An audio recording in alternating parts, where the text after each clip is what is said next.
45 men and women pursue an extraordinary dream. 22 countries, 19 months, a voyage around the world.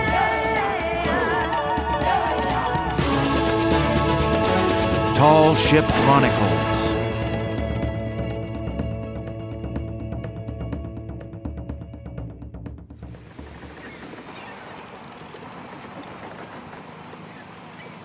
Okay, up short! Very well. Hold it there. Hold. Mr. Mate, do we have all hands on board? What you're looking at is not some historically accurate, digitally enhanced, computerized Hollywood image. Oh no. The modern-day tall ship you see slicing its way across the Caribbean is very real. This is the Picton Castle out of Lunenburg, Nova Scotia, and for the next 19 months, it will be my home. Back the headsails to port! Set the four-lower topsail! I'm Andrew Younghusband. 5 years ago, I vowed never again to live with roommates. Today, I'm sharing this square rigger with 42 of the largest personalities I've ever met. We've all walked away from our jobs, our friends, our families, and our whole lives to be here. Most of us know each other about as well as we know how to sail a tall ship, which is to say, not at all. But we're going to sail this three-masted barque around the world. Heave along the windlass! So who are we? Well, the first thing you should know is that when you meet 40-some-odd people all at once, you wind up calling them by their first names and where they're from. For example, that's the trainee Liz from Florida. That's James from England. Mikkel from Denmark is the assistant engineer. Lauren from South Africa is another one of the professional crew. And that's Peter from Southern California. Okay, start cranking. Everybody who can go up, go up. We're about half and half men and women. There's 8 professional crew and 35 trainees who range in age from 12-year-old Sloan from Martha's Vineyard to 57-year-old Jim, who's also from New England. Aside from the captain, there is only one warm-blooded being on board who has sailed around the world before. Chiblee, the ship's well-traveled cat. And that's me razzing Lindsay from Ontario. You gonna eat the pork chops tonight? No. Come on, now's the time to give up on this foolish vegetarianism. Shut up. I can go down and look. We have to make every effort to get along. We'd kill each other if we didn't. The hull of this ship is only 155 feet long, and there's nowhere that's truly private. Below decks, we're crammed head to foot into double-decker bunks. This so-called main salon is where almost half of us sleep and all of us eat.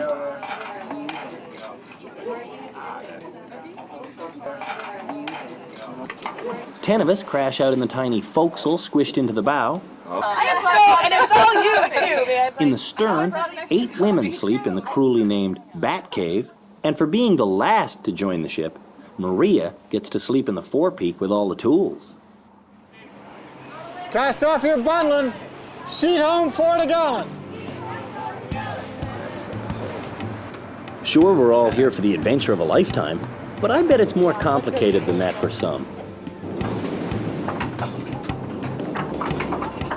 I wonder if anyone here came to flee a heartache, or to dodge their taxes, or perhaps to put the ship into relationship. Start it whenever you can. Before we left, we were asked about our hopes, fears, goals, and expectations for this voyage. I mean, I guess one of the things I'm kind of scared about is just being at sea for like long periods of time and just, you know, being able to deal with other people. My biggest fear is I don't want anyone on the crew to get hurt. Seriously hurt, which means they have to be evacuated and leave the ship. It's going to be like family in a lot of ways, and then magnified, you know, like living with your family locked up in your house for a year is something I don't think anyone has ever experienced or ever really wants to. Have I thought about what it'll be like when it's crappy? Yeah, it'll be crappy. Will people hate each other? I would imagine. You know, Jesus, there's 16 people living in the dining room. Hard not to hit heads when you keep nailing Phil. I'm actually looking more forward to the passages, to being out at sea and learning to function as part of a crew and being part of a group. even more than the ports? Well, I had two reactions. One is friends and family wish they could do the same thing. The other is, are you crazy? And half the time I was saying, what am I thinking? So I had two very different reactions from all groups of people. I saw the window of opportunity. I didn't even bother to open it. I just went right through. It's just very slippery. Just have to be careful. So I wipe my hands off on my pants, on my clothes, anywhere. So my hands aren't gooped. But this stuff's easier to put on with your hands, so. We're gonna get real dirty on this voyage. This stuff being tar. Some jobs, like the perpetual tarring of the rigging, never end. We each have to work 8 hours a day to keep this thing in ship shape, and a lot of that work happens way up there, aloft. To get a better understanding of these tall ships and what it's like to work 7 stories above the deck while hanging by a thread, it was recommended that I read Eric Newby's account of his work on a 4-masted barque back in the dying days of commercial sail. Right, but he describes going up for the very first time. He'd never been up aloft before. And what he describes the ship as being like is basically identical to this. You know, there's cables holding up the mast and rope rattlings. You know, these things here that we're standing on are just tarred rope, tarred hemp. And it's identical, you know, what they were sailing in the 1930s to run grain around. And that was the end of that kind of idea of using these ships as cargo vessels, was identical to this. And so being on this ship, you can immediately think of Captain Bligh and Captain Cook, and this is how they got around. This is how the world was opened up. This is how the world was discovered, sailing this kind of ship. And you know, it really is like being on a time machine. It's an exciting thing to be up here and know that this is how the world was discovered. And this is how all of us are discovering ourselves, you know? For years, I've lived near the sea, but now that I'm living on the sea, it's become a whole lot more daunting than it was when I gazed at it through the living room window. Well, it's the most beautiful, rewarding thing in the world, but it'll kill you dead in a heartbeat with no remorse. Constant vigilance is the price of safety at sea. It won't cut you any slack. This is not our element. I'm in my element, lying on the couch watching sports on TV. Left alone at the helm, my mind always drifts. At first I think things like, which side turns to port? And by the end of my hour-long shift, I'm thinking things like, damn, out here you could get killed by the weather.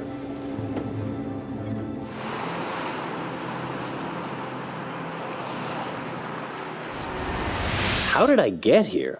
Well, let's back up a few weeks. To the Halifax airport.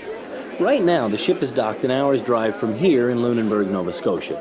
I just want to get there, but before I can even hook up with my luggage, I meet Annalisa from Toronto. Hey, Annalisa. Nice to meet you. I'm Edward. Annalisa is another trainee, and it doesn't take long to find out that we are in the exact same boat. Fabulous. So do you have any experience at this? No, none. Right? Oh, I've been on the ferry out Newfoundland, you know, a dozen times. That's it. There's my whole sailing experience, getting on the ferry. So I'm, you know. I don't think I've ever been aboard anything that was like smaller than 900 feet long. So. Yeah. So I'm a little bit spooked, actually. You know. Oh yeah, I'm alternating between excitement and abject terror. All right. It's abject. How up in the middle of the night. Like how long has this been a plan of yours? 2 months. 2 months. Almost to the day. 2 months. Yeah. To the day.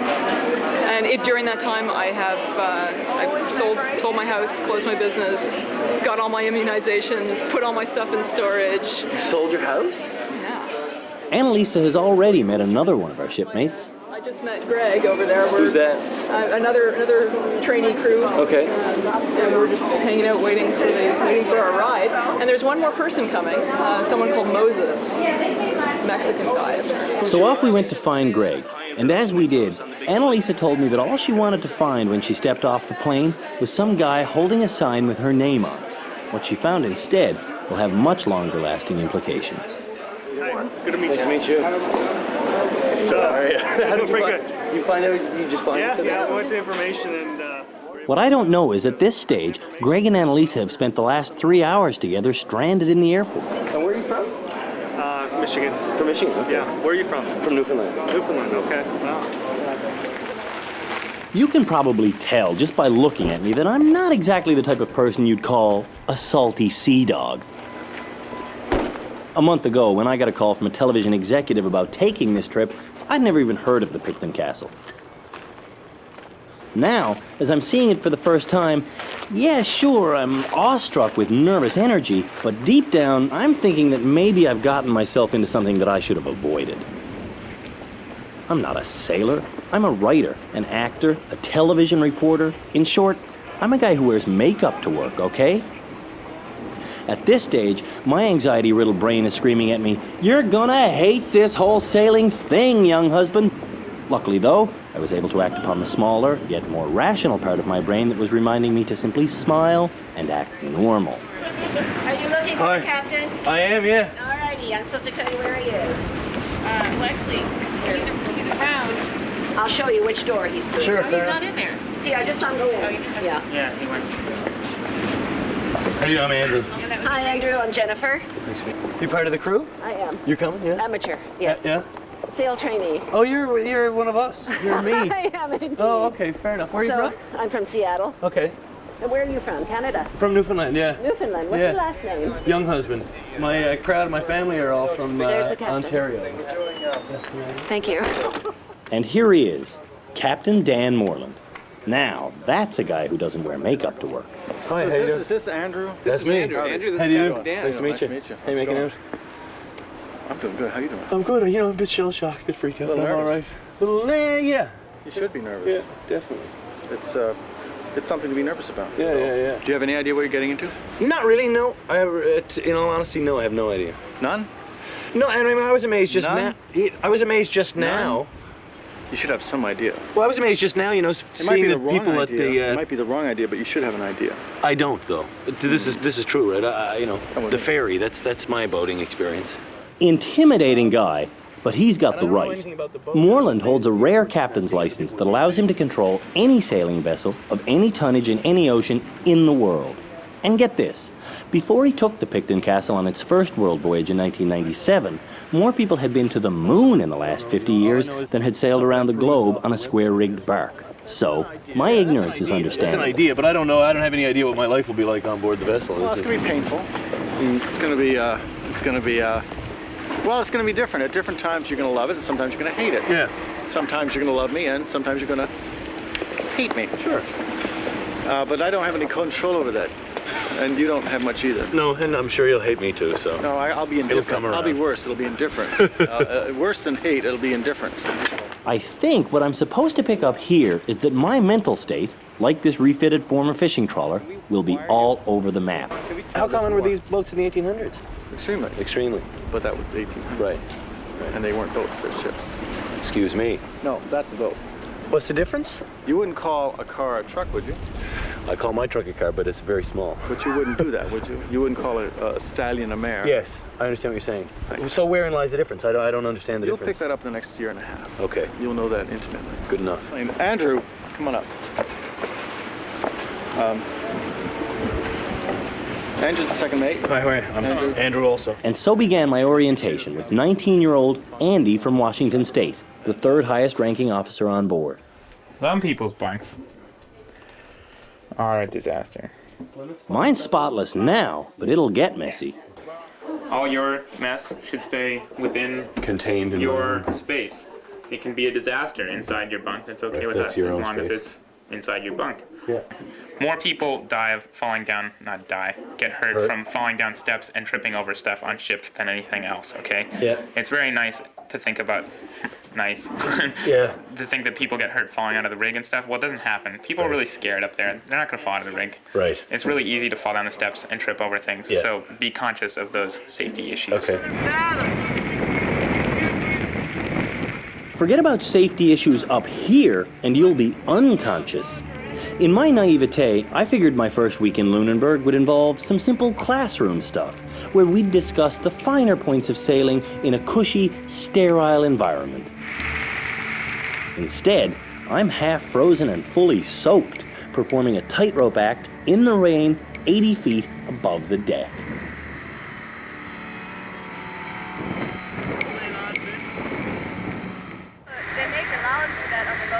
The Picton Castle hasn't even left the dock yet, but I've already learned square rig sailing's most important lesson, and that is, not knowing how to do something is no excuse not to do it. That's because if you don't do the work, it just doesn't get done. The sail gets hoisted up, unfurled through a long process of pulling and tugging and making straight. Pull the sail tight. Fix it on with all these things, these row bands. Again? All right. Once more? No? Sure, yeah. 6. We're learning how to bend sail. Bend being the sailing term for attaching sails to yards. Yards being the sailing term for those crossbeams. Crazy is the generic term for bending sail in November during a maritime rainstorm without a harness or a prayer or even so much as a hat on my wet head. Wet being the sailing term for stupid. Yeah, but another fathom. The old salts say you can't fall if you're holding on, but when we neophytes come down from aloft, we buzz as though we've just survived a brush with death. If someone who had just come in asked, so what happens if you fall? And someone just said, you die. You know, it's enough of a height. I do. I have morbid thoughts actually up there. I think I like actually being further out on the yard because then you're over the water, and I think, well, if I fall, maybe I'll hit the water. But if I'm closer into the mast, then I start thinking, well, if I fall, I'm going to hit that yard, and then I'm going to hit that pin, and then I might bounce off into, and it's awful, but it gives me incentive to hang on. When I was asked about my worst fear for this voyage, falling from the rig was all I could think about. Worst is I wind up paralyzed. I'll tell you that right now. That's the worst. Dying, not nearly as bad in my mind. Bad for my family. Dying would suck for my mother. I'd feel bad about that. Worse for me, paralyzed. That scares me, man. The weather is depressing, but at least it's a common enemy for us. We strangers are getting to know each other both individually and as a group. We already know who the jokers are, who the leaders are, the followers, who likes hard work, and who just doesn't. See the TV guy working hard as usual, just directing us. Great, just keep going.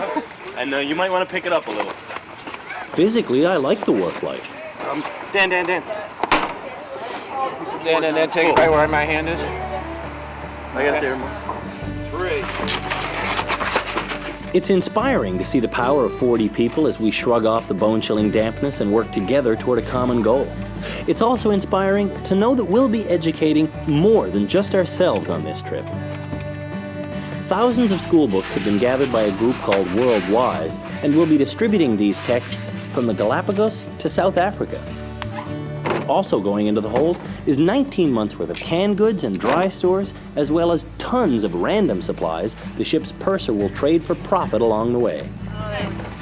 There we are. We were supposed to leave tomorrow, but the North Atlantic isn't ready to have us. Violent high seas have turned that ocean into a death trap, and if the stormy long-term forecast continues, we may never get to set these sails. We retire again to the unheated main salon and wonder aloud if we'll ever embark on our 37,000-mile journey around the world to 47 ports in 22 countries.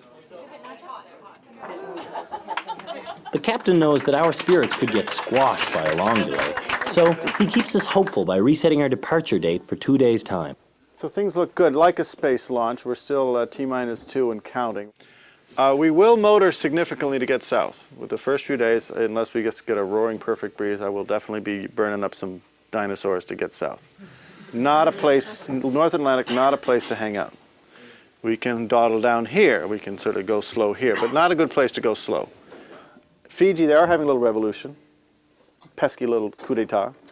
It probably doesn't affect civilian visitors and stuff there at the time being, but we'll monitor that. And if it could happen, we have to skip it. I don't want to skip Fiji. But if there's too many bullets flying around, well, Mom and Dad get worried about that sort of thing, you know. What else do Mom and Dad worry about? Pirates. In the South China Sea, they're looking actually just to get the ship, kill the crew, and do something else with the ship. We're not going anywhere near where pirates are, and pirates is very isolated. They've got their little turf. They've got small boats that don't go very far, so it's easy to avoid them. It means we have to avoid those areas.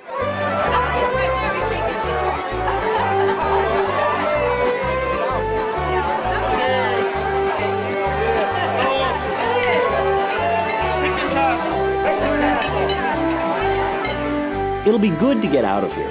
It's fun, sure. It's a tension release, it's a good way to get to know each other, but it's hell on our livers.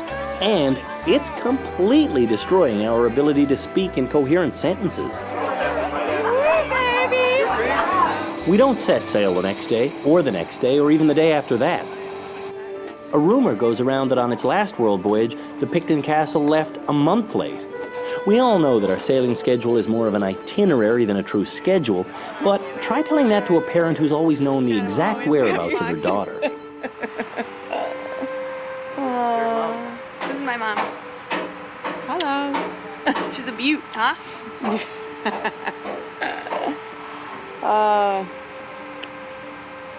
So, We'll take care of her. Yeah, you'll take care of her. And she'll take care of you too, right? Oh, yeah. We're itching to go. Beyond this sheltered harbor, the North Atlantic is still turbulent, but the captain's got some good news. Weather looks like easterly gales tonight, nasty. The northerly gales tomorrow, so that's great because we're headed south. So we've set the departure time at 11 a.m. tomorrow.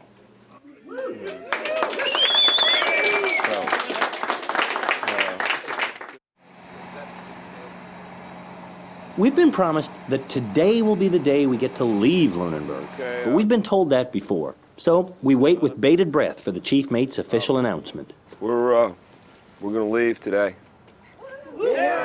Our emotions are so frayed, we don't even know if we're coming or going. What they don't really understand is that they've already gone. They think going means leaving, and no, they've already gone. They've gone some time ago. So they've already gone. The voyage has begun. We just need to let go of the lines at the appropriate moment. Now it is real, very real. Most of us won't see our loved ones again for a year and a half. It's romantic to think that this dockside scene has been the same for sailors for centuries, but right now, romance is nowhere near this wharf. Here, there's just prayers and wishes and tears and loneliness. Wade Cornell is our cameraman. It's the toughest job of his career, and it begins with one of the most surreal shots, filming his wife Gabrielle as she asks me to take care of him for her. Gabe and Wade are old friends of mine, so this moment gets me a little bit choked up. Then the captain snuffs out any emotion I might show by giving me an order to release a line. Let go of the midship spring. That's you, Andrew, midship spring. And when the captain gives you an order, crying is simply not cool.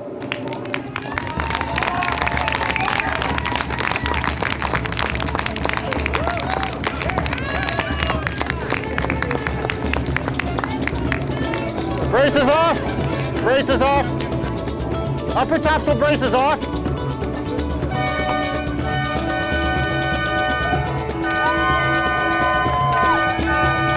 Steady.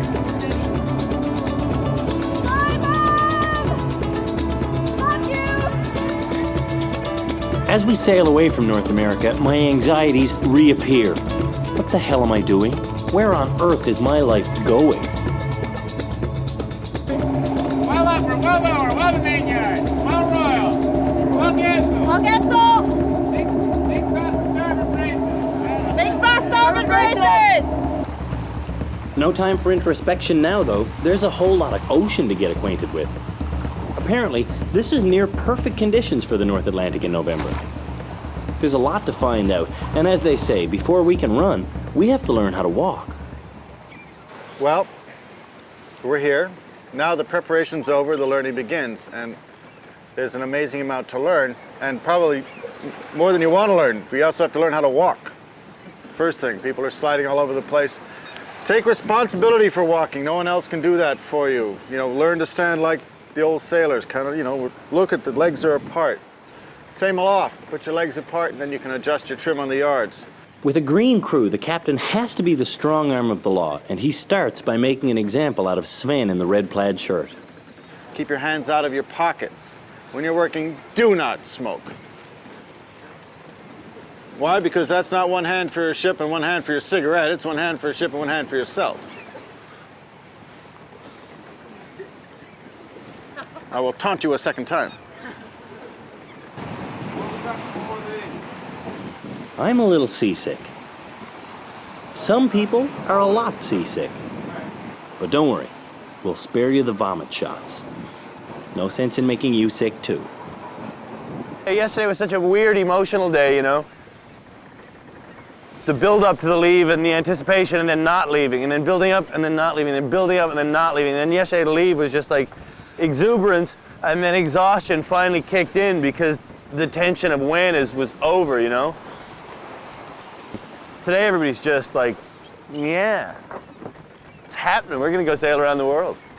And that's the wild thing. We are gonna sail around the world. When this ship was in port, to me it felt like a Hollywood prop, you know. There it was, yeah, sure, it's not real. It's lashed up to the dock, it doesn't move, it's got a flat surface.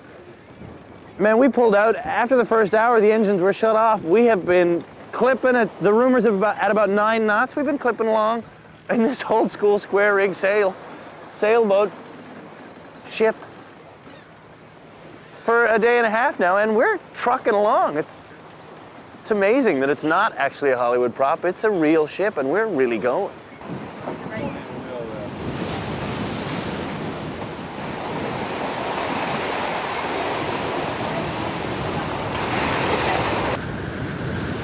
Lunenburg is now 4 days behind us. The captain has turned on the engines and we're motoring south just as fast as we can. We don't want to get caught in a storm. In case you're wondering, this is not a storm. We're heading down to the Caribbean, then to Panama, and on to the South Pacific. Places that are hotter than hell. Right. I'll believe that when I see it.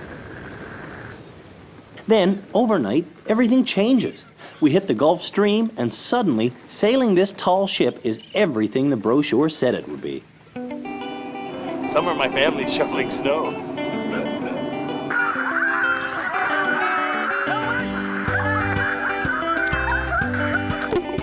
Nothing could mentally prepare us for this. The Lunenburg winter coats are gone, and the tropical swim trunks are on. Talk about jumping into the deep end. To touch bottom here, you'd have to sink down 3.5 miles. This lifestyle is full of romance. Just look at what we're doing and think about where we're going. Oh yeah, romance is definitely in the air.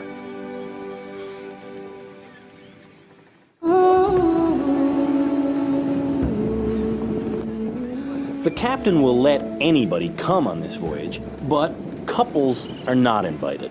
Single people on board becoming couples, however, well, that can cause the same problems, but forbidding it would be a bigger problem. I would be willing to bet money that there will be couples on board. It's inevitable when you take, 50 men and women and stick them on a ship. Oh, baby. Remember Greg and Annalisa? This stuff is like Baker's chocolate. How can I put this delicately? It's not like they went out and got engaged or anything, but... Private stash. Scotia trawler. Where we do all our shopping. It's great if it works, but from personal experience, relationships on board a tall ship can be poisonous, and they can tear down a lot more than they build up, so personally I don't recommend them. I mean, things happen very, very fast aboard a ship. Things that would take, there's a telescoping of time, so then things that would take 6 months or a year to begin, develop, mature, and die normally would happen in 7 days, 6 days aboard a ship. So I live a bit of a hermit lifestyle, and I'm a transient kind of soul, and there's some things that I'm not sure if they're real, and necessarily if they're real for me. But in a kind of storybook kind of world, I would like them to happen. right? And that would be falling in love and living a normal life, you know? Not necessarily settling down, but actually having a clinching relationship. And the last time they went around the world with 40 people, there's 3 marriages resulting. 2-6. 2-6. If you can't tell, getting personal can make me squirm. So, Midships! So let's talk about the man whose job it is to get us safely around the world. In a way, I've put my life in his hands. I don't really know anything about him, but I do know this. Hold the clue line. Hold the clue line. Captain Dan Moreland is a sailor. He's down the clues. Not a cute yacht club social sailor, but a real sailor. A no-nonsense, cut-to-the-chase kind of ocean-going guy who says what he means, and more importantly, knows what he says. The foresail will actually let go of the foresheet, that's not shown in this drawing, we'll let go of the headsail sheets. That'll take pressure off the bow. Now the ship starts to turn. He's sailed on tall ships his whole adult life. He's an expert in sea currents, marine charts, wind, rope, wood, canvas, and steel. And then it's let go and haul. Now, I have a bit of a confession to make about the captain. I'm afraid of him. Not on a physical level, although I'm sure he could beat me senseless if he took a notion to. No, I'm afraid he doesn't respect me. Or any of us, for that matter. That's well the sheets. Put on the right cleat, James. The correct cleat, that would be it. There you go. Hands to the halyard, royal sheets off, lee brace off. The captain is never there to witness our craftiness or wit or hard work, but screw up and he'll magically appear. Sven, it's gonna need some pulling. I want him to be proud of me in the same way that a child wants to please a parent. But even if he was pleased, he wouldn't tell me. He's too busy dealing with what's not being dealt with. Somebody go to the goddamn halyard. Is captain fearing universal? I mean, did our captain fear his captains when he was learning the ropes? Royal halyard, let's go. Take it off the pin, take it off. Hello, hello, hello. Synchronized rope pulling, get together. This is a vertical line. Hoist away. And repeat the order. Who's gonna? Thank you. Who knows? Personal questions are just not the kind of thing you'd ever ask him. He's the captain, the king, the untouchable autocratic god of this vessel. I'm pretty open and candid with why things are the way they are. I mean, I can't explain everything every minute, but you know, I think it's perfectly reasonable. These are all intelligent adults. There's no reason why they shouldn't understand, you know, why we're doing what we're doing. And we are the mere plebes, just waiting to do what we're told. The chief mate and this tanker have agreed on different headings so we don't collide. The mate then told Mac from Alberta to bear southwest. Hey, mind your helm. You're on southwest, right? I'm a dead on her now, Bill. Dead on southwest by south. Oh, we don't want that. I give you a new course, southwest. See, I'm trying to set something up with this guy. So you got to pay attention to what you're doing. No fucking around. Yes, sir. So get it on southwest and hold it there. Humility is only one of the things we have to learn. This is the main topgallant brace. This is the main royal brace. Oh shit, this one I always forget. Oh, the sheet. Okay, the main, or the mizzen staysail sheet. Yep. Okay, cool.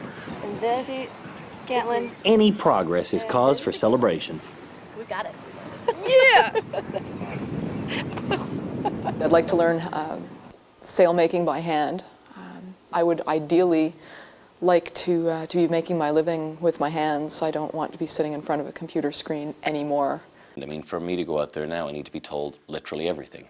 And what I'm looking for is the information to not have to do that, to be able to look up and know what needs to be done without somebody barking orders at me.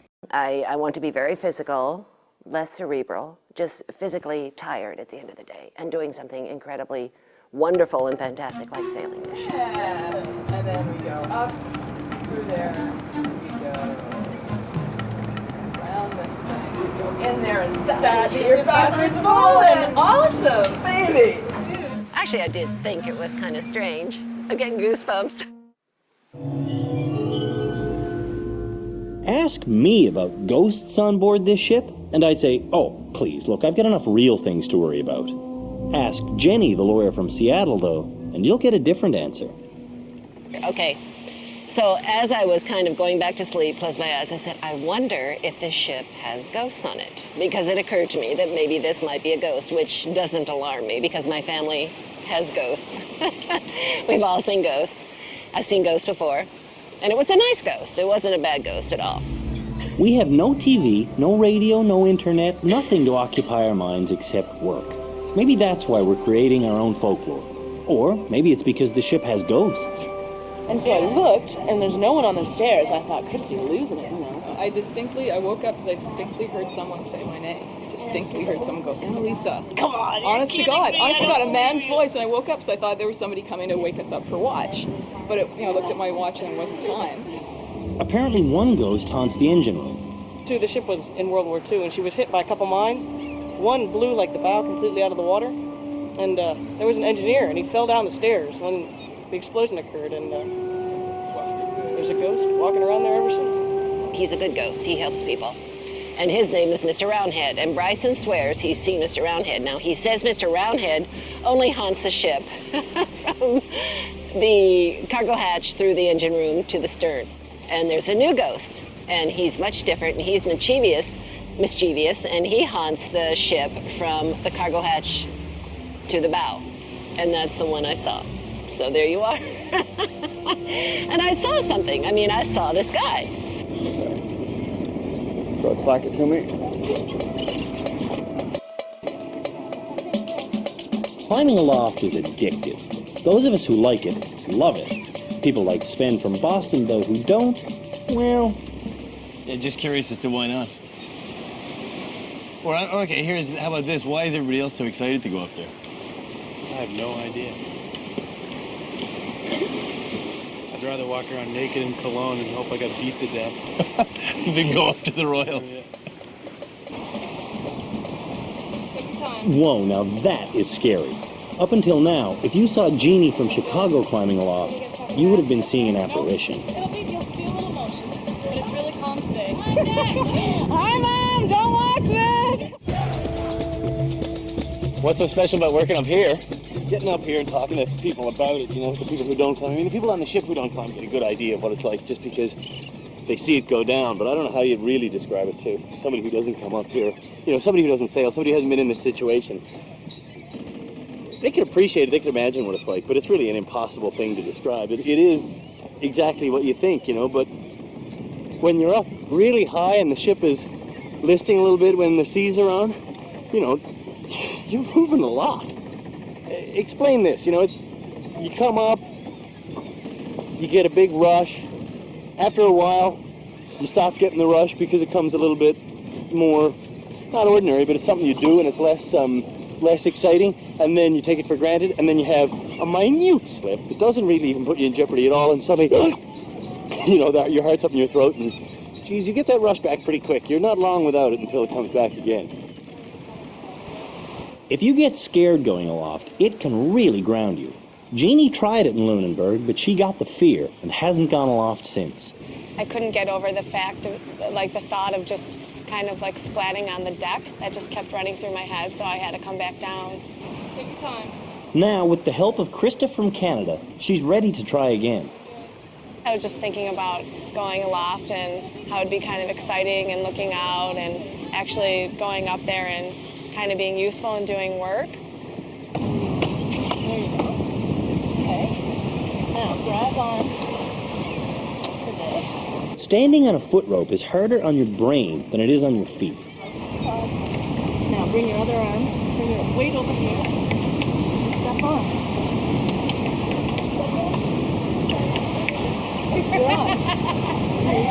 How'd it feel, Jeannie? It feels awesome. Good job. First time up? Yeah. So far, so good, but the tough part of the climb is still ahead. It's like a ladder, so you've got more room. Yeah, that's right. That's right.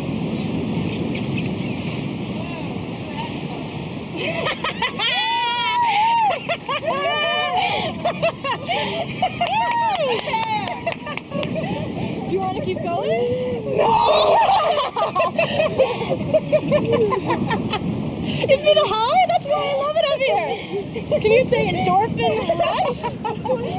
It's very cool. I don't know how how soon I'll be up here again, but Enjoy while it lasts. I was just so excited. I remember one time looking up and seeing Krista up on the Royal, and she just seemed to be having a blast up there, like talking and laughing and carrying on, and I always thought that if I ever got up there, I'd never be able to do that. And when Maria, Krista, and I were all up there, you know, it was just like we were having a conversation on deck. You did awesome. You climbed right up. It was no problem. Just as Jeannie's ready to call it a day, she's pressured to go higher. Yeah. Just climb right to there, then you can just climb right back down. Why am I doing that? Just for more excitement. If you haven't already had enough of an exciting day. Let's see about this. Pivot. Okay. I won't get stuck on anything. See? Easy spot. Look at you smiling. Look at this. Yeah. Damn, bro. Jeannie has to do a little bit more monkeying around before she'll be able to do work aloft. But her dream of having a casual conversation up here is now a reality. This is a little scary thinking I'm up on that one that goes right across. Hi, David!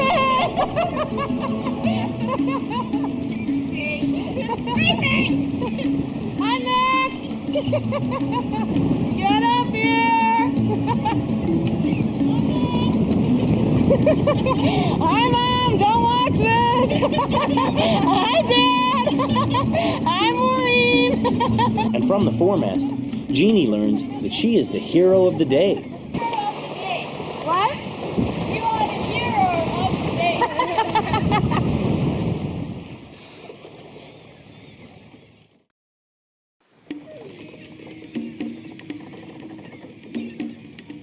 We've been at sea for 3 weeks now, and pulling into the Sandblast Islands off the coast of Panama, we feel as though we've entered a parallel universe. The Sandblasts are run by Kuna Indians. 70 years ago, after the Kunas massacred 24 Panamanian policemen, Panama granted them autonomous rule over these 360-some-odd islands. A canoe invasion marks the beginning of Mola Madness. My negotiation skills in Spanish are a little weak. Tortuga? Porcino? Yeah. Kuna women board our ship, get us all excited, and then charge us double what they do on land for their intricately hand-sewn crafts called molas. Catfish. Huh? Okay, we'll take these two. $5 each, right? Okay, we'll sort it out. So what are we up to? That's another $10. 90. Huh? 90. We're up to $90. Yeah, we're getting the mask. We're getting some masks. The mask? You got the mask? Tie the mask off? How about we take this one here? And we take this one. This one here? This one here? Okay. Okay, so you all work it out. That money, they'll pay for that. I'm just thinking now who, so that's Mom covered. We're getting her more. Oh, yeah. No, I'm flying her in at some point. I just got to give her a symbol of something that she can open on the day.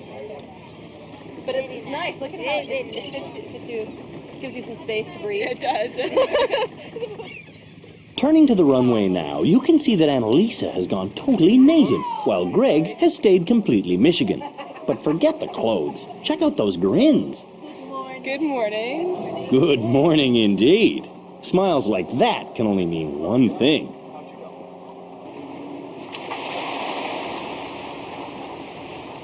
A crappy, rough day marks the end of our first leg at sea. We'll dock in the Panama Canal's Atlantic entrance this afternoon. The anxiety I felt upon leaving Lunenburg was only a few weeks ago, but already things have changed dramatically in my mind. The ship feels much bigger to me these days. Where once I used to feel penned in, now I find space. I think it's because the 40-plus people I'm living with no longer feel like strangers. At this stage, we're family. We touch, we share, we teach, we learn, we lie like rugs and sit where we fit and give head rubs to anyone who asks. We live like a single organism. Heart, brain, soul, it's all here. We have everything. Except a couch. Man, I miss having a couch. Oh well. I sure don't miss being single. Oh yeah, did I mention that? I met someone. On the next episode of Tall Ship Chronicles, we survive an ancient ritual as we cross the equator. Temperatures rise as relationships get hot and bothered. New Year's in Galapagos sets our world on fire. And you'll be shocked as some people jump ship while the rest of us hold on for the ride of our lives. That's next time on Tall Ship Chronicles.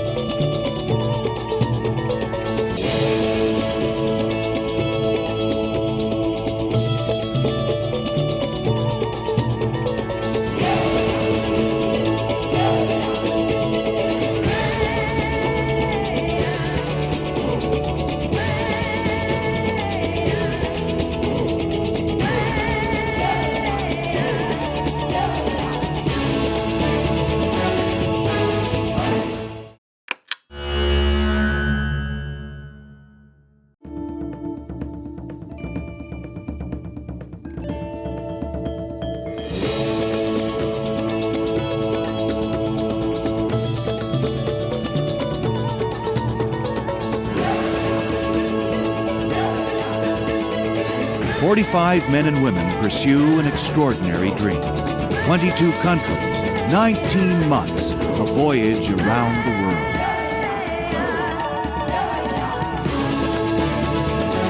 Tall Ship Chronicles."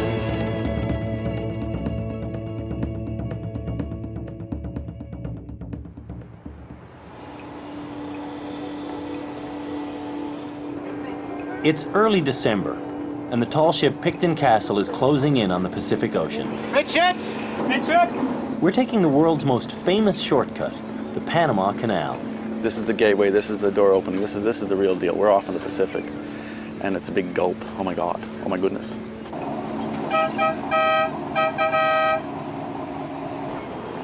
Panama Canal, man. Look at that big, what do you call that? The Carnival Cruise Line. What is that? I don't know. Some passenger boat. They came to be in the canal. It's not just a way through. It's a destination unto itself. It's kind of like Route 66. People go there to be there. We're going there to get to the other side of the world, though. Over 25,000 construction workers died building this canal. Midship! It almost didn't get finished. It's an amazing engineering and sociological and imperialistic and colonial and empire feat that should someone suggest today we do this, or someone should do it, it'd be just, are you out of your mind? Are you nuts?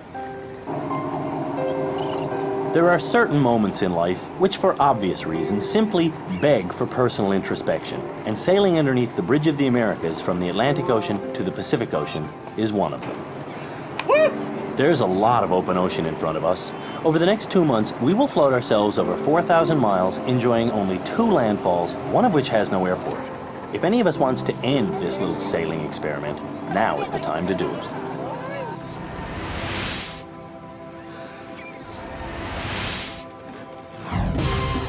Panama City. It's our first stop in the Pacific Ocean. Some of the houses here remind me of downtown St. John's, but everything else is totally foreign to my eye. The captain says if we buy $3 machetes and $2 knives here, we can use them as much more valuable trading items in other parts of the world. Cheap CDs and videos. Pots and pans. His own trading list, though, is more ample. Black bras were big. Black bras. In Takaro. Big. Black brass? Big item. Very big. We're not looking at a lot Polynesian. We're not looking at a lot of 32As here, if you know what I'm saying. Got it. Are there RCs? The ship's purser, Beth, teams up with our doctor, Jorge, and my crewmate, Jill. Yeah, okay, and then 2 for Jill. And dos que no las voy a poner, no, es una docena de esto. And 3 of these. Okay. And maybe just 2 of these. 7 dientes por pulgada. You made fun of me in first. Meanwhile, So we got to get to the, I don't know what it is, the Super Centro or the El Dorado. I don't know which is which. we are on the hunt for a surfboard. Tumba Muerto, you know what that is? Yeah. Yeah, Tumba Muerto? Where? Yes. This way? What's this? And Tumba Muerto, do you know where that store is? Here. This is all called Tumba Muerto? Yeah. Can you ask the word longboard if they have longboards or bigger boards? Estamos buscando tablas largas, mucho más largas que esas. No se puede. They could have it made, but No, not in a couple of that days. doesn't work, yeah. That sucks.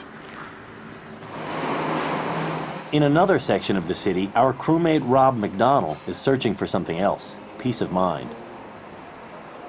When the Picton Castle sails away from Panama, Rob will be the first to jump ship. It's the ship's routine. I've just come through a period where I've had a very strict routine imposed because of some family health problems. My father passed away just this past May, so 6 months ago, and my mother the July before that. And so my time was not my own for the last 3 or 4 years. And when you're on board ship, you have to follow a very strict routine of watches and when you eat, when you sleep, everything. Well, I probably could, when? Get a few drinks out. I mean, like... I just need a break from that, and it's what has to go on the ship, but just not for me right now. I think the whole thing was just too much for him, so, it wasn't having much fun. He wanted a vacation. This is not a vacation. He was, with everyone's blessing, just, went on home, and that's fine. So this wasn't for him, which is fair enough. This is for the people who it's for, not the ones who it isn't for. It's for me, I know that. How come this isn't a gaffle? Because it got planed down too much. And I'm also pretty sure that it's for Lindsay and Liz and Moises and Jill and pretty much all of the younger crew. But there are some people this trip might not be for. It's really tough physically, and it's even tougher socially, and everybody has days where they just want to step inside a teleporter and be beamed instantly home. We keep an eye out for signs of weakness, and then we gossip about who we think is going to leave next. Speaking of gossip, Greg and Annalisa right there have shared a very hot secret with a very small group of people. And on the Picton Castle, that means everybody knows. That is not the only thing that's hot. A couple things people have been asking me, and one is that, geez, Cap, it's kind of hot. 37 degrees, boys. What? It's 37 degrees where? Right here? Always this hot? There you go. That's 98 for us US Yankee boys. 98 for ye crowd. For us, it's just melting. This Panama hot's sort of pretty hot. What's the thermometer at today? It's on milk. One of the manifestations of Panama hot is fruit and vegetables tend to go off real quick. Look at that, man. Look at that. We're going through the potatoes and... Oh, that's so disturbing. We're getting rid of the rotten ones and we're cleaning off the ones that have somehow not succumbed to such peril. And speaking of peril... Today is the day that I turned 30. I got up this morning, I said to Wade, I go, I'm 30. He goes, dirty? No, 30. God damn it. Well, when I was a youngster, I thought that I'd be doing things like being married and having kids and having a job, but instead I'm doing this. Ah, that's so disgusting. I touched a snotty one.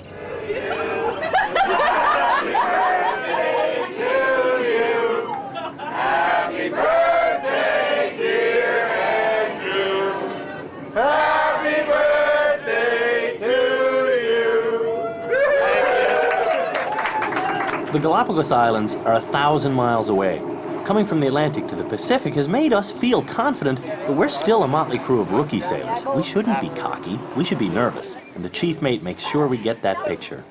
There's potential in everything we do to snap your fingers off, break your arm, hurt yourself. And we're out there where it's like, we'll call up the emergency room because that's 5,000 miles away. Ain't gonna happen. I mean, we're going out in the biggest ocean on the planet. We're our fire department, we're our medical department, we're our everything. We're it.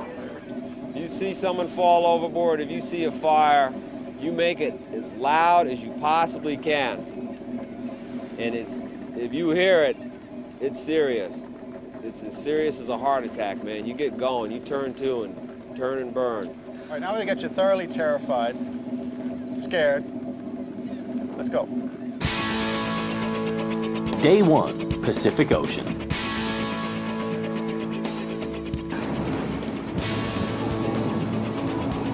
There you go. Perfect. That's 12.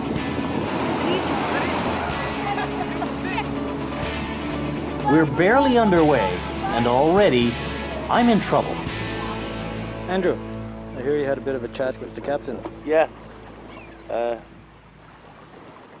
I got called to the office yesterday. Felt like the principal was talking to me or something. It was very odd. I hurt my thumb, as you know already.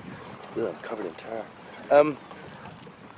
When I hurt my thumb, the doctor was relatively useless on the event. I mean, you weren't there, but my thumb was clearly dislocated. You know, it had a bulge there and it stuck out this way. But the only way to know that is by really feeling the joint or by taking x-rays, which we did not have.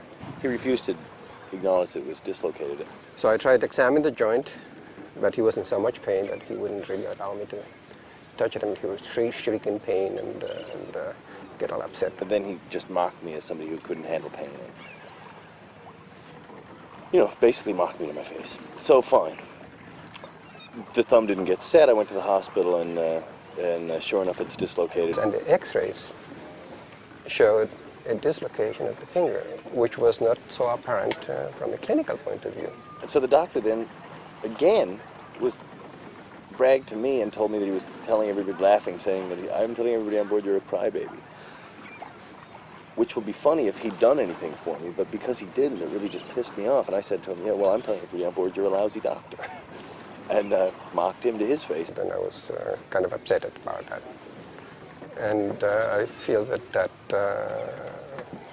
continued for a number of days, and so I had to talk to the captain about it, because I think it would not be good for the morale of the crew if everybody had the feeling that I had fucked up his finger or whatever. Yeah, that's the ones I got. Is that the one I got? Yeah. Andrew's a natural leader, especially the younger guys are going to follow him. He's kind of cool. He's a superstar in Canada. Ooh, Andrew. And so he's acting like an idiot. And so I said, Andrew, people follow you. Don't act like an idiot. The captain called me in and said, you know, he didn't say that speaking ill of the professionals was bad. What he told me was that me being sarcastic about it was bad. Sarcasm is from the Greek. It means to cut skin. That's exactly what it is. So just lay off. I mean, I enjoy sarcasm as well as the next person, but I've learned to not do it. And I enjoy a good sarcasm, but it's not right, you know, in an environment like this. It fosters, you know, ill will and ill feeling, and the younger people are going to be very impressionable and, you know, take his opinion, which might be just some sort of humorous thing he did for the moment, and he'll take it to heart, and that's, he shouldn't do that. So I told him that. And it did make me feel small and childlike. It was upsetting. Not upsetting, but unnerving, you know, to be told that your personality doesn't really fit on board this ship, which I don't know that I necessarily believe, but I certainly get the message to shut up. But I don't shut up. I tell the whole story to Lauren, and I make it as sarcastic as possible. Trying to make Lauren laugh has become my favorite onboard activity.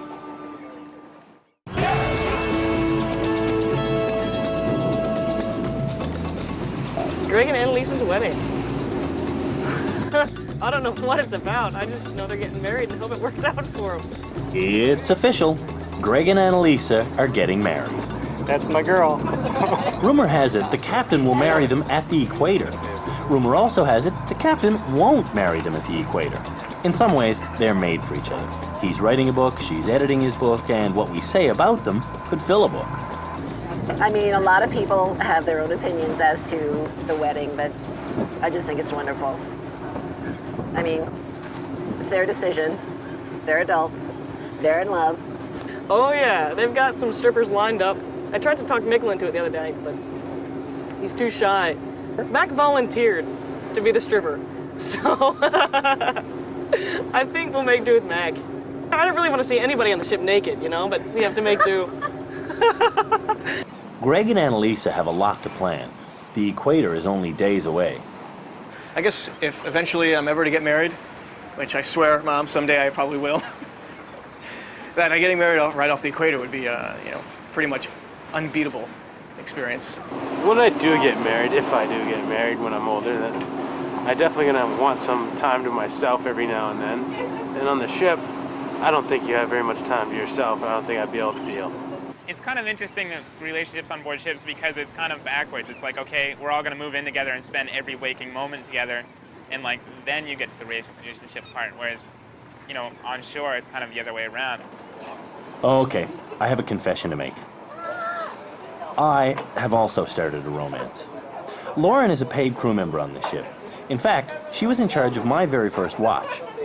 At first, I liked Lauren because, well, basically because she was smarter than me.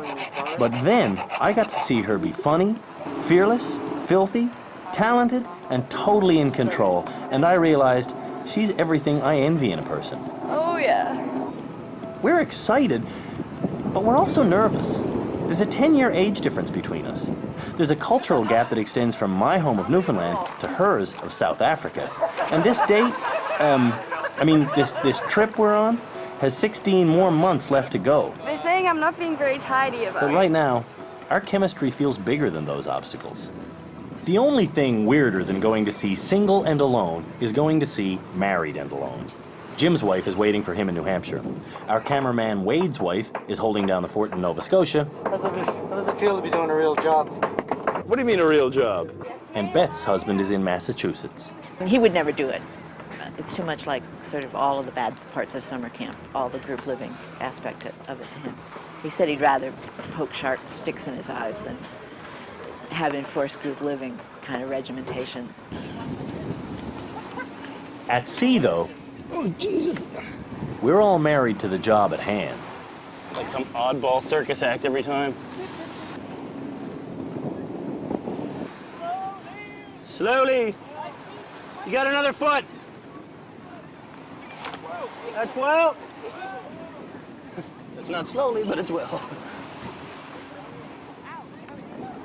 When we travel at a decent speed, the ship slices through the water with a fair amount of stability. Look at our sails now, though. The only puff of air in them is pushing them the wrong way.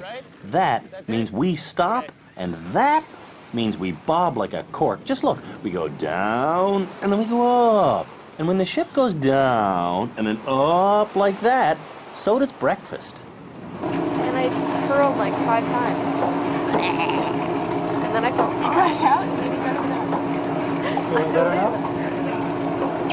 I feel fine. I felt fine before. It's just a minor annoyance in my day. I'm gonna go keep my guts out of this side. Poor Kate. She's down for the count. I went and got her stuffed animal and her pillow. Wendy's feeling sick as well a bit. Without wind, every moment on deck feels like a Sunday afternoon. Suddenly you have time to do all those niggly chores. You have time to read. You have time to play games. No, she would not get to go again. I do. I would get to go because I poked him in the eye. And if you're Sloan, who convinced his parents to send him on this trip, you have time to learn the things you'd never learn in school. Move the round one there. No, yeah, that one. Okay. Until you get it so it's right on the horizon. And there's time to soak in some seamanship. In the Egyptian tombs, they found rope exactly like this. It wasn't any different. It's 5,000 years old. It's exactly the same. So I'm going to take in as much of the workshop as I can, you know? You're here for a year and a half. I don't want to show up home with the same information. So you got the rope or the line, the strand, the yarn, the thread. What's the significance of the purple strands? In this case, it's a manufacturer's marker. Okay. This would indicate that this is made by thus and so company. I want to learn what rope can do. It's interesting. So it's very, very round rope. So it bears very evenly, it wears evenly. Couldn't tie up my garbage properly when I left Newfoundland. Seriously, you know? Now I can tie a bowline and cinch something up tight. I'm a better person for it. A ditty bag. A ditty bag, ringing bag, it's a sacred medicine bundle, so remember that. My first sewing palm, little bead. This is my great-great-grandfather's marlin spike. I decided I'd risk it at sea. They're not conversation pieces on the coffee table. This is part of his working day's existence. It's a good thing to see. And then something that isn't so good. I have a relapse of uncontrolled sarcasm. Where do you think we'll be for Christmas? Oh, I guess there. For me? I guess on Galapagos. I don't know, man. When's Christmas? 25th usually. 6 days. Somebody recommended that I reread the tips for shipmates in the Picton Castle trainee crew handbook. Number 1, the person who is noisy, the wise guy, the sarcastic type, and those who feel that their own desires are important do not make good shipmates. That's number 1. I think that's me, the wise guy in quotes, or the sarcastic type, I think is the issue where I'm really falling down on. So I have to be a better person. But they look so good. Oh my God, that's so cool. Really? Spinner dolphin. When they jump out of the water, they spin. For some reason, that's why they call them spinners. That's a feeding circle. The dolphins are a nice distraction, but beyond them looms something truly foreboding. For days, we've been headed straight for the equator, and when we finally cross it, a secretive sailor's hazing ceremony is going to take place. And if rumors are right... Yeah, I don't think it's going to be all fun and games here. I think there's going to be some damage done to our psyches. I think that's what they're hoping. I don't know. I think some of us have big enough personalities to deal with anything they're going to throw at us. I think that those of us with the big personalities are going to take the biggest brunt. It's just a tradition of the sea that goes back for centuries and pretty well kept secret. It is a kind of initiation. Some of our sailors, like Mikkel and Lauren and Jorge, have endured it already. So we push them for details. No dice. Let's see what I know. Let's see. No comments. The people who have actually crossed the equator, and they're the, what are the names again? The shellbacks. Shellbacks. Something backs. Shellbacks. Thank you, Tom. Being coached from above. Shellbacks are the folks who have already crossed the equator in the past. We're all pollywogs right now because we haven't. Once you cross the equator, you become a shellback. I've been told by some of the shellbacks, those who've previously crossed the equator, to be scared, to be frightened, to be nervous, to sleep with one eye open. The part that everyone seems to know, anyway, is that people's heads are going to be shaved, which for me, I could really care less about that. Very freaking close. We should cross right about there. Which would be how long, do you reckon? Right now, it's 1 mile. 1 mile. So, an hour? Half an hour? We should cross, but we don't. Instead, we begin 4 agonizing days of zigzagging. We could have hit the equator last night, except for, interestingly enough, I was under orders to alter course due west upon arrival 5 miles north of the equator. It's all meant to heighten the anxiety and the anticipation. So we fish around for things to distract us. But it always comes back to the same subject. Sure, if they come at me with the razor, I won't say no. There's some things I will say no to, but... They come at me with the razor, I'm getting the fire axe and I'm kind of hitting back. Annalisa, though, does have some bigger issues on her mind. The lack of solitude, I didn't expect to be that much of an issue, and it is. That's only the beginning. She complains about the food, the water, refrigeration, vaccinations, the lack of exercise, her lack of control. Annalisa started off loving this lifestyle. Now she's not so certain. God. You know, I wasn't pressed into service here. This was my choice. So I have to, anytime you make a choice, you can reevaluate it and decide whether it's the right thing, decide whether to continue. We're looking at the equator, man. We're looking at the equator.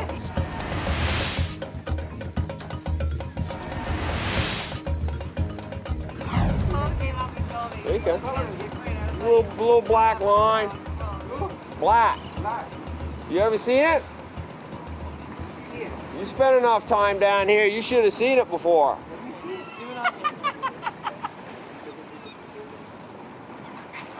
Yeah, you can see it plain as day. You got to get it on the front side of the swell when the sun's shining down. Brace yourself right here. You'll see it. You got to brace yourself good. You see it yet? I mean, that dark line there, yeah. You see a little black line in there? Yes, yes. It's the equator, buddy. Wow. Amazing.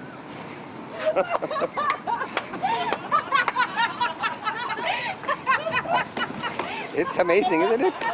Finally, a message in a bottle appears on our fishing line. Okay, something's going on. There's nothing in comparison to what's gonna be going on, though. Feel it right on the neck. Johnny Walker Black, too, at least. Johnny Walker Black, it's empty. Throw it back. There's a message in it.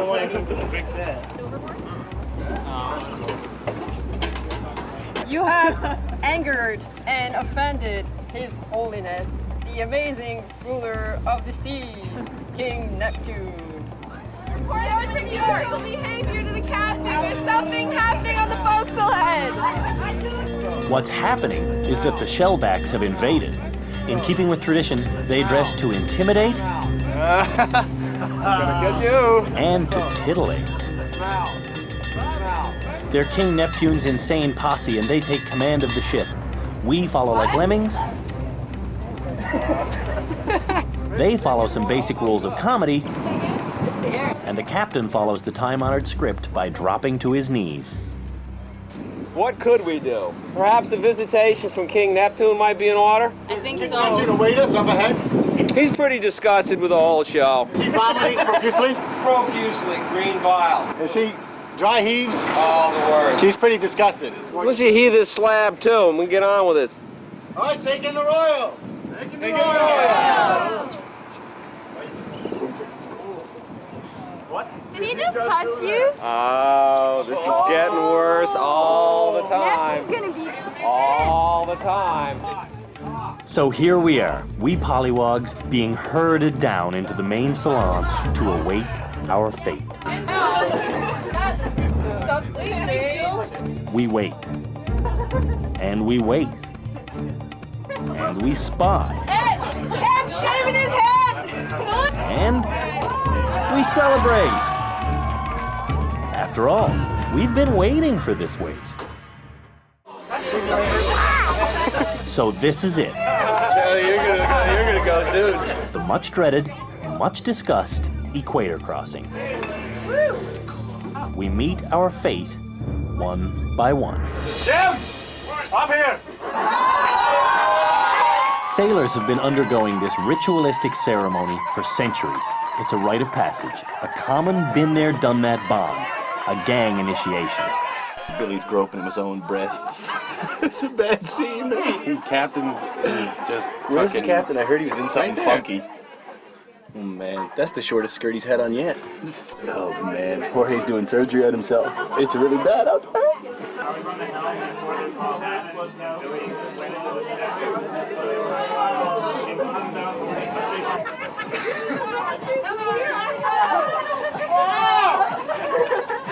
Well, honey, what ship is this? What are we? What's the name of the ship? They're all the same. Okay, who's up? What's the crime here? What's up? Okay. The second mate. Second.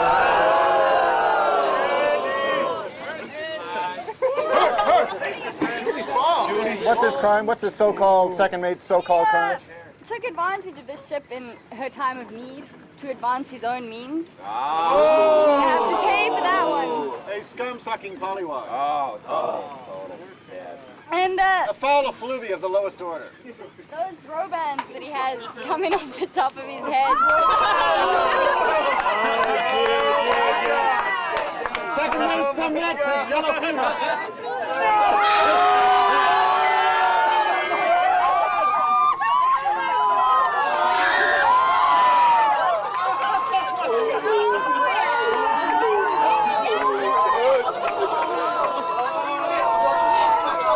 No one is immune, including our cameraman, Wade.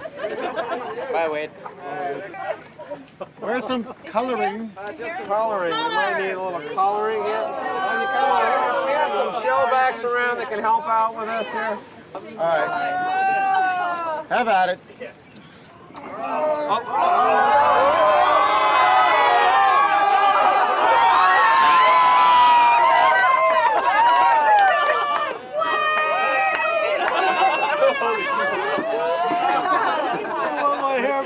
Stop Save the hair. Yeah, we want that We might need that hair. We might need that hair. Give him hair! Hair! My lifelong dream. Up on the top of his head. Yeah. Believe me, I have it everywhere else. Hey, George!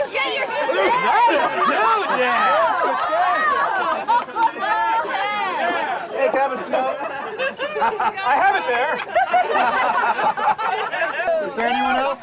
Andrew Younghusband. Wow. His crimes. Oh. Oh. Watch your eyes, Andrew. Your eye. Your eye. The first is being a newfie. Ugly. That's big N for that one. The second is being a film star. The third, predatory on virginal crew aboard the Picton Castle. Virginal? Where? Never said it. To the shell back well. I think the only thing I can do is ask the fellow shellback, what is his punishment?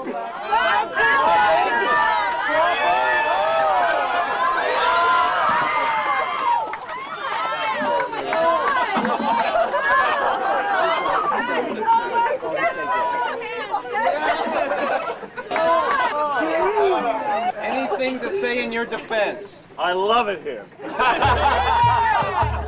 on, Shellback, you gotta lend a hand.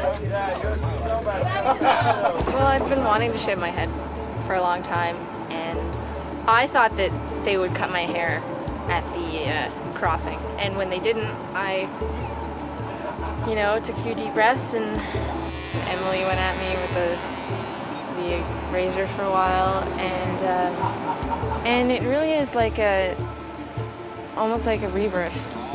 You take it all off, it's all gone. It's all gonna come off. Then I let Billy take it down to the skin. Little mangy dog.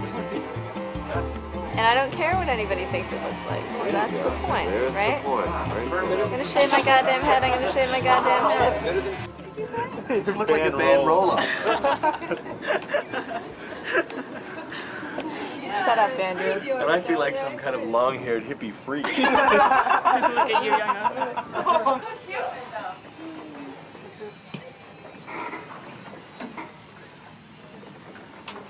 Yep, doesn't get much shorter than that.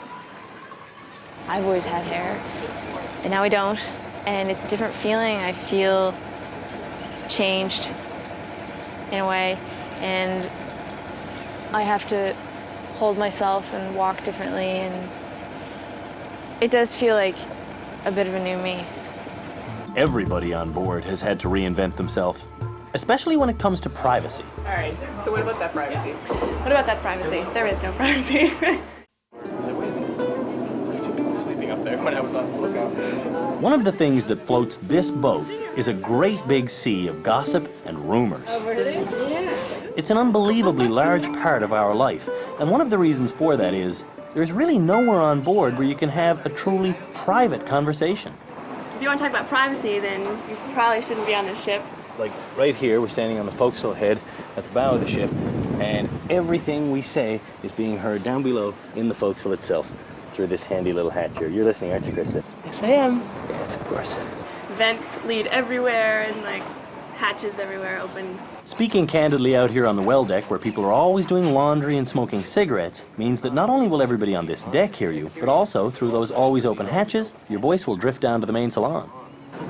You're never going to have any privacy having a conversation in these breezeways here, because your voice will always go straight into the galley house, and you'll be heard by whoever's hiding in this hammock here. Now, right here underneath the bridge is a good one. Yeah, if you don't mind the fact that the captain's always open porthole is right there. Have a conversation out here on the port side breezeway, and your voice will be overheard by who's ever in the inside head and this always occupied outside head. Oh, shut the curtain, for God's sakes. Up here on the quarterdeck, you've got Liz on the helm there. How you doing, Liz? And the always lonely officer on watch. How you doing, Andy? Who's really not that lonely because everything he says can be heard down on the Aloha deck. Are you the oldest? Yeah. Just my sister. You might think that climbing aloft to have your conversation would offer you some form of privacy, but surprisingly no, actually. Pretty much everything we say up here can be heard clear as a bell down there, and certainly everything they say down there can be heard really clearly up here. What's your secret private place, Emily? Well... Like we don't already know. There are 3 places where you can achieve at least semi-privacy. The first is out on the bowsprit. Your second option is to go 2 at a time into the shower. Or you can do what I like to do best, which is come down here to the engine room and the great beast is running and lament your total lack of privacy on board by just having a great big primal scream all to yourself. Gossip is so rampant, some people have made a sport out of starting rumors and then seeing how long it takes for those rumors to circulate back to them. People need stuff to talk about. Sometimes people get bored, so they start talking. It's because what else do people have to do? Absolutely nothing. So that's how rumors start. Gossip on board's worse than high school. And so it was that my relationship with Lauren became fair game for other people's conversations. Now the fact is, I'm a very private person. Unlay it a little bit as it comes up this one. I know that might sound odd coming from a guy who spent the last 10 years working as a television performer, but that is the truth. And this is the first job I've ever had where my role was to not perform. It does go right through. Acting normal is going to take some getting used to. I'm embarking on a new relationship with a woman I've only known for about 6 weeks, and I'm just having a hard time pretending to not notice there's a camera that's chasing me. Us. It's just, I guess, something you need to get over, that it's a very personal, like a very personal aspect is being made pretty public. Shakespeare once said that discretion is the better part of valor. Discretion is also the better part of the second mate's relationship with Jill. Thing is, Jill and Andy are so discreet. Nothing. I didn't even know they were having a relationship. And that is the way they like it. You know, relationships are going to happen, that's fine, but keep in mind that you're surrounded by 40 some other people, and, you know, just tone it down and don't throw it in everybody's faces, because it can make other people uncomfortable, and that's the last thing you want to do. It's not fair to subject other crew members to what you would like to be a private moment, because there is no such thing on board. As the follically challenged pose for their future fridge magnet picture, visions of sugar plums dance in their snow-white heads. That's close enough. We're not going to make the Galapagos in time. Christmas will be spent at sea.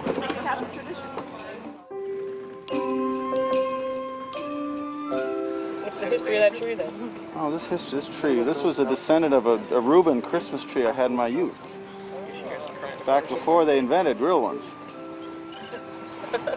It's a pretty good shade for you. Oh, yeah. What did you expect? Welcome to my underground. Thanks, Mom. Santa baby. In 30 years, I have never missed Christmas with my folks. Little bottle of Noopy Screech for the tree. Some rum, you know, take me back. This separation is hard on many of us, especially those of us with children and spouses, like our cameraman, Wade. I feel bad for you and Gabe. Do you want me to tell the captain to let you off right now? No, seriously, you know. I mean, Wade was, you know, I was getting to go through his bag of Christmas stuff today, you know. It's sad, you know, not being around loved ones. Because I'll be imagining everything that they're doing without me, and kind of wondering if, you know, did anyone make cookies? You know, it's hard for me to even get into thinking about Christmas because I'm not doing any of my traditional role as a mother. Depressed. I wouldn't say I was depressed, but you think about family and, you know, you're missing them. But as the day wore on and the captain broke out some rum, people kind of brightened up and really had a nice time. You know. This is our family now. And it's a pretty good one. Bit of mashed potatoes. It's actually really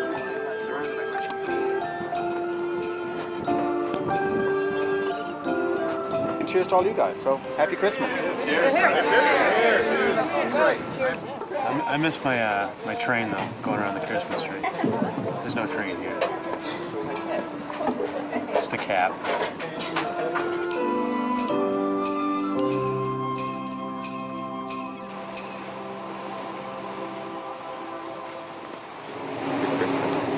Look at that. So many things to look at.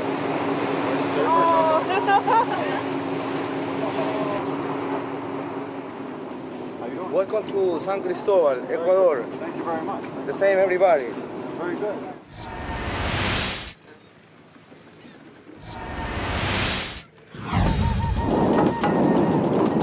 Look at the Galapagos. Look, look, it looks like the moon. It looks barren and inhospitable.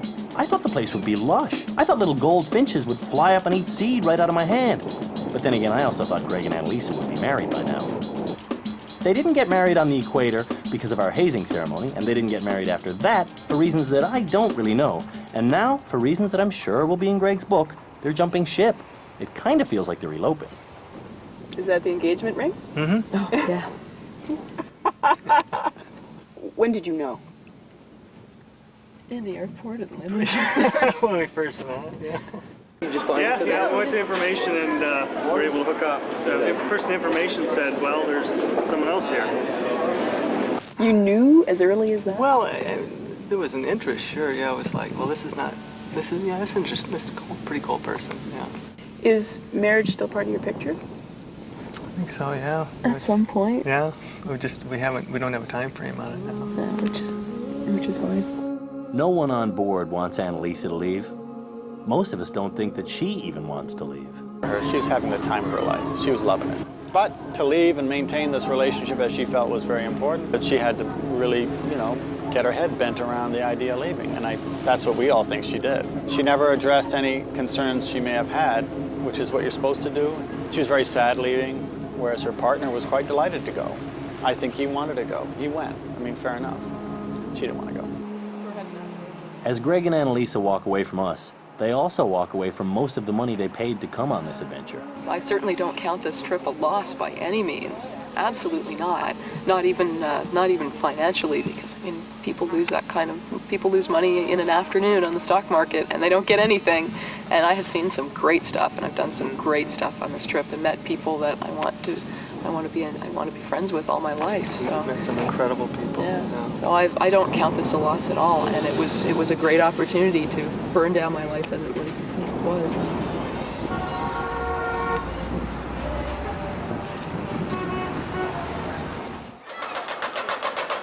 It's New Year's Eve in the Galapagos Islands.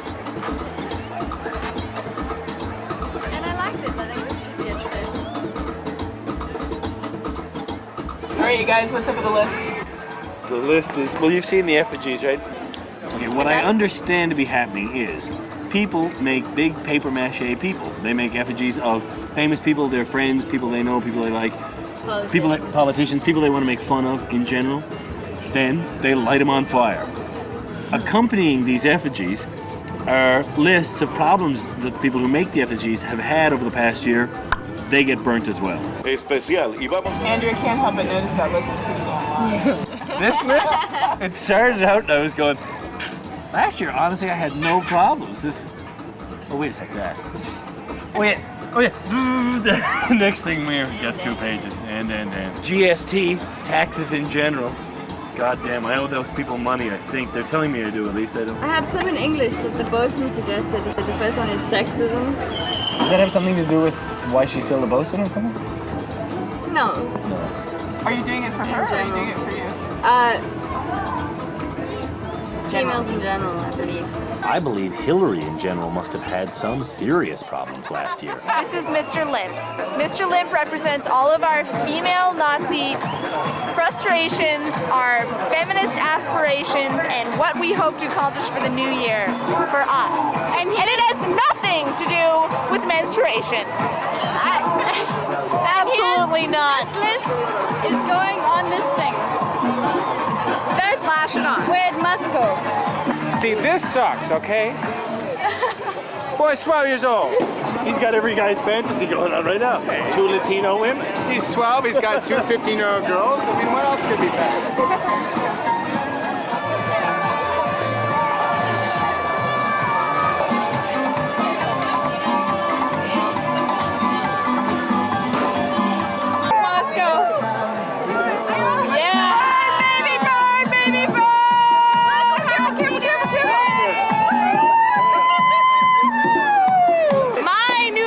resolution is to be respectful of others and respectful of myself. And that's it.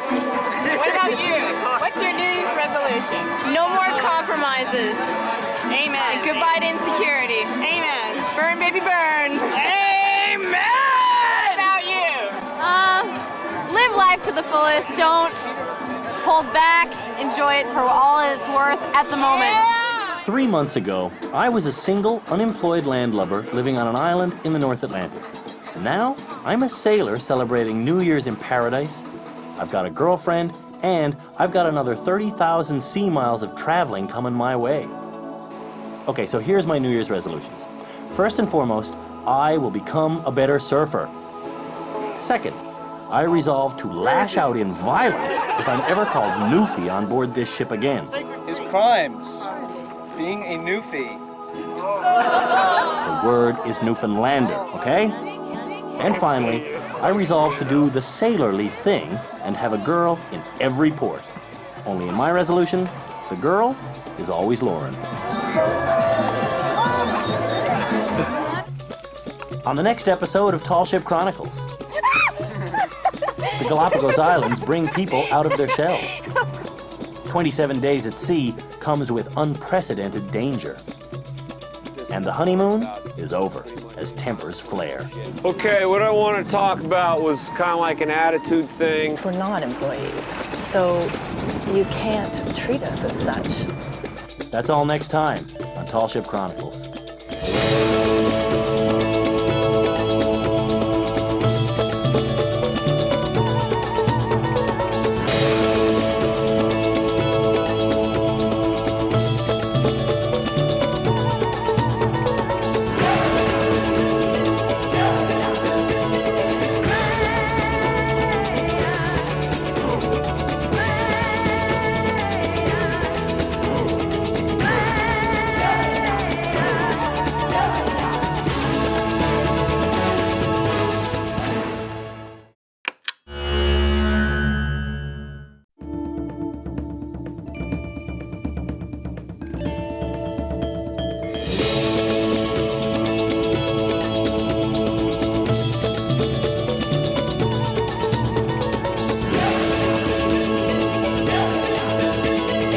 "45 men and women pursue an extraordinary dream.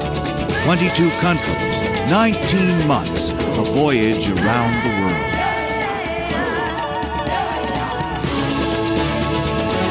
Tall Ship Chronicles."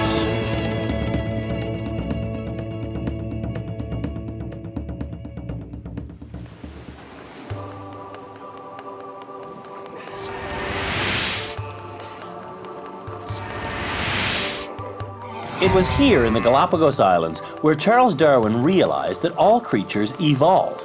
All creatures except square-rigged sailors, that is.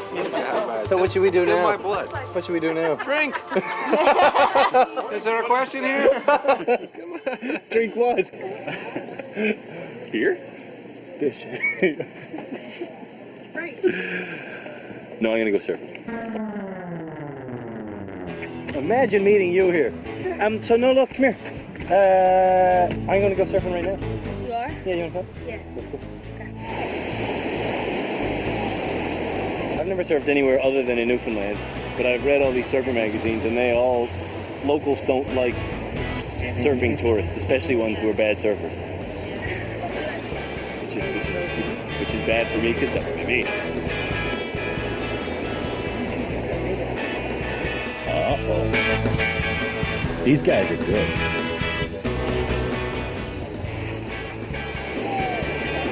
You got the number for my medical insurance, right? Oh, yeah. Now keep in mind, I'm new at this. Charlie and Sven are new to the world of diving. This is the first open water dive that either of them have ever been on. If you see a shark, don't try to touch a shark.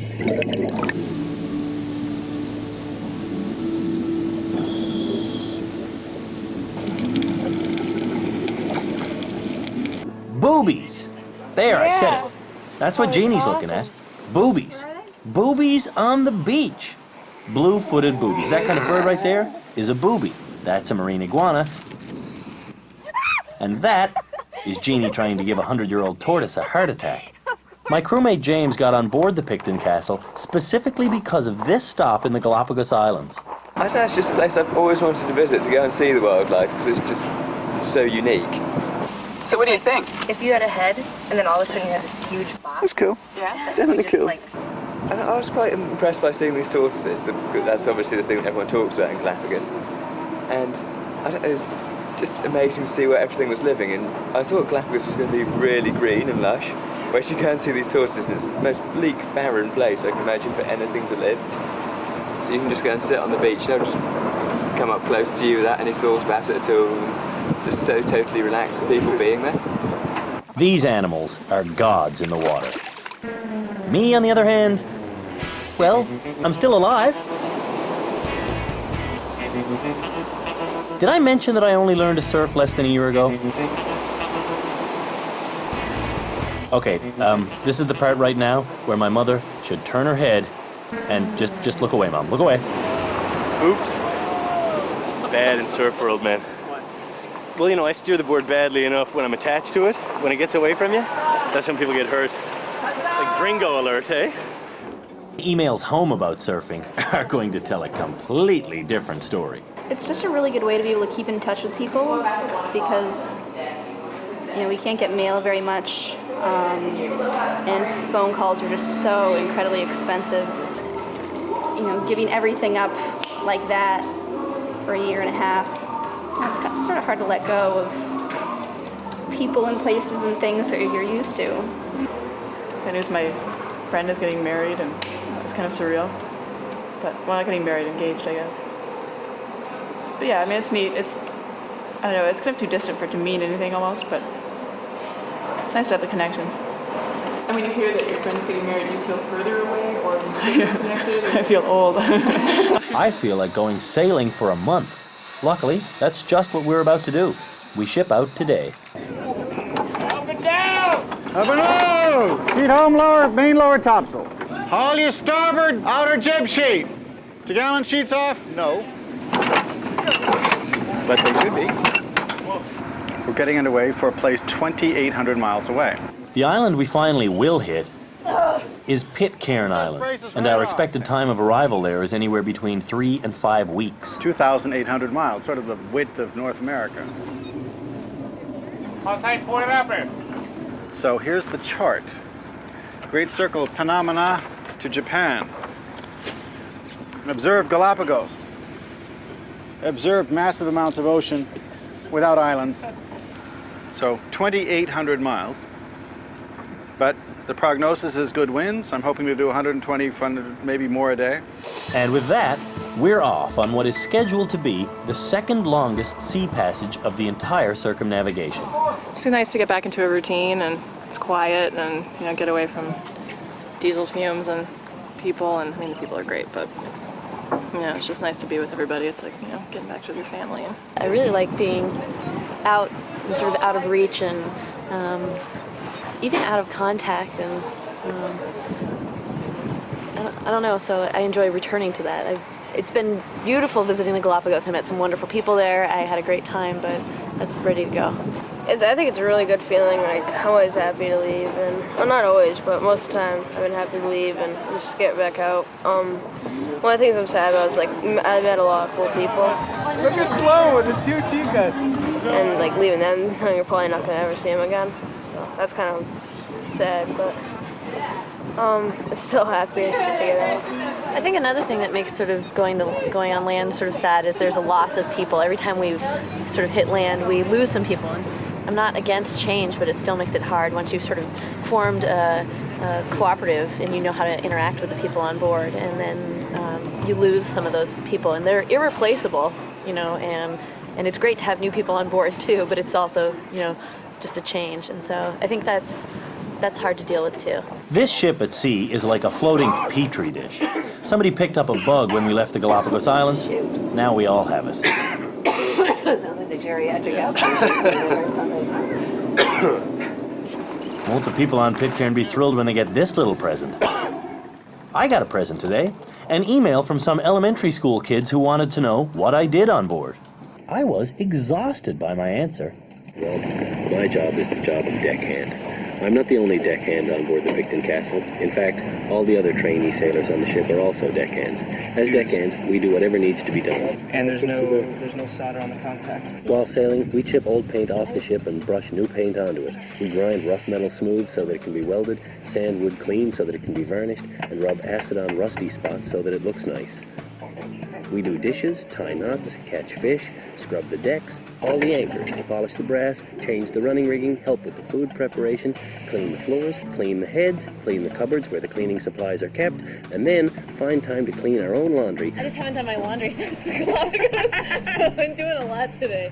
By hauling salt water up over the side of the ship, adding dish detergent to it, and scrubbing our dirty clothes on washboards like back in the old days. I can just imagine somebody who knows how to use one of these washerboards seeing this on TV and saying, she hasn't got a clue. Deckhands go aloft, which means we climb high up into the air, sometimes more than 30 meters straight up, to set the sails so they catch the wind, or furl them up so they catch no wind. It sounds scary, but it's actually a lot of fun. In fact, all the work is fun, because all of us 30 deckhands do it together. So far, in our job as deckhands, we've learned a lot about the sea, as well about geography and history and different people's cultures. We have also learned about the stars and the sun and the moon and navigation, but most of all, we've learned about each other and ourselves, because sailing a tall ship is not something you can do alone. You need to rely on your fellow shipmates, and they need to rely on you. And if you all work together, you really can sail the whole way around the world. I think a youngster would like to get that in the mail. It's weird, you know, what do we do out here? Well, we do work for 8 hours a day, and then we do a whole lot of nothing, but it seems like mustering up the courage to do something during those 8 hours of a whole lot of nothing is really difficult. Everybody, shaves their legs. I walks. I don't get bored on this, no. I mean, you don't. I mean, there's so much to do. But the thing is, it's not the conventional stuff. I mean, the things you do at home are, you go to the movies, watch TV, play Nintendo. Hey, I found a bunch of washers. Hang out with your friends, talk on the phone, surf the web. Where's that drawing? They forget all the things to do, play cards, play games, write letters, read books. I mean, there's stuff to do. You just have to, it's not going to be handed to you the way it is in the real world. There's probably a way you got to put this on that's right, isn't there? I just think it's such a nice opportunity to slow down and have things quiet that you just don't get, So we're going to have a nice little knot board so you can practice your knots. 3 days in, and the prediction of 120 miles a day is downright laughable. We are stationary. It feels like we're living in a small town with no roads leading out. It's like someone wants the whole ship to just take a nap. We're just like, it's gray and cloudy. We're not going anywhere. Everyone's heads are like... 6 weeks ago on this fast, I think I'd shoot myself.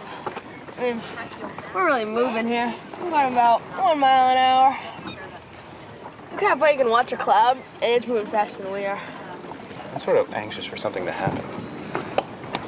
Something bigger to come up, weather or some tacking, higher winds, maybe. Should be going that way.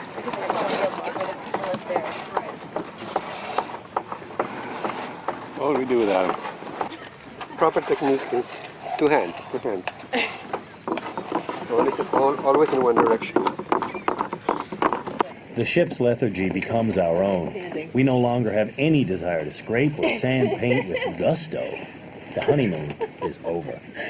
And then you're surprised it's going to take 1,200 hours. The chief mate, on the other hand, wants us to keep sweating like every night is our wedding night. You might sit there and say, well, this is a mindless butthead project that they're thinking up just to keep us busy. So what if it is? What else you doing? Okay, what I want to talk about was kind of like an attitude thing and a creeping complacency type thing. And I'm not naming names, and I'm not singling anyone out and saying you, or you. It's sort of along the lines of, if this applies to you, great. If this doesn't apply to you, great. It's like... This is the third time today Billy has given this speech. The reason? Complacency. Our Monomoy boat is in the midst of the world's most drawn-out paint job, and Billy is not impressed. I see someone sitting there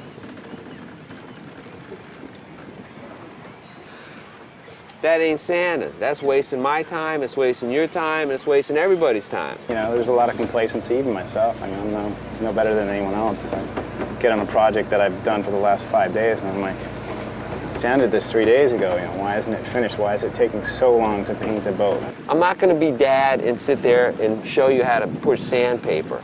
Figure it out. Well, if that's the case, then don't be upset when it's not done well. Because lots of people, and myself included, I've never learned how to use tools or paint brushes or sandpaper. I've never had to. So for me, it's all an experiment. So if something that I do doesn't turn out the way he would expect it, and I've had no instruction, then why is he so surprised? I don't know. Now, that boat there, if you were to build it right now, it cost you 30 grand, right? That thing's an antique, and it's a really nice boat. So maybe instead of looking at it as a total drudge show, appreciate it for what it is. And then there's the issue of, are we employees or are we paying passengers? You might think, I'm paying 35 grand to be on this trip. I really should be just spending my time in a beach chair, bag and raise. I don't know what you're thinking. But I do know that the spending time in the beach with the beach chair, bag and raise, costs about 5 times as much. It's called the QE2. Some people would just think they wanted to go see the world. I think some of the people that are on the ship might have thought that. Oh yeah, we'll go around, sail around the world, and oh yeah, there's a professional crew, and they'll take care of everything. Nobody knew how much of a job this really was going to be. And the fact is, we're not employees, so you can't treat us as such. And I think that for me, it's not a problem. If someone's not working hard, then they're just not working hard. I'm going to do my job and feel good about it at the end of the day. If they're not, that's just not their work ethic, and I'm not going to impose it on them. Maybe they'll learn to work hard. Maybe I'll learn to work harder. There's a bigger issue here, though. We're at sea, and in this hostile environment, laziness is a serious liability. There's complacency. We're getting too comfortable, getting complacent, missing things, and that's how accidents happen. Very true, I agree with them. What happens if we get a squall in the middle of the night? You know your lines? We still seem to have confusion on what direction is what. How about the points of the compass? Basic knots. Anytime we do anything with a boat, we're running into, that's interesting, but it's not a knot. You know, we gotta be covering each other's ass, you know? Because, I mean, there's just so many things that can go wrong. And it's like Murphy's Law, man. He's just waiting right around the corner every second, sleeping, waking, whatever. You know, it's like tick, tick, tick, the time bomb waiting to go off, you know? And we don't want to see anybody get killed or hurt, you know? So I just figured I'd mention it. Then, one night while the 12 to 4 a.m. watch has the deck, a squall hits. Nothing too exciting about that. Happens all the time. This squall, though, blew a hole through the foreroyal sail. Most of us on board have never seen this kind of destruction before. Phil and Maria have. That's why the mates are trying to, like, drill that into people. Like, what happens when that happens, like when a squall hits, what you gotta do. And, you know, that's why we try to keep people up on their toes and not, like, sleeping on watch and whatnot. Because if that happens, you gotta be there to, like, deal. You always have to be in control when you're out here, because the ocean's bigger than you are. It's always gonna kick your ass. The captain once told us that a bigger enemy than the sea was going to be our own interpersonal relationships. And thanks to Billy's speech, the relationship he has with Jorge is about to get tested. Nobody ever talked to me like that in my whole life. I wasn't born to work the way you do, my friend. 18 hours a day. I don't work no 18 hours. I have seen you. When Billy was giving his warning speech yesterday, it was understood that we were to take it like true subordinates. Jorge, though, he didn't even try to conceal the fact that he found the whole thing ridiculous. Anyway, what I want to say is that I'm sorry I did not, because if I had taken it seriously, I would have cried, I guess. Why? Or I would have what? Why would you cry? Because nobody ever talked to me like that in my whole life. I purposefully avoided going to the army. I didn't go to the army. How did I talk to you? I mean, as if you were a sergeant and we were recruits. I mean. No, I would said, look, you've been working on this boat for weeks now. There's nothing, you don't have to over-intellectualize. You got a paint pot, you got paint, you've got wood that's got red primer on. It's a no-brainer. We don't have to over-intellectualize. You put white paint on the red. But the thing is that a number of people are incredibly mad at me because of my attitude towards the speech, and they don't talk to me anymore. That's okay. They send this killing. They will get over it. They will get over it? Yeah. So what about me? Will I get over it? Too. You'll be fine. I can tell you. Okay, I will not quit. I know you will be fine. You will come out of this whole experience a better person. I can tell you that right from here. I know that. But what I'm suffering for is for the lack of the bidet. You want a bidet? Yeah. We'll tell you what. We'll tie a line around your ankles and toss you over to the side. That ought to get you douched out pretty good. How's that sound? You want to do that? Let's try that tomorrow. See how it works. Have a little trick? That might work. Bye. We drag you along by your ankles. You get douched out right good.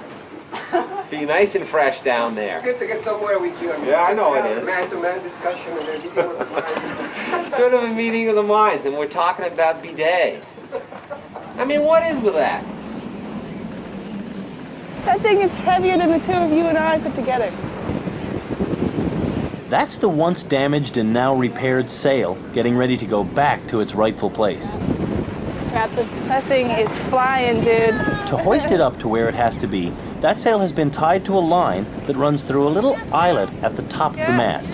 That eyelet is called a fairlead.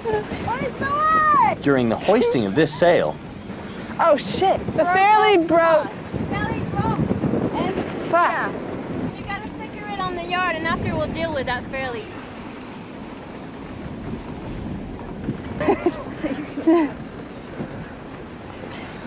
Slack the starboard, fore royal, leechland, aport!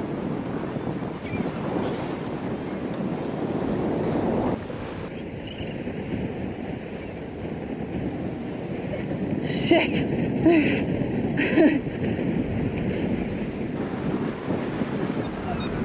Okay, kids, do not try this at home. Hillary has volunteered to go up and repair the broken fairlead, which is 8 stories above the deck. Now, how is she going to do that? Well, she has to shimmy barefoot up to the very top of the mast, and then she has to re-rig the fairlead. There's not many people on board who would put themselves in Hillary's shoes right now. She's hanging on by her own mental strength, with no safety device whatsoever, while doing rope work. She's physically as tough as nails, yes, but at her core, Hillary is as fragile as any other 18-year-old girl. I'm a very insecure person, I'll admit it. I know it doesn't come across that way, but it's true. It's one of my New Year's resolutions, actually, in Galapagos, when we burned the lists. My biggest one was insecurity and compromise.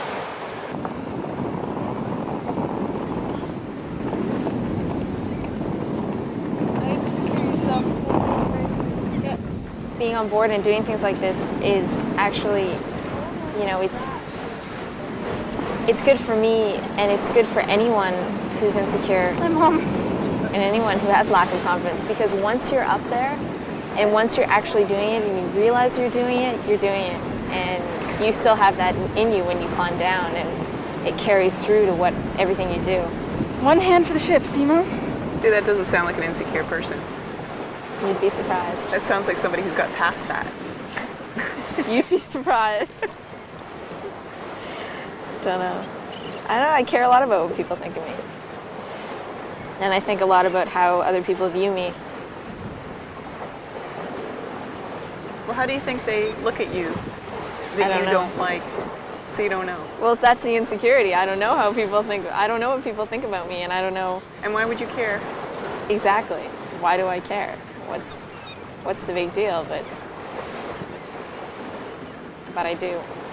One thing the experience of the ship does, it strips down all the junk. So what you're left with is yourself. We know when we're going to eat. We don't choose what we're going to eat. We're going to eat what the cook feeds us. We don't choose what work we're going to do. We don't choose. I mean, all these things that we normally that make a lot of noise in our day has been eliminated. Really, almost all of it. And you're left with all those other questions that we often put off and ignore and try to avoid as much as we can. And they sort of, because all the rest has been skimmed off, we're left with pretty much the kernel of who we are. Everybody has a hero. Hillary's biggest hero is her sister. She's traveled extensively and has had lots of experiences abroad, and she comes home with these wild, exotic stories, and she's smart, and she's beautiful, and she's just the kind of person I want to be. So is the ship's highest-ranking female officer. Julie's taught me more on board than anyone else, and I'm honored to consider her a friend. She's an extremely strong woman. Julie possesses a kind of silent power that demonstrates just how well she's able to deal with ship lifestyle. She knows that when you've got time to kill on board a ship, you can either work yourself out physically, or you can work yourself out emotionally. So I'm finding it hard to get along with a lot of people that are my age.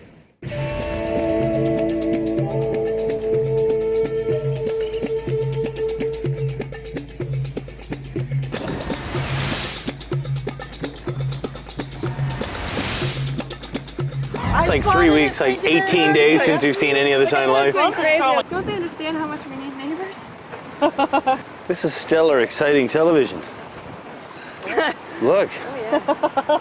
Look at that way here. I'll point it out to you. See that little dot? That's exciting. That's high-end excitement right there. You can see what we're referring to. That little tiny dot out there. Wow. This has been it. That's the first exciting thing. There's been absolutely nothing but sea and sky for damn near a month now, and the one day you were filtering your water, it was a big event. We're laying there in the veggie bin upside down, right? Watching drip, drip, drip, drip. Oh my God, it dripped twice in less than a second. That's incredible. And now this. Yeah, now this. So it's been quite a change.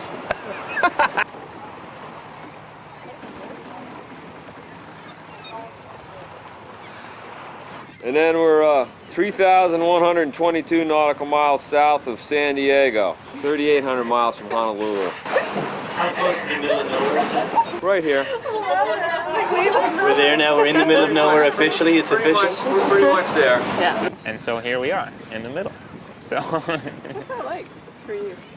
it's a lot like it was the second day on. It's not very different at all. I mean, it's cool to be a long way from land, but it's the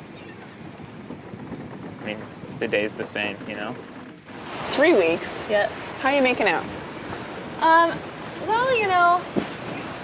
I really haven't noticed it to be either a problem or particularly wonderful. I think there's been dramas that have occurred as a result of boredom.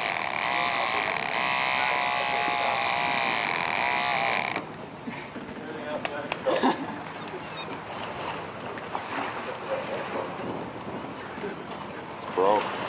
Pickle's gonna kill me. Oh my God, he's gonna kill me. Go see how you look.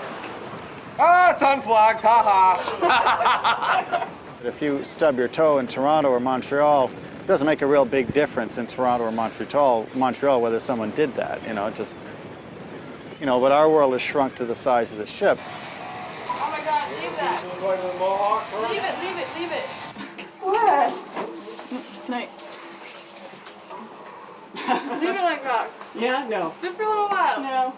I think people find things that have to find things that are wrong. I think it just sort of spices up life out here. Little things that wouldn't get on your radar at home are big on our radar because our range is short. It's the ship. So, if you run out of coffee, that's a big grouchy thing. You better hope we're not out of coffee. Ooh. We're going Mach 3 now.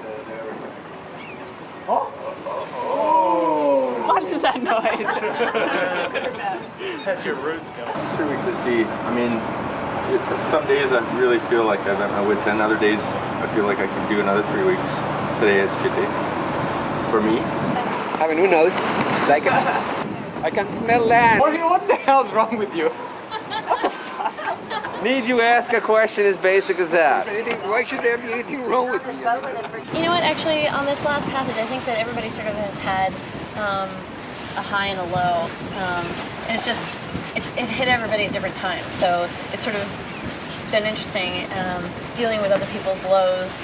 Don't make me laugh. I'm in a bad mood. I don't want to laugh. What's in your hand? Fingers. I want to see the other hand. You go without smoking? 5 years. You started because? Because I'm pissed today. I'm in a bad mood. No, but when you started 2 weeks ago, why'd you start smoking again? I don't know. It just happened. It's like, I suppose, being an alcoholic, right? You fall off the wagon. I don't I don't know. Okay, I'm smoking. Oh, I'm sorry, Mac. What do you mean, Mac?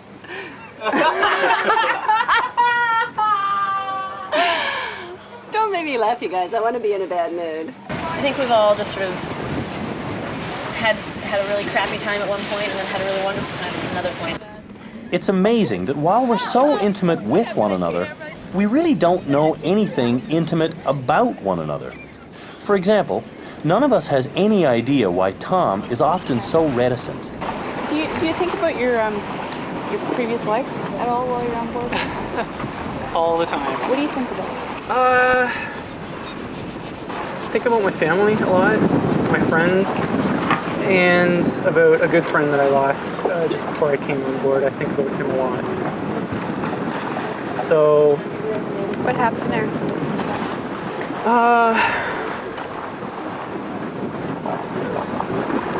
Made a really good friend at my last job, and it was, I don't know, just really sudden. He hadn't been feeling well for about a week, and on my last day that I was supposed to be working, we found out that he passed away. I'm not even really sure from what, whether it was, I think something, maybe an ulcer, something in his stomach let go. That was really hard. And leaving at the time that I did was even harder because I felt like I was almost abandoning that life and the people around me that I think needed more support than I did. He was 45. I tend to get along a lot better with older people than myself. With the younger crowd, I just don't usually fit in. And most of this crew is a younger crowd. I'm finding it hard to get along with a lot of people that are my age. And he was just a really nice guy. And I got along with him better than I did with anybody else at that time. It was just really, really hard to lose that. And to know that that isn't going to be there when I get back. It really tears me up inside. But you know, when you're on lookout, though, everything comes in perspective.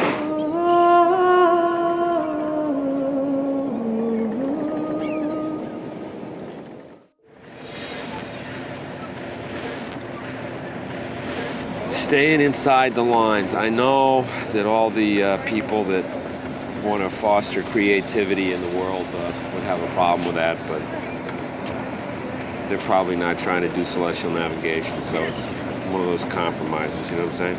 Yep. When we first heard that a 12-year-old would be sailing with us to Tahiti, most of us thought that having a kid on board would be a massive inconvenience. Then we got to know Sloan. Sloan brings a lot to the ship.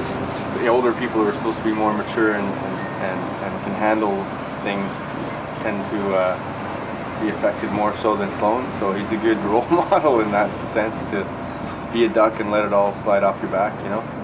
He seems a lot more to me like somebody, you know, like my friends back home, you know? Just like he's 18 or 19 or something as opposed to 12. Sloan has a maturity that goes well beyond his years.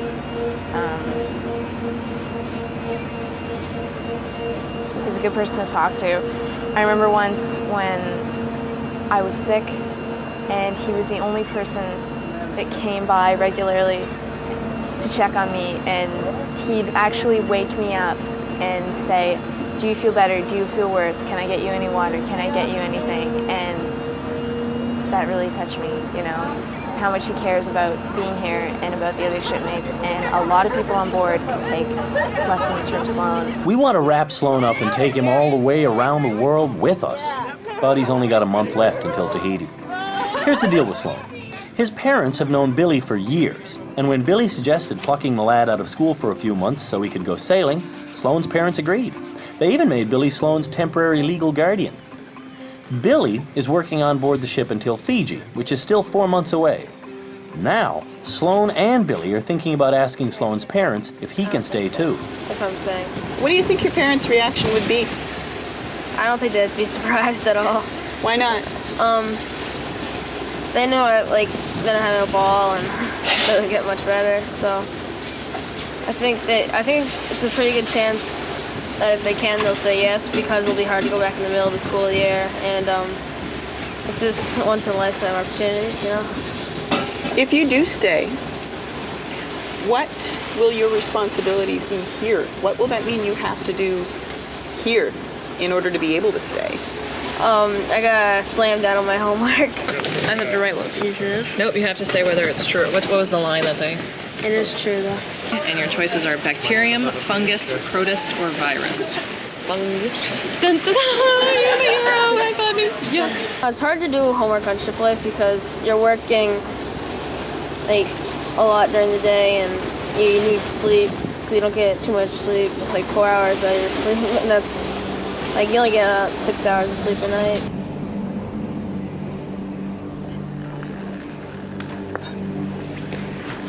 We work 4 on, 8 off, so in a 24-hour day we work 8 hours, 7 days a week. And when we're on watch at night, we steer the ship or stay on lookout. We kind of sit around and tell stories about, where we came from and what we used to do, and gossip maybe about affairs of the ship. Some people love getting up in the middle of the night and watching this 12 to 4 thing happen. Unless I'm full of cocktails and running around downtown like a loon, 12 to 4 ain't my hour. Especially not getting woken up at 12. Speaking of 12, there's a navigational reading you can take for something called apparent noon. See, I was looking at it before over here, now I'm all the way over here, right? And today at apparent noon, the sun will peak exactly 90 degrees above the ship. I got it. 87. That's straight up. And while that might not seem like anything too exciting to you, in the world of celestial navigation, it's a very big deal. We're surrounded by sun. Oh, this is bad. This is bad. We got sun to the left of us, sun to the right of us. Jesus. Boy, this is pretty good. We're gonna look good on TV on this one. Here they are, shoot noon. Everybody's pointing in a different direction. One thing to remember though, no matter where you go, there you are. That's an important concept you gotta remember.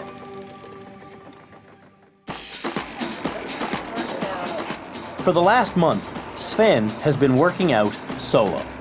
Now, he's got a gang. You guys ready? All right. More singer, more. And do sit-ups. You're serious. And it burns. Jacket diamonds.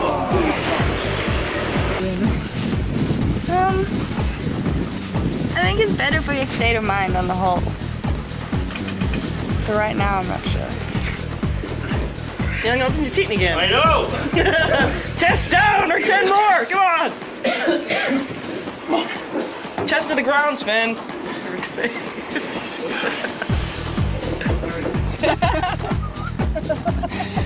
Oh.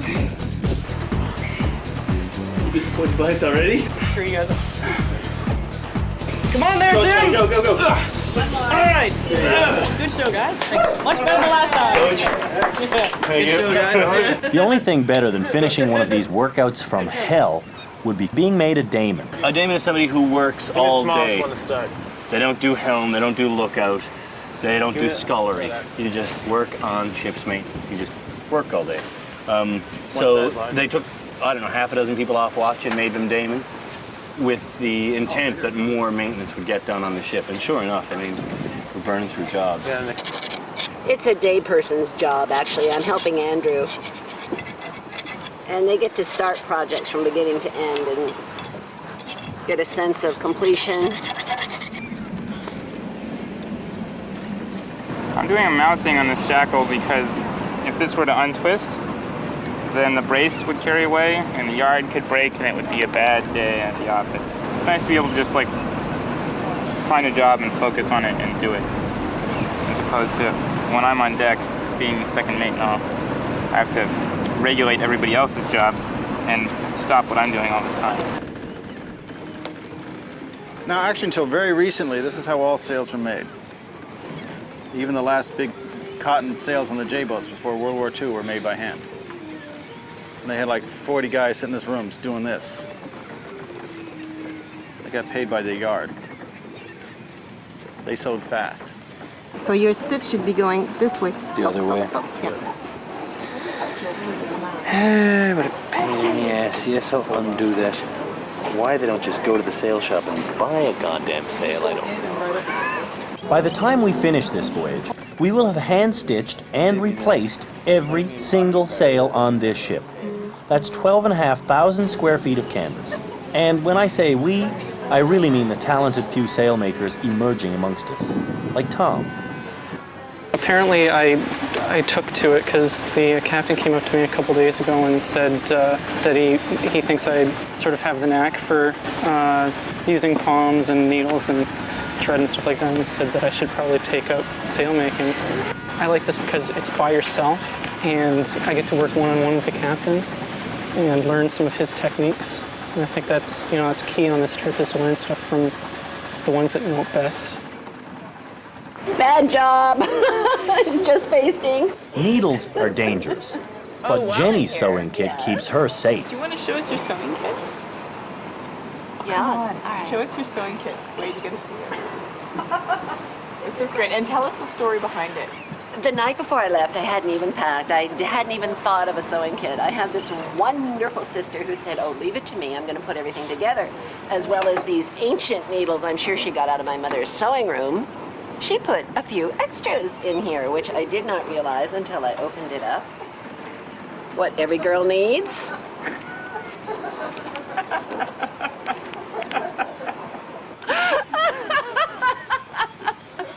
Now, Jenny, what are you doing with those? Because they're not used for Unfortunately, absolutely nothing. Going to be very hard. Sloan just received this email from his parents. We support you. Continuing on. Billy, can you believe I am saying this? What's it mean, I can stay till Fiji.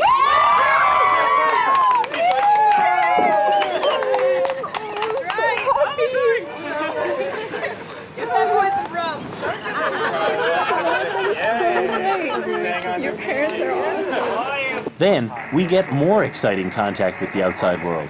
After 26 days at sea, we're finally close enough to make contact with Pitcairn Island. Hey, good morning, Danny. How are you doing? I'm doing real good. Is this Lynn, over? Yeah, that's all right. Yeah, that's him. Well, how you doing, man? It's great to hear you. Hey,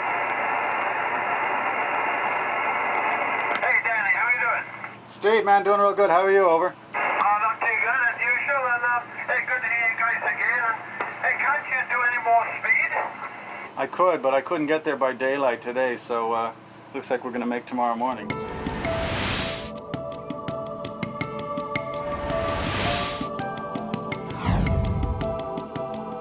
It's a community like any others, with the problems of a community like any others.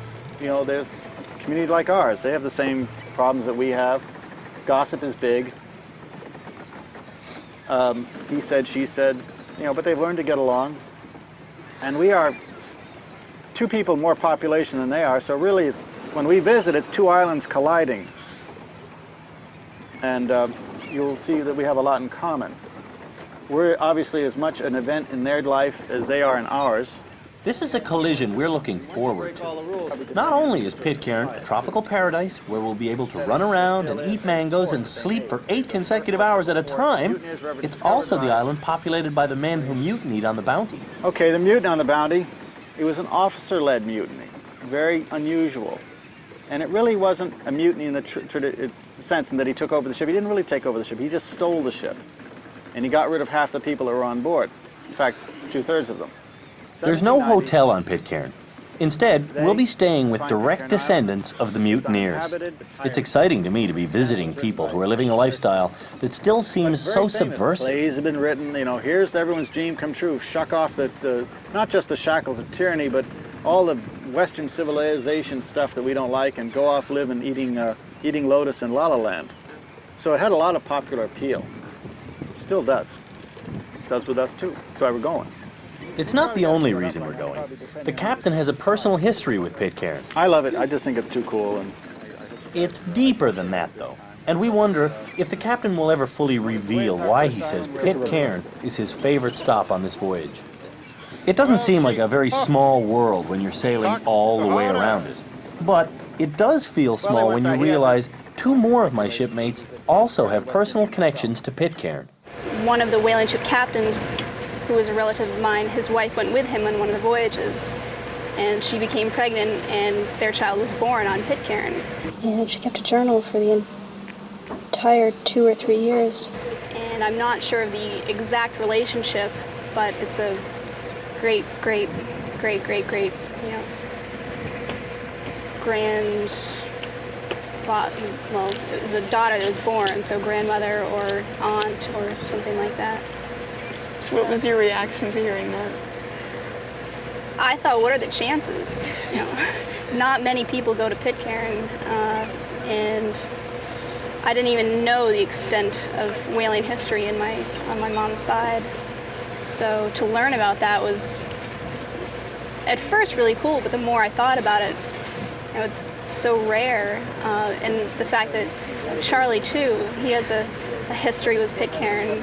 I just know that my grandfather went there with Irving Johnson, like 1955, somewhere around there. Right now, we all feel like cows that haven't been let out of the barn all winter.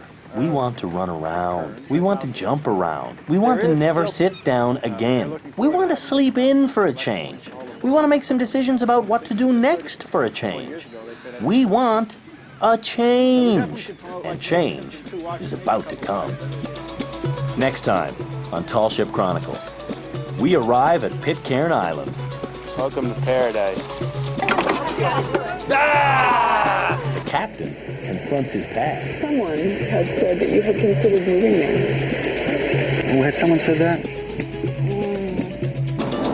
Someone had said that. Yeah, well, that was probably true. And Jorge makes the only decision he can live with. I'm leaving because I could not be part of this great dream. That's next time on Tall Ship Chronicles.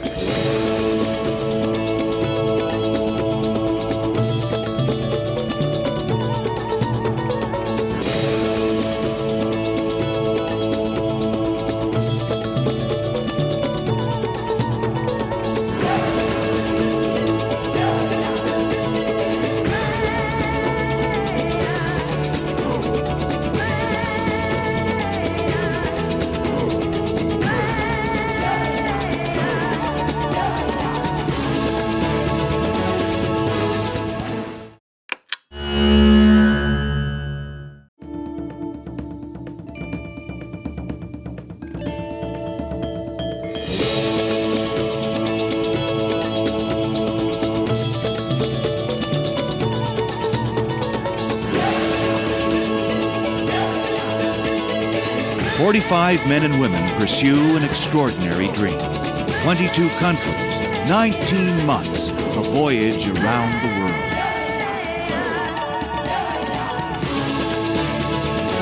Tall Ship Chronicles.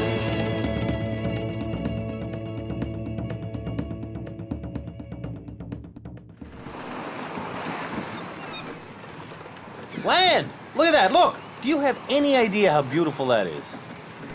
That's it.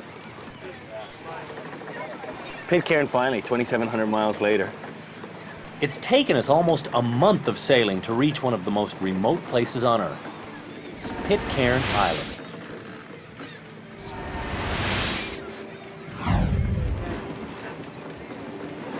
thought it was going to be flatter. I thought it would be flatter, wouldn't be that high. And I thought it would be perhaps a little bit bigger. It's less than 2 miles wide, but Pitcairn's reputation is bigger than can be measured. This is where the mutineers from the Bounty settled in 1790. Their descendants still make up most of the 38 people who live here. Well, I've always been fascinated with the whole Mutiny on the Bounty story and the whole ideology behind it. I think it'll be interesting to see the result of so many generations of people. And seeing it grow from a blip to this morning, I keep on thinking of them, in their big stolen boat, ship, watching that thing get bigger, having the same experience, but knowing they're going to spend the rest of their lives there. As we furl sail and prepare to drop anchor, the captain must be time warping right back to his youth. He first sailed to Pitcairn as a young man, and his 10-day stay produced lifelong attachments. There's a Galapagos turtle that lives over here. This is Ted's side in here. As the local longboat holding what is more than half the island's population comes out to meet us, our sense of anticipation becomes almost overwhelming. Stand by to take the boat starboard side too. Once again, it's not that bad to be us. Hey, man. Hey, guys. Steve, you here? Hello. Hey, Dennis, how you doing, man? Hi, Danny. How you doing? We're here. It's a long way to come, but we gotta do it. It is a long way. Gotta see it. Hey, old boss. Hey, good to see you, Dave. Good to see you, man. Welcome aboard. It's wonderful because out of our bedroom window, we see the ocean. So you wake up to that, and that's got to be inspiring. We didn't have to pay $1 million to see that. For 1 month, we have had no one other than ourselves to talk to. For years, the people on Pitcairn have had no one other than themselves to talk to. Our conversations flow without effort. So you guys just stop and have a swim again? Yeah, we just sail, we strike all the sails and we just go for a swim. We're not showing up empty-handed. Ease your swing. The captain told Pitcairn to write a wish list, and then we filled it. We have a big blue water tank, some corrugated tin roofing, and a hell of a lot of canned food. And for us, they have food that's not in a can. Woohoo! And yes, we'd love to get some fresh produce. Any amount, any kind. Put them on the hatch! After our sea diet of tinned and frozen everything, the fruit that they dump on the hatch looks like an optical illusion. Yeah, it's holding up, yeah. And these guys, all they do is they're just a bunch of pigs. They're just gonna eat like bastards anyway. Wait, what did he just say? They're just gonna eat like bastards anyway. Bastards? Bastards. That's what he's trying to say. He hasn't even hit land yet, and already the captain is laying out the Pitcairn accent. It's a Polynesian Old English blend. We are desperate to get off this ship when the captain says the worst thing imaginable. Jay, I think we're gonna have to re-anchor. We're not holding. We hit the windlass to bring up the anchor, but our inspiration is lacking. Yeah, we're getting there. We're chipping away at it. Then, inspiration comes. In the form of a giant, screaming, bald-headed local named Paul, who calls us ladies every time we slow down without his permission. Come on, ladies. All the way. Yeah. Let's burn that. Here we go. With Paul barking orders, our anchor practically leaps out of the water. I like this guy. The anchor not holding came as no surprise. This is one of the worst anchorages on our whole trip. So as a precaution, half the crew is staying on board and half is going ashore. We'll switch up every 2 days. Those are Norfolk times? Yeah. Those were brought here, yeah.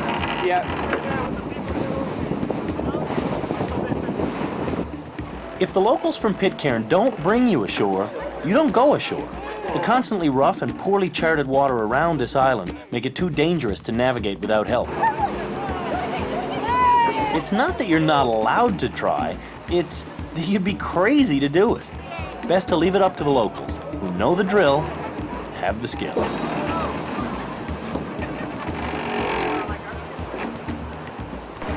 The captain must carry some weight here. Just look at the mayhem the islanders are allowing him to inject into their lives. Okay, nice to meet you. The captain leaves with his buddy Len before Irma settles on Jeannie. There's no hotel here, every family on the island has agreed to open their doors to us. You got a place to stay? Billy, I don't have a place. Billy right there. I think he's not spoken for yet. We're not like the people on the team pick last. What? Oh yeah. Pick last. You gotta go. Pick me. You gotta go around. You gotta do some advertising. You can stay with me if you like. Perfect. Yeah, I'm Andrew. Dave. Nice Andrew. to meet you. Yeah. How you doing? This is Lauren. Dave. Lauren, hi. Finally chosen, our hosts whisk us away for a quick tour of the island. Welcome to paradise. No kidding. Just check out these directions. You see where the coconuts are? Yeah. Just beyond the coconuts, you come under the palms. What you doing, Em? I'm just taking a moment.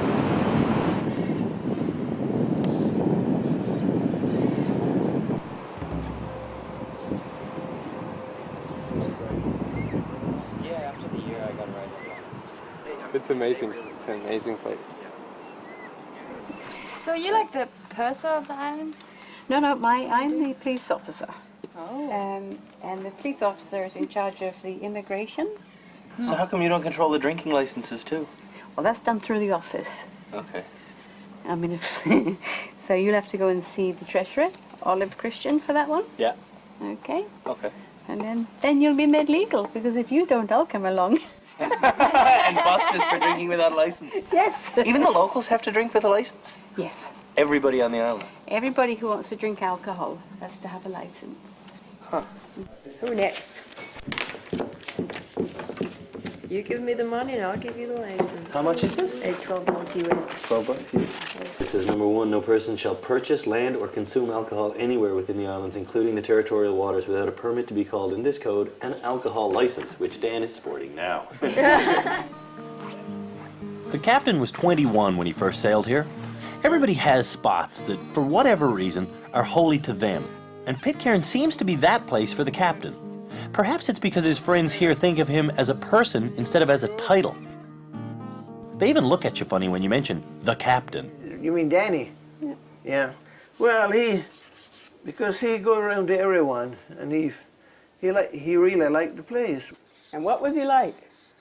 Oh, not bad then. And there was these 10 young people on Pitcairn, and you know, they don't have anyone to hang out with besides themselves, and so it was very much a symbiotic fun. I mean, so Steve Christian was a very young guy then, as was I, and we just thought of all sorts of crazy things to do, and being kids, we did them. And, hijinks, we stole a generator so we could have a party up on the top of the island. Hey, Mavis. How are you? With his Pitcairn accent coming on stronger and stronger, the captain shows a social side of himself that we have never seen on the ship. How are you? Good to see you. I got something for you. Me? Yeah. And part of my attachment is the same as anyone else's. It's just, it's easy to connect with these folks. They like to connect. I liked him a lot, and we became close. Len in particular, he sort of took me under his wing as an extra son, as it were, and he's like an extra dad. And between all our experiences over that period of time and staying in touch, it's a relationship I cherish. On board the ship, though, one working relationship has gone septic. Okay, I'll give you the gossip. Jorge, our ship's doctor, and Billy, the chief mate, had an ugly blowout on board the ship this morning. Now, Jorge is on Pitcairn Island with every single thing he owns. Depending on who you ask, either Billy has kicked him permanently off the ship, or the doctor has chosen to quit. See you somewhere. See you around. I was there, and I can tell you that Billy yelled at Jorge and then sent him packing. It was a bad scene, man. It was worse earlier that day. I mean, it was a pretty intense scene on the aloha deck. You're taking the tension out of the roping. Just having him gone took the tension out completely. Well, not completely. There was still semi-tense. A few people had some big issues with how it was dealt with. You got another couple of nights? Yeah. Coincidentally, the students at Pitcairn's only school are right now talking with Kate about just such problems. I don't know, it'll be hard if you get mad with someone and you want to get somewhere different, but you don't have anywhere to go really. Yeah, there's no place to go to get away. That's exactly right. Sloane's not in here because he wants to be. He is the only Picton Castle person who gets to skip off watch and be on shore every day. But the deal is, he has to go to school. Are they teaching you to be a rocket scientist? Oh, yeah, I think they are. Atomic number? I never did anything like that when I was in primary school. Blows me away, your curriculum. Okay. Sloane may know some fancy math, but he doesn't know how to make Pitcairn flatbread or how to speak the language. Isolated places often have their own fractured language, right? If you don't know, just say Aikawa. Aikawa might be going to see Yola Mola. You understand what thing I tell you? No, what does it mean? Oh, Aikawa, I don't know. Might be can see Yola Mola, might see Yola tomorrow. It's a mixture between the old English sailors and the Tahitian. I reckon it is. We put it up together, make the Pitcairn language. No, I can get 3. I get 1 for Sam, but take that for Dad. That's gorgeous, huh? Tell me what you call it again. Po'o. Po'o. That's a Tahitian name, then, huh? Yeah, it is. This place feels like home to most of us, which is really remarkable because our homes are peppered all over the world. Sloane is at home fishing. Good fish, well done. Lauren is at home playing with the kittens. Hey, kitten. And Kate's at home just being in a classroom. We had to bring a truck up to Canada from Massachusetts, where I live. But the real reason this place feels like home is that we've been introduced to people who don't bother keeping their guards up. And as a result, we've dropped ours as well. So I should never did come. Oh, hush! I came today. You weren't home. Oh, you did? I did. I stopped by. I was up the guy. It's happened again. We're sitting here eating and there's people dropping by. It's so great to be able to go from house to house, like, the door's open and then it's like, come in, have something to eat. Yeah, fair enough. I'm round the process. Cut a part of piece of mama. Hi, how do you do? Just anyone. You guys want some melon? Sure. Pretty cool. I know how to chop the banana tree now, so it falls and you catch the banana as it's coming down. So you did that. All good life skills to learn. Thank you very much. And in truth, we are part of families. We're sitting down to dinner with families, hanging out with the kids, and we know the people who live here now in a way that we haven't known anybody where we've been so far on the trip. We haven't met people to the degree that we've met these people, you know? You can take that one, yeah? That's my one. Yeah. But you can take it. That's the way, like we always do, back, I suppose since bound to time, and still doing it, yeah. With people coming like this, yeah. Treat them like a family. Treat them like a family, yeah. Original bounty cannibal, that's kind of wild. Pretty neat, huh? The mutiny on the Bounty is anchored in our collective conscience. It's a story so well known, people just want to touch it. And tomorrow, a pack of German tourists will.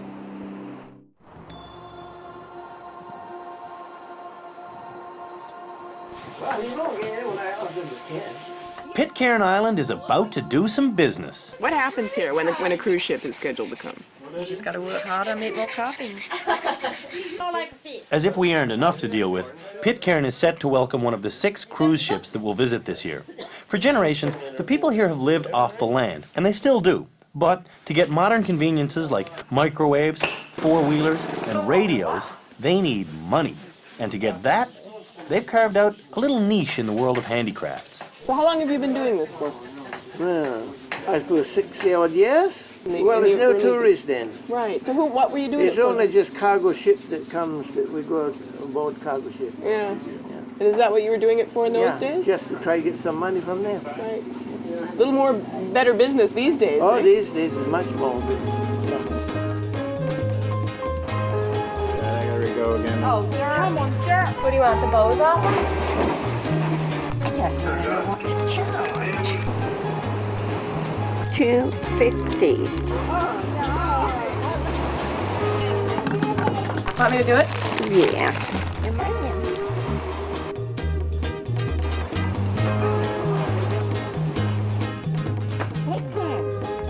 Now, what is it you want? You want 2 scarves? Yes, and 2 things Okay. to go with it. These tourists seem so foreign to us, so touristy. It's disturbing. They take pictures. They buy stuff. They send postcards. And it's got the stamp to go with it. The great irony in our attitude is lost on us. Here we are, tourists ourselves. I mean, we take pictures. We buy stuff. Thank you.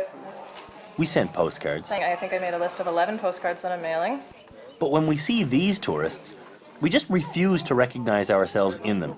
We simply think, ha! You're gonna say you've been to Pitcairn. Come on, you haven't been to Pitcairn unless you've dove into Big Pool, or swung on a vine, This is fun. or eaten a fresh picked melon.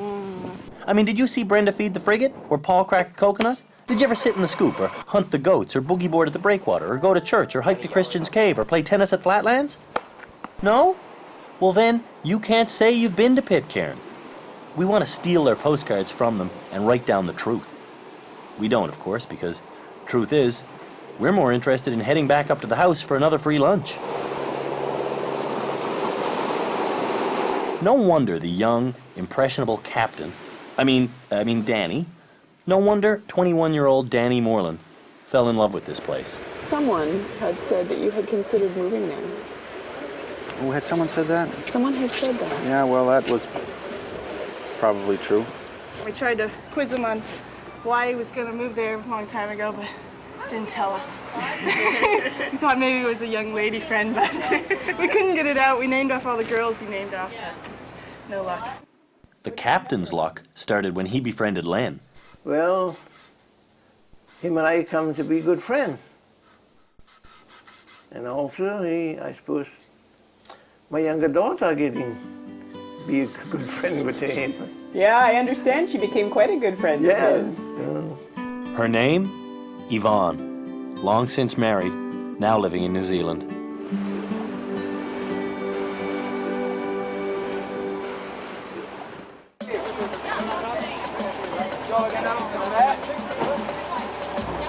It's really hard to leave. It's strange because we haven't been here that long, but you get really attached to people. You just get to know the ways and I don't want to say customs, but just the way things work.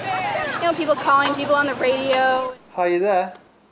No, can't anybody have a leak without being disturbed? How long does it take to get there with the 20-cent stamp, you think? Say about a month. Okay. Is that too slow? Rob, no. Rob was saying it's faster to send a message in a bottle. No, it's not that bad. You get used to it and you think, wow, this is a really great way to live. We were supposed to have been here for 8 days. We've been here for 10. Now, it's time for us to leave. Come back and visit us. Thank you so much for everything. Oh, you're welcome. For sharing this place with us. Oh, thanks for being so cool. If you weren't so cool, we wouldn't want to invite you back. Oh, stop. I mean, don't stop.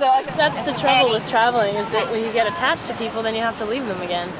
And it's fine if you stay for a day or two, but not when you've been here for a week and you start to learn who these folks are. And we felt like family. I feel like I'm a granddaughter and her son is like an uncle, so we've come home to family. And so leaving is really, really difficult. I'm trying very hard to hold it together at the moment, actually. Be a good girl. You gotta watch out for Phil as he comes back. You're welcome. Have a safe travel. We get goodbye. The captain gets see you later. Oh yeah, what's the name of that island? Pitcairn or something like that? You can't keep away. No.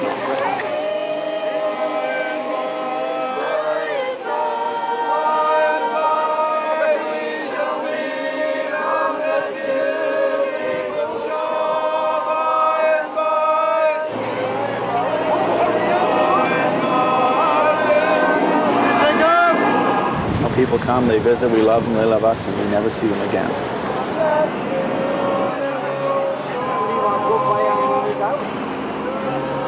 You're never going back. I'm the only guy that goes back. I mean, no one goes back to Pitcairn.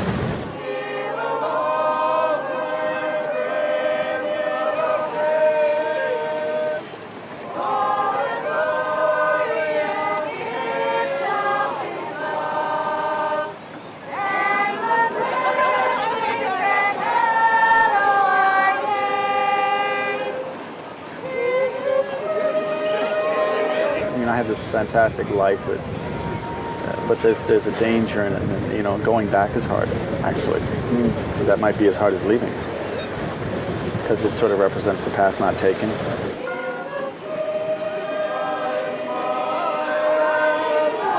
Three cheers for Picton Castle and all aboard! Give it up! Give it up! Give it up!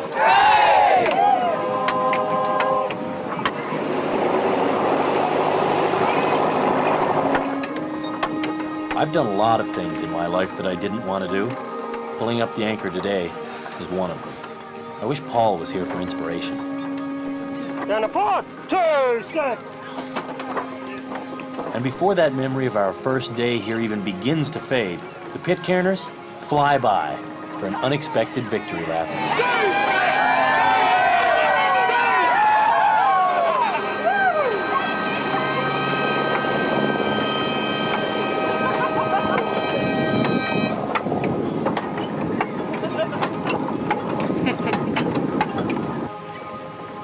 Tahiti's that way. Set the inner jib and outer jib. We've got about 1,200 miles to Tahiti. Looks like good sailing the whole way. I'm glad to be back out here again. Definitely. I'm not all too excited about Tahiti. I don't know. It's kind of anticlimactic, I think, especially after Pitcairn. And it's just such a, I mean, I know it's going to be such a different environment than where we just were. Arriving in Tahiti isn't important to Tom either. The part he plays in getting us there is important. Very important. This is my sail. 2 or 3 weeks ago I started repairing the sail. You can see it now. And here she goes. Oh yeah. She's doing what a sail does. Catching the wind. The patch is working perfectly. It's not flapping around at all. There's no air coming through any of the seams. It's going good. So's this. For weeks, Moises has been chasing Krista, and for weeks, she's been telling him to go fly a kite. Now, though, it looks as though Moises is making progress, and Mac is the one flying the kite. This is about the most beautiful place I've ever flown a kite. I'm having a lot of problems with dihedral stability.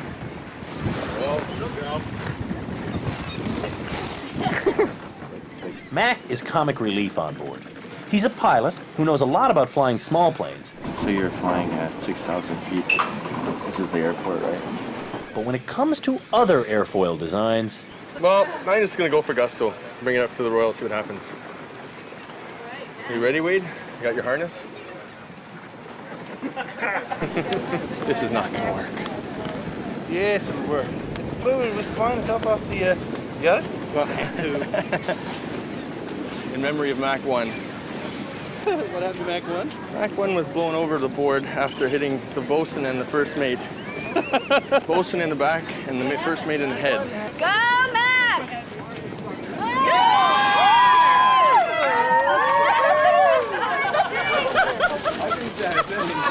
Oh, this is a blowout. This is what's technically called a blowout. You know, it was exciting up until we started flying it.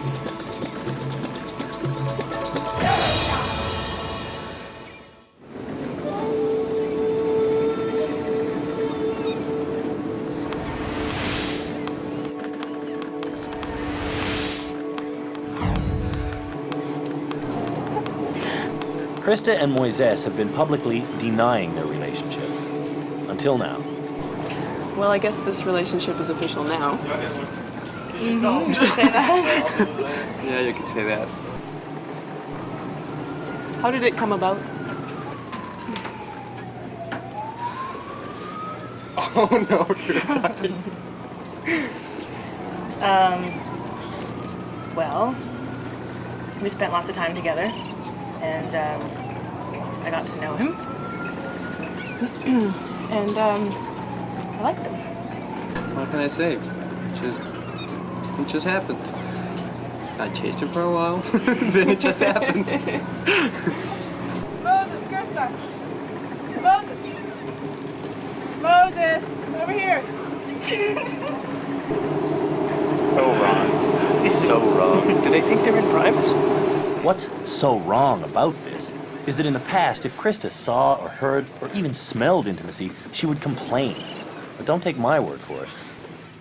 It's not fair to subject other crew members to what you would like to be a private moment, because there is no such thing on board. That's funny that you bring that up, because that's one of the things that I'm conflicted about. I still feel that relationships don't have a place on board. But this is me making an error in my judgment right now.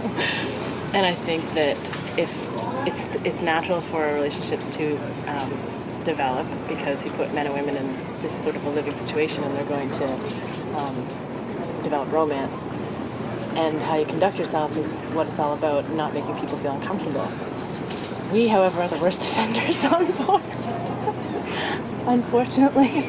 And every single time we might be public or embrace, I'm very conscious that I'm making a mistake. I just do it 20 times a day.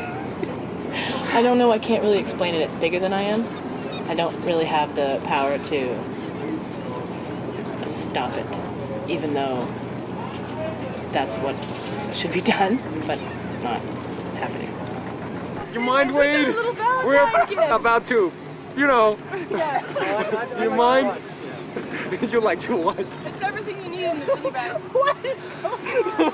I will get offended by other people doing it, but I don't care when it's me. You know what I'm saying? And I don't know, I didn't think of it at the start. I didn't have a perspective on a relationship on board, so I don't know what my point of view was. And but it is right now. I don't care. There are two other problems. Moises has a girlfriend. Confusing why. Krista has a boyfriend. There's other people involved besides us, and this was never supposed to happen.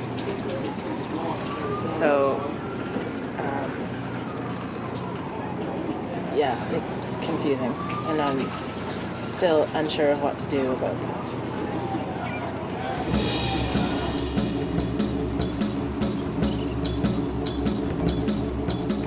This world voyage has been broken up into 5 legs, and the first leg officially ends in Tahiti. To celebrate that milestone, the captain has requested that we create an afternoon of entertainment. Well, on the ship, the front called the bow, the back called the stern, the captain called Danny on Pitcairn. We're having a party, oh, we're having a party, oh, we're having a party, Picton Castle party at night.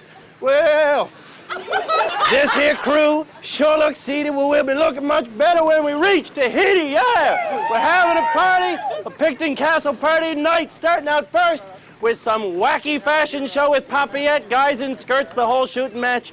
You're gonna love us. Woo! Wow, too much information. Damn, it worked. Got their attention.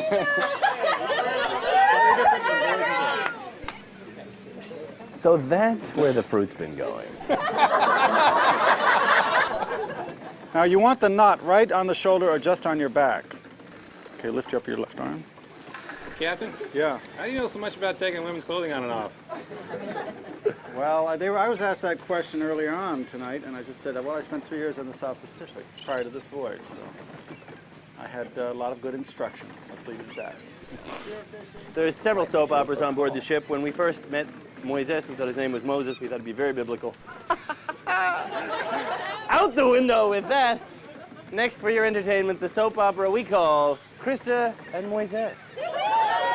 There's nothing more biblical than this story.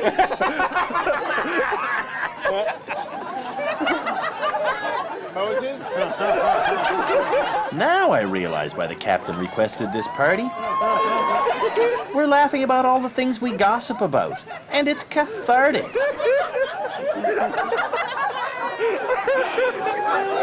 This show really is quite a shrewd way of confronting all of the issues that plague us.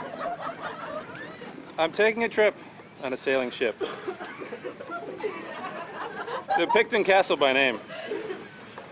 I sail the great sea for a nominal fee. But I ask myself, what's in it for me?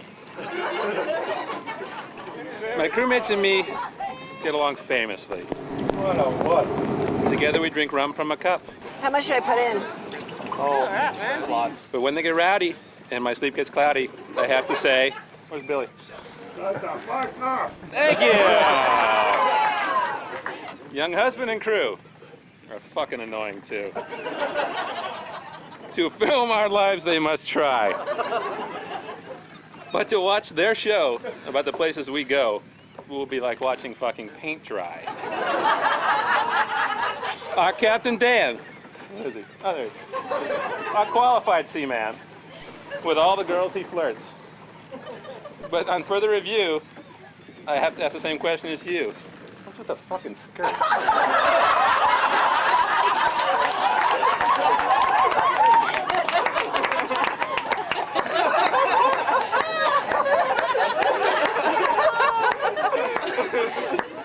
The sentimental part. The captain and me, and even Billy, the rest of the crew, and the fucking cat too. We've all come to be like a big family.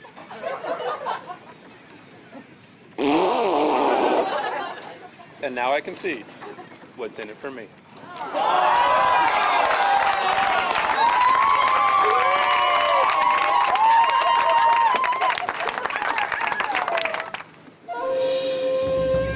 When we get to Tahiti, things are going to change. I think it'll be a blow, you know, to everybody on board because we've been, you know, friends with them for the last month or so, and they're gonna be heading out. 6 people are about to leave the ship for a variety of reasons. Louisa and James have the simplest reason. Their trips are over. James is about to go to New Zealand for a few months. Go to university there. Rather than going home. Going home seems a bit boring after this, so no rush to get back there. How has this trip been for you? It's been good. It's been great fun. Was it what you expected? I mean, I remember in the beginning you said you were looking forward to shitloads of group sex. So was that expectation met? No, we missed out on the shitloads of group sex, I'm afraid. Bit of a disappointment. Oh my gosh, that's a great beautiful.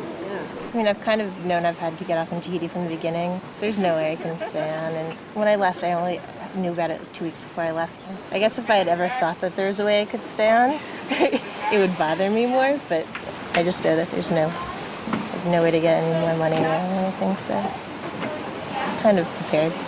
Beth was supposed to stay on, but now she's leaving too. Beth has no peers here. She's the only married woman on board, the only academic, the only mother.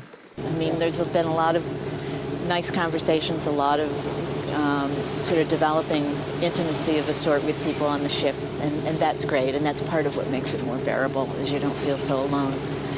But it's still, you realize that people only know you in this context. They don't know anything about the rest of you, and you find that out when people are surprised when you mention something that you know how to do or something you did once, and you realize, oh my God, they don't really know anything about me, not like people who've known me for 25 or 30 years. No one knows for sure what Jorge will do, but rumor has it the best sashimi cutter on board will also be leaving in Tahiti. Phil has been volunteering on the Picton Castle for almost a year now. He doesn't get paid for his work, but he does get to travel the world. The deal he made with the captain back in Lunenburg just 1 week before we left was that he could come, but only as far as Tahiti. Before it was sort of like a home away from home, and now it just feels like my home. You know, like it seems really strange to be leaving. Maria went out and raised enough money to sail as far as Tahiti, but no further.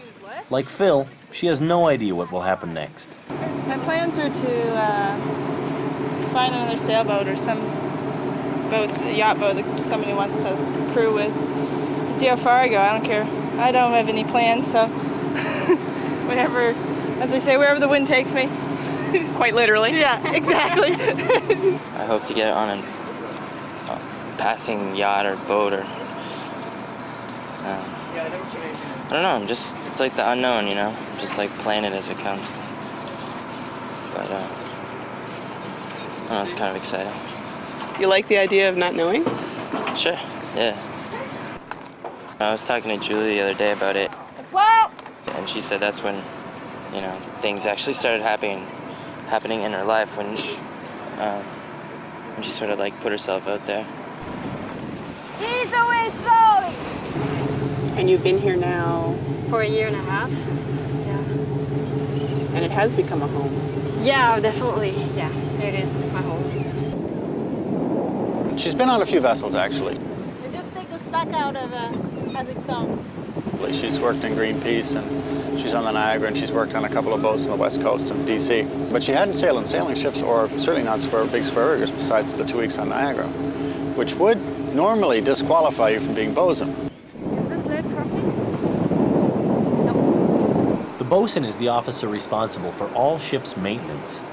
It became clear to me fairly early on, far before I told her, that she had all the leadership qualities, the dedication, and the interest, I think, in taking on that role. Julie leads by example. There's a lot of scary jobs on board, and she is always right in the thick of them, scared or not. I'm a bit afraid of heights. It's kind of funny, but You are? Yeah, I'm a bit. I mean, but you know, it's good because I can understand people who are afraid of heights, and I can assure them that if they feel like going up, if they go step by step, they will overcome that fear. What about the water? I'm a good swimmer, but I got one day I was, I don't know, 27 or 20. I went in Costa Rica and got trapped in a surge, you know. It's 5 years ago it happened, but it's still, if I go swim, it's there, you know. I remember how it is to be like swallowed by it. It's interesting, though, that someone who has sort of a residual fear of heights, a little fear still of the water, would find themselves on a tall ship in the middle of the South Pacific Ocean. Yeah, I know, it's strange. It's funny, you know, when you're not afraid of something, it's easy to do it. I guess I like challenge in that way. It's like the overcoming of my fears, and you know, that's like how I'm kind of courageous.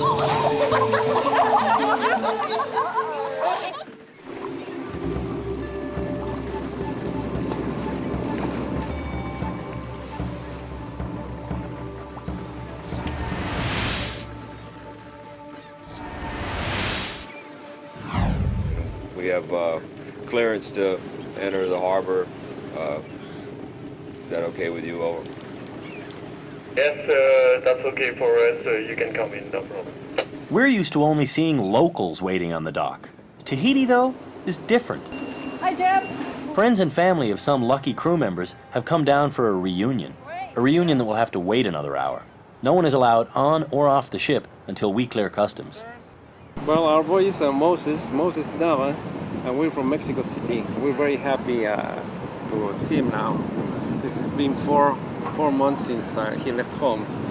Moises doesn't know it yet, but his parents are here to say more than just a simple, "We miss you." Now, we are hoping that when we talk to him, that he wants to go back home. We hope. Our cameraman Wade is struggling with his own desire to go home. Seeing his wife on the dock means that for the next 2 weeks he can at least feel at home. And, as an added bonus, Gabe doesn't seem to mind the foot-long ponytail he had hacked off at the equator. Oh, I love it. It's great. Oh, I love it, Wade. It's wonderful. There are only 7 so-called mail ports on our voyage, and we look forward to them like a youngster looks forward to Christmas. It's here where you can see what Beth means when she says that we're desperate to make contact with the people who really know us. Don't start going through it. Wait, where'd Judy go? People who know what we like. Oh yeah, Swedish fish. And what makes us laugh. My grandmother says Grandpa and I were there in '71. I didn't like it at all. And speaking of making contact, we finally cleared through customs.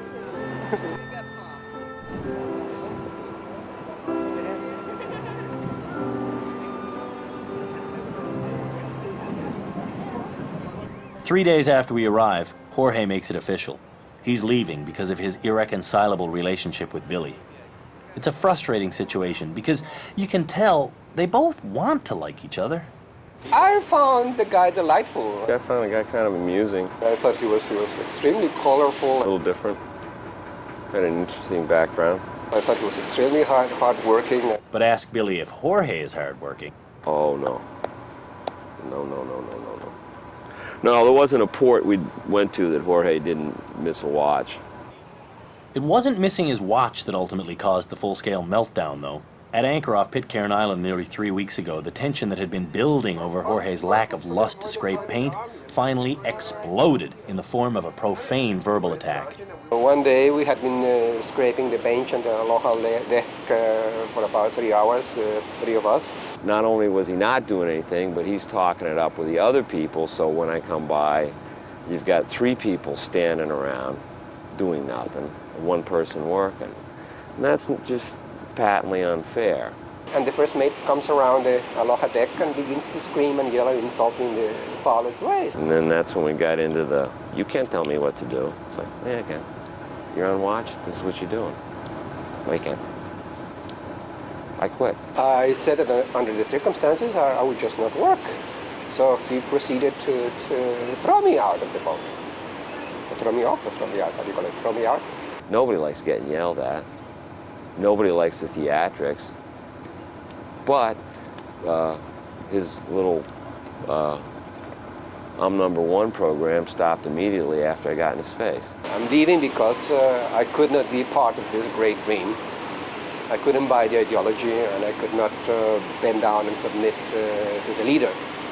So in this kind of experiment, in the creation of a mini-fascist system, you have to submit, love the leader, adore the cause, believe everything that they want you to believe. I think it's amusing he puts it that way, but you know, sailing ships and all ships aren't run by committees, and they're naturally run by the you know, the individuals that are charged to do that based on their experience and their qualifications, and that's the way it's always been, and that's the way it always will be, and that's true of nuclear submarines, of supertankers, of tugboats, and you know, you don't have committee meetings. And when I asked him, you know, how we do things differently, he didn't have any, you know, alternatives. So I couldn't continue, and I got off, and I'm off. There's the Picton Castle, and here I am, and I'll be leaving for Los Angeles tonight. Our other goodbyes are less bitter, more bittersweet. Yeah, I really need my children. Yeah. I love you. There are certain times when all of us on board feel as though we're barely hanging on by a thread. Phil and Maria said they were looking forward to moving on with their lives. But on the dock in Tahiti, the thread they hang on by proves to be stronger than they thought. The captain has invited them to continue, temporarily. Your fortunes have changed again. Oh yeah. We got the word that we can stay, so we're pretty psyched. Right on. Yeah, until Rarotonga, so we're possibly more, but we're hoping the possibly goes further. Congratulations. Thanks. Yeah. It's an infectious high knowing the 2 of the best sailors on board will be with us as we delve deeper into this mysterious adventure. You know, when I first heard about this trip, this is the part that I was most looking forward to. Island hopping through the South Pacific Ocean. Next time on Tall Ship Chronicles, plunging into the rituals of the South Pacific. It's a sailor thing. Krista and Moises just can't stop. It's love. They're weird. I don't think so. And dengue fever stalks the crew. It's not only in Bora Bora, it's all Polynesia. That's all next time on Tall Ship Chronicles.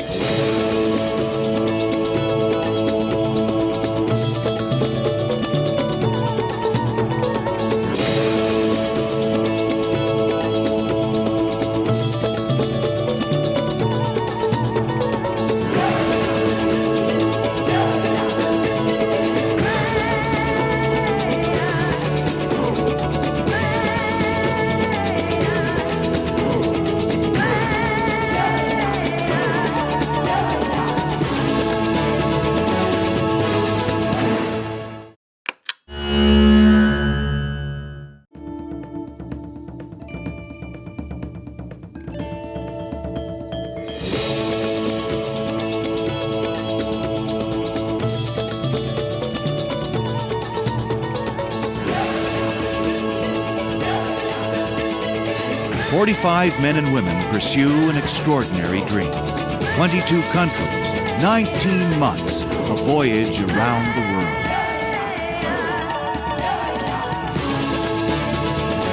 Tall Ship Chronicles.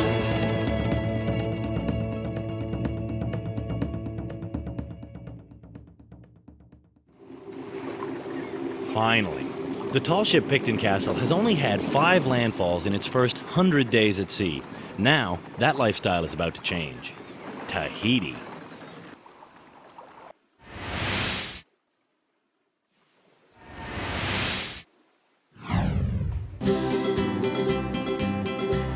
Tahiti is the gateway to hundreds of fantasy islands. And that's not all. There's great surf, great food, great views, better views. This place is the antithesis of ship life, so much so that it's broken the resolve of sailors for centuries. It was here, for example, that the men who eventually mutinied on the Bounty first realized they didn't want to go back to England. And who could blame them?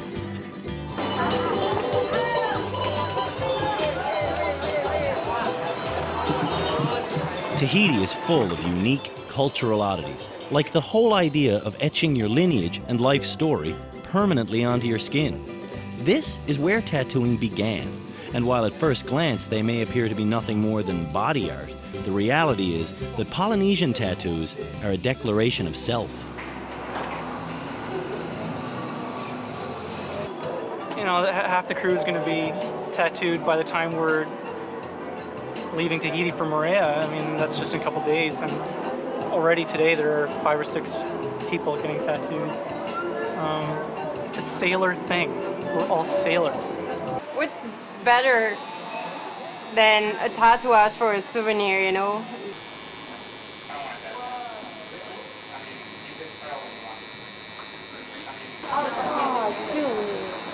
You next, Wendy? No way. Does it hurt a lot? Of course it hurts a lot. It's a needle jabbing through your skin 43 times a second. It hurts just to watch. Back in Lunenburg, tattoos were a topic we talked endlessly about. In those days, Tom said he was definitely going to get one. Personally, I thought he'd be more likely to quit the trip than to voluntarily endure some painful scarring. Shows what I know. Everybody's pretty surprised to hear you're getting a tattoo. Because I don't think a lot of the crew thinks of me as a sailor. I don't know. It's I am now, though. You know, the more you do this, the less your employment options become. Now, you never can work at Disneyland again. No, I'm that's screwed. You know, this is commitment. They say guys don't know about commitment. They do. That's commitment. Good. And this is insanity. Body piercing. He has little bolts. Take a look, maybe you'd like it. No, I'm wearing duct tape right now. No access nipples. No access. It's a strange world we live in. And it's an even stranger souvenir that Lauren is getting. No sudden movements. I'm gonna read the instructions for it. Okay. Ow! Squeeze. Squeeze. Fuck. It's alright, dude. My purpose. She's taking it well. If I had a ring rammed through my nipple, Does it bleed still? No, or no? Is it's healed? Like. I would leap up and start dancing around like some sort of crazed goof. Speaking of which.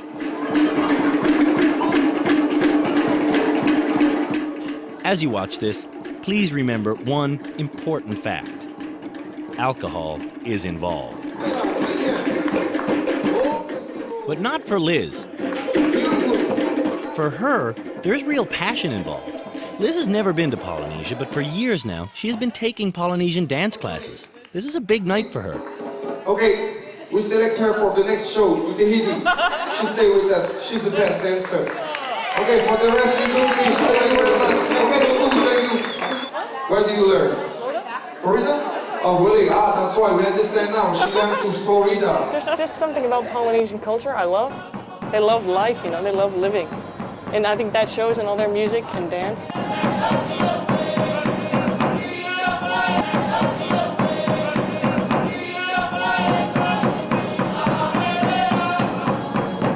This port isn't all song and dance, though. There's some nasty politics going down on board the ship. Jorge, our doctor, has just left the voyage after an ugly power struggle with Billy, the first mate. I could not be part of this great dream. I couldn't buy the ideology, and I could not bend down and submit to the leader. You got to get the black uniforms out and start wearing them, because it's been outed that we are a fascist organization. Sarcastic, but kind of true. There's no room for personal opinions here. All fascist organizations have very complicated bureaucracies and hierarchies. You know all about that, so we got to tighten up there, guys. The situation, though, is no joke. Some on board are saying that Jorge had to be squeezed off the ship because his laziness was becoming too infectious. Others think Jorge was bullied off the ship simply because he was an older man. And at least one person is worried that it might happen again. Sure, it could happen again. It could happen to me. I think about that a lot. In Jorge's mind, he could not have stayed. That's the way he felt. And, you know, it's too bad because he was my friend and he was also our doctor. And now we will be traveling without one. And things happen on the ship. People get hurt pretty routinely. I just want to go over this with you guys really quickly. This is only to be grabbed in emergencies. If you have a cut and you need gauze, don't go in here. Jill has been thrust into the position of makeshift doctor. She's been picked because as a trained emergency medical technician, she's the most qualified person we've got. You know, the stuff that I worry about is stuff that you really can't control. It's somebody waking me up in the middle of the night saying somebody's fallen and broken something, or who knows what. So I mean, it definitely crosses my mind a lot. If somebody in this situation with no doctor now, if somebody falls down and snaps a leg, Right. what happens in terms of, you know, heavy-duty painkillers? We do have the ability to give that stuff. You got your license to like mark out a shot of Demerol and off it goes? What No, happens? we have a service that is out of, I believe, Oregon. If a situation arises where we need to give out medication that is usually only prescribed by a doctor, we contact them by satellite phone and say, here's the situation, here's the problem, what can we give, how much do we give? And so we're actually giving medication under their authority. I wonder if that virtual doctor could tell us anything about the tropical disease we're bearing down on. So far, all we know about it is... I don't want it, and I don't want anybody else coming back on board and giving it to me. That's probably advancing because that was the last frame on that roll. Thank you very much. For the first time since leaving Lunenburg, the ship has fresh crew. Newbies, in it for the short haul. Look at them. No tar stains, no black fingernails, no idea of what they're getting into. You guys mentally prepared for this task here? Oh, a bad thing is about to happen. Fast. A very bad thing is about to happen. Don't go out fast. I'm sorry. Pace yourself. Pace yourself. It's not a sprint. We're hauling in the anchor. Each of those chain links weighs 20 pounds, and the anchor they're attached to weighs 2,500 pounds. What do you think, Ed? I think he'd like a warning not to lock his elbow. Oh! Heather, from Salem, Massachusetts, on the other hand, would simply like her money back. But that doesn't happen on the Picton Castle. You buy your ticket, you take your ride. So she swallows back her rising bile and settles into the realization that this 19th century styled ship is not quite as romantic as the brochure makes it out to be. In reality, this ship is old-fashioned work. Just sit down, put your hands on your knees. If she does throw up from exertion here, Heather can take comfort in the knowledge that every single one of us has already done the exact same thing.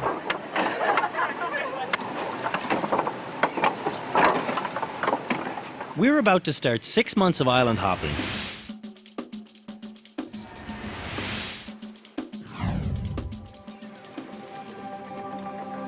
Sailing to the island of Moorea, Heather doesn't give up. She answers every order she hears. I think the hardest part is hearing what they say. Sometimes people are so far away, it's like, right. The wind is strong and the sea is loud. For us, sailing the ship is becoming instinctual. For a newbie, though, good communication is crucial. The captain's usually calling the mate, and the mate's usually calling the fore. And Julie is sort of running back and forth trying to relay both of those commands. But you're right, it's difficult to know what command is for you. But you know that if you can't hear, yell at the top of your lungs, say again or repeat. And that's another reason why all the orders should be repeated, so that when a command is given and the whole crew repeats it, you hear it if you didn't hear it the first time. Or hall number something. Say again? Yeah, but if you're not confused, it means you're not a real crew member. So if you're confused, then welcome aboard. We arrive at dusk, hoist the anchor light, and pray the mosquitoes are scarce. There's a disease here called dengue fever, a hideous ordeal transmitted by mosquitoes. The captain had dengue on his first world voyage, and his descriptions of the immobilizing hot flashes and pounding head and bulging eyes made most of us go, I don't care. I'm in paradise, and I am invincible. But now, we're getting news of a full-blown epidemic in Bora Bora, just 55 miles away. We need to pick up Smack. Smack is our nickname for Mac. He's off getting his French pilot's license, and Bora Bora is where we pick him up. I just think it's a dumb idea to go if there's a possibility of getting dengue fever. Like, I don't want it, and I don't want anybody else coming back on board and giving it to me. Like, No, it's not contagious. It's viral. It's a mosquito. I just think it's a dumb idea. But it won't kill you. Some of it can, if you get it twice. We read in that Merck manual, the medical text, it's just like kind of nasty and it sucks a lot and it lasts for like 3 or 4 days. But if you're under 1, it probably won't kill you. No, if you're under 1, it will kill you. They get old people and young people go. No, if you're under 1, it will kill you. If you're older than 1, it won't kill you. While we're concerned about our health, Heather is concerned about her investment. I feel like if I went home now, I wouldn't really know much about sales or anything. And I'm paying a third of my yearly salary to be here. So I expect to get a lot out of that. On this installment of Why Men Should Never Wear Skirts, we'll meet Derek's lily-white, butt-ugly ass as he dangles high from the Royal. It was all right until I got up top on the yard and I got an updraft. It's not great, but I gave a view, I think. I think, yeah. Kept getting that question. Are you wearing underwear? Have I worn underwear on this trip yet? Nobody who is on deck was giving you I wonder is Derek wearing underwear question. Cheap, tawdry, Riviera, what's a Geraldo? Oh, go away. You're just trying to buy into the up the skirt shot yourself now. What a pack of weirdos. This island, like almost everyone we'll visit, is ringed by a colossal reef. The captain has to make sure his chart work and navigational plans are flawless if he wants to get us out of here in one piece. And it's especially important today, because we're attempting a tricky maneuver called sailing off the hook. We set a few sails while the anchor is still out, and as the ship turns and slowly starts to go, we hoist the anchor and then set more sail. At least that's the plan. Anchor's at the water. I'll leave it there till we get underway. Very well. Bars out. Set up her topsails. Let go of the gear. Hoist away. Lee brace off. Wiggle, yeah. Let go of the gear. Please let go of the goddamn gear. Dan, let go of the gear. You gotta throw out the gear. I can't set a fucking sail. Okay, let's get going on setting sail here. And maybe that's a part of the learning process, having the people in charge yell at us. But I think that doesn't, someone said to me the other day that it doesn't make us work harder or quicker. It scares us. I'm afraid he's going to want to make me realize that he knows what he's doing and I don't. And I don't want to feel like a little piece of shit. So, and he hasn't done that, but I guess that's why I avoid him, because I have a feeling that might happen. I don't know. There you go. I don't like going along. Sort of reach over. I don't like it. I thought I would really like it, but I don't. Here, try moving down one more time. And I wish I did. I don't think I've really done much constructive sailing stuff. Okay, let me get out of your way. Okay, now you're just gonna move your hand down as much as you can to where you feel comfortable, and you're gonna move your next foot over. That's it. I don't feel like I can do it. No? Can I grab this? You can, yep. There you go. Excellent. Now move yourself down a little more. So you're, watch the buns behind you. And just lean right over the yard.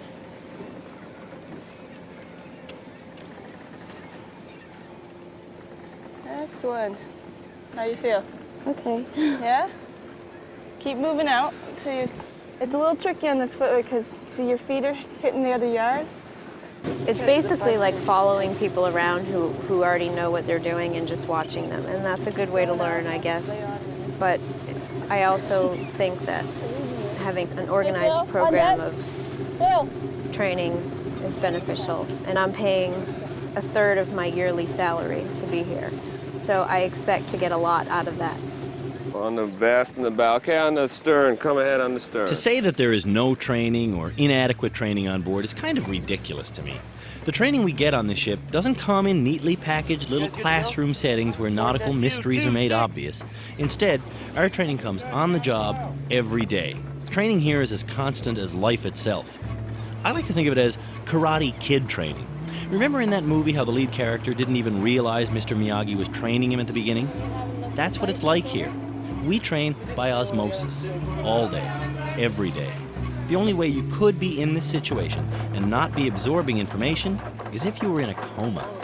The primary training really is the ship and the voyage itself, and standing the watch and learning how to steer and all the stuff that we do on watch going aloft. That's the sail training. The workshops are a bonus, but it's almost anything, weather, short passages, other vicissitudes, sort of reduced number of workshops. It's like the other day I was pulling on a royal boat, and Phil comes and takes it out of my hands, and I just blew. Let me do it. And that's why I'm not thinking progress, because I'm not doing it. And that's the only way you learn is, well, it's the way I learn, hapistic learning, physically go through it.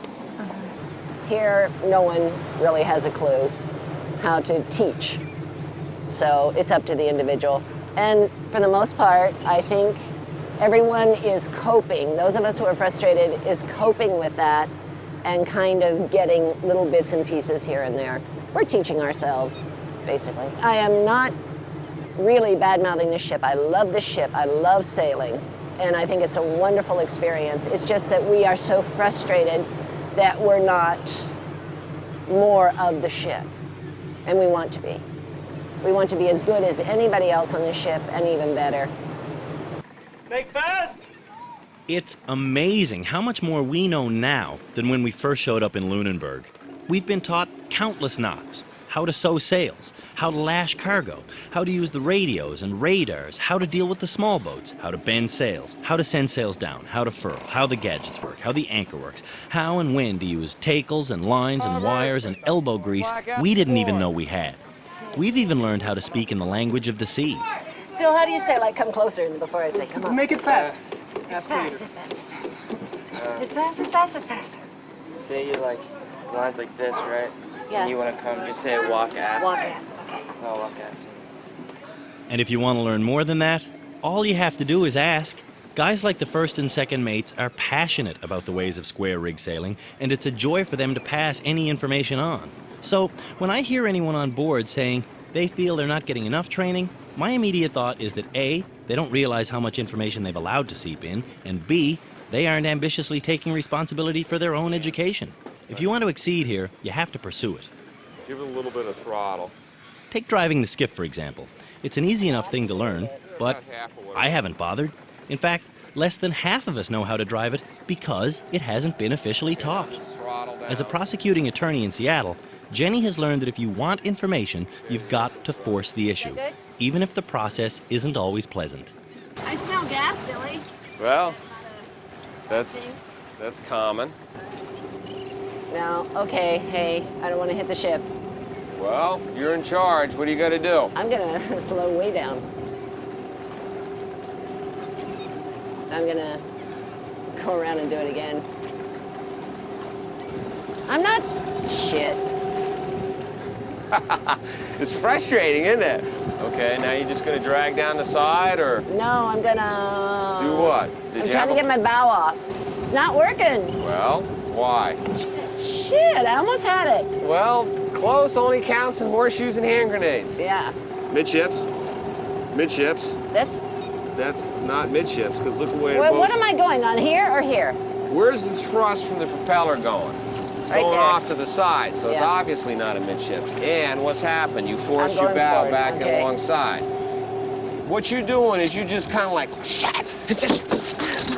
and there's no sequence on what's happening and why, because you're not letting that happen. You're just falling into this trap of like, do something, which isn't necessarily the right way to go. All right. I got you. So wait a minute, no you don't. I'm a slow learner, and I gotta do it on my own do way. not make excuses. You're doing No, fine. I'm not. I'm saying this is But how I learn. You're not learning when you're yapping. Ahead? Yeah. Bingo. This is known as the perfect landing. There. Is that enough? Hey, yeah. Can I do it tomorrow too? Yeah. Thank you, Billy. I'm getting a feel for it. Guess what Sloan wants to get a feel for? The tattoo needle. Yeah, you know, his mom and dad thinks it's a wonderful idea. I can't believe it, but 12-year-old. Hit him up. This guy looks the way every big city cool guy would like to look. But his tattoos aren't because of an urban fashion fad. George is a walking statement about the world he lives in. On his right side, the modern westernized world of French Polynesia. On the other is the tribal tradition that's left. This is the roots, our roots. And this is now. We have to live both. Oh, wow. We live now with telephone, machine, technology, but we still keep our roots. Because the tattoo is everything. Your life. If you want to have a wife, you have to have tattoo. If you want to go in a war, you have to have tattoo. Here, how long did this take? 1 year. 1 year? Yeah, that's 11 years now. Yeah. Long time. I do it, Marquesas. I got it in the market. The Marquesas are an archipelago of Polynesian islands just to the north of here. The captain didn't invite George on board just so they could admire each other's ink. He also did it so George could meet some potential clients. See, George is a tattoo artist, and everyone on board is at least considering going under the needle. That's right. I said everyone.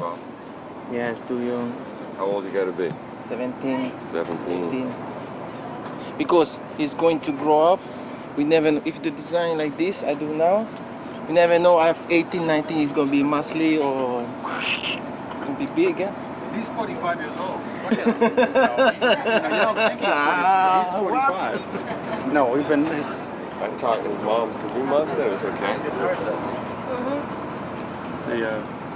You know, his mom and dad thinks it's a wonderful idea. I can't believe it, but 12-year-old.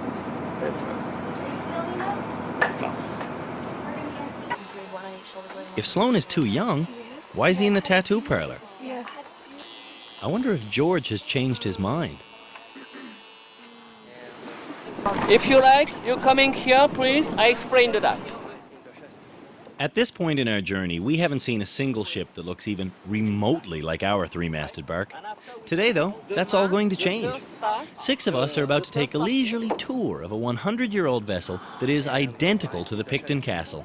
You're on the ship? Yeah. Yeah. That's 180 feet long. Okay, and yours is? 180. Yeah. Okay. This is a Danish boat, and he has no engine. No engine on board, and with the wind, the ship touched the reef, and after it sank in 2 days. In case you didn't figure it out, the three-masted barque we'll be touring is underwater.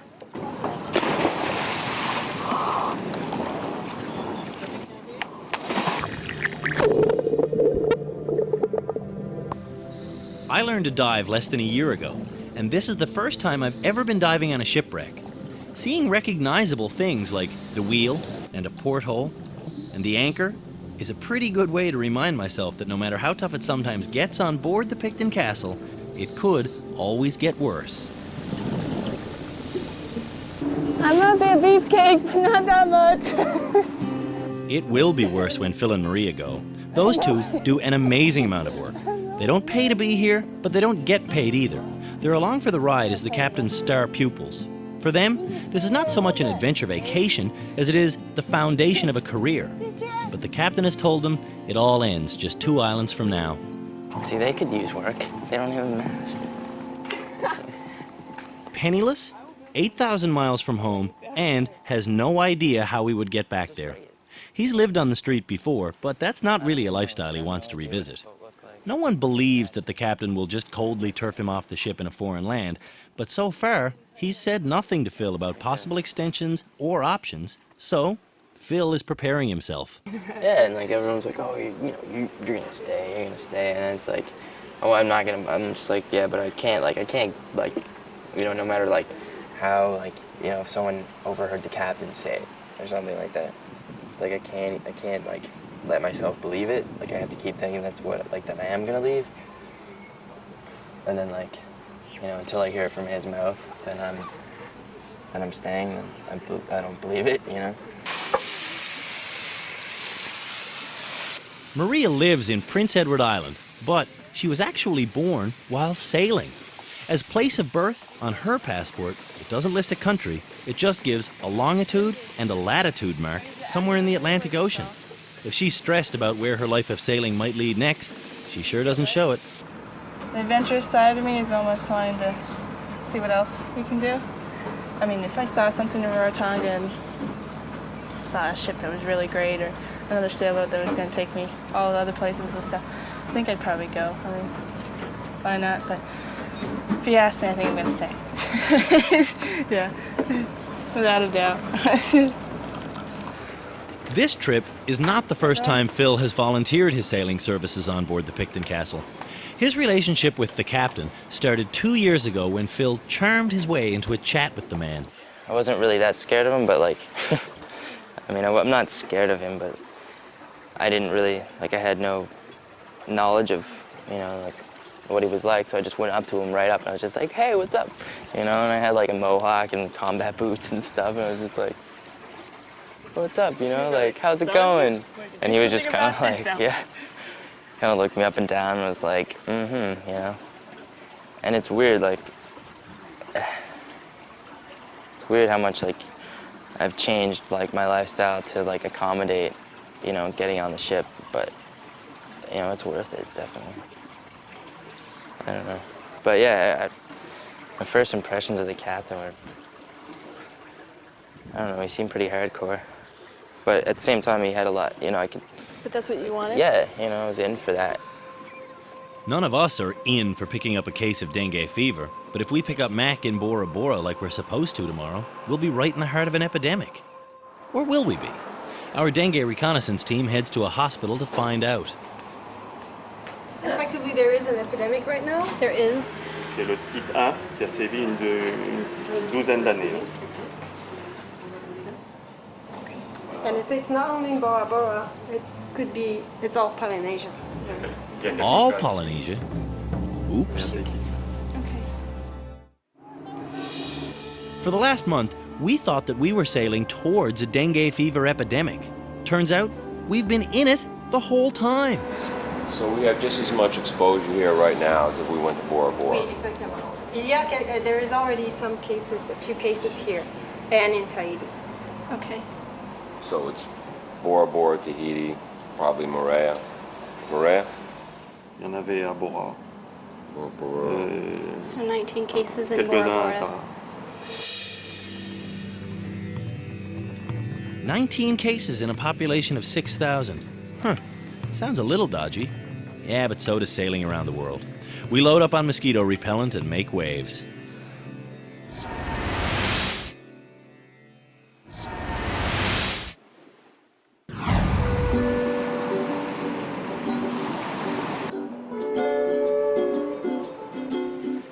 This is sort of credited with being a mosquito-y type area, so good to avoid. But small boat handling is something we're supposed to learn during this big ship trip. And with that in mind, 10 of us have planned an excursion in the Monomoy to outer Bora Bora. this is the place you can sleep. You might be able to sleep anywhere, but I would definitely sleep on the windward side of the island and not on the lee. You know what I mean? Oh, yeah. Avoid our dingy stuff. Okay, give me the stern line. We're getting out of here. We're blowing. Let's blow this pop stand wide open, baby. Cool. This is the first time I've been in the Monomoy under the power of its sail. You know what I'm looking forward to on this trip? Cooking for myself. Not that the food on board is bad, it just is what it has to be. Cheap meat, canned carrots, endless carbohydrates. But don't get me wrong, nobody's getting scurvy and nobody's starving to death. It's just that when you're used to living near grocery stores and visiting buffet tables, living without refrigeration can make you grumble, especially if you're the cook. I'm usually pretty miserable if I only have canned food to deal with, and it just, I don't know, I feel really unhealthy. And I never realized, like I tell you, I've cooked all my life and I've been buying food with my allowance when I was 5 and 6 years old. But I never realized how diet driven I am until this trip. And when we run out of food and there's only canned vegetables and you're living on pasta and bread for a week, it affects everything, my psyche, my physical being, everything. I don't feel healthy, and mentally my morale's way down. And being the cook, you hear it from everyone. You get tired of hearing it, so during meals you just go eat by yourself so that you don't have to listen to it.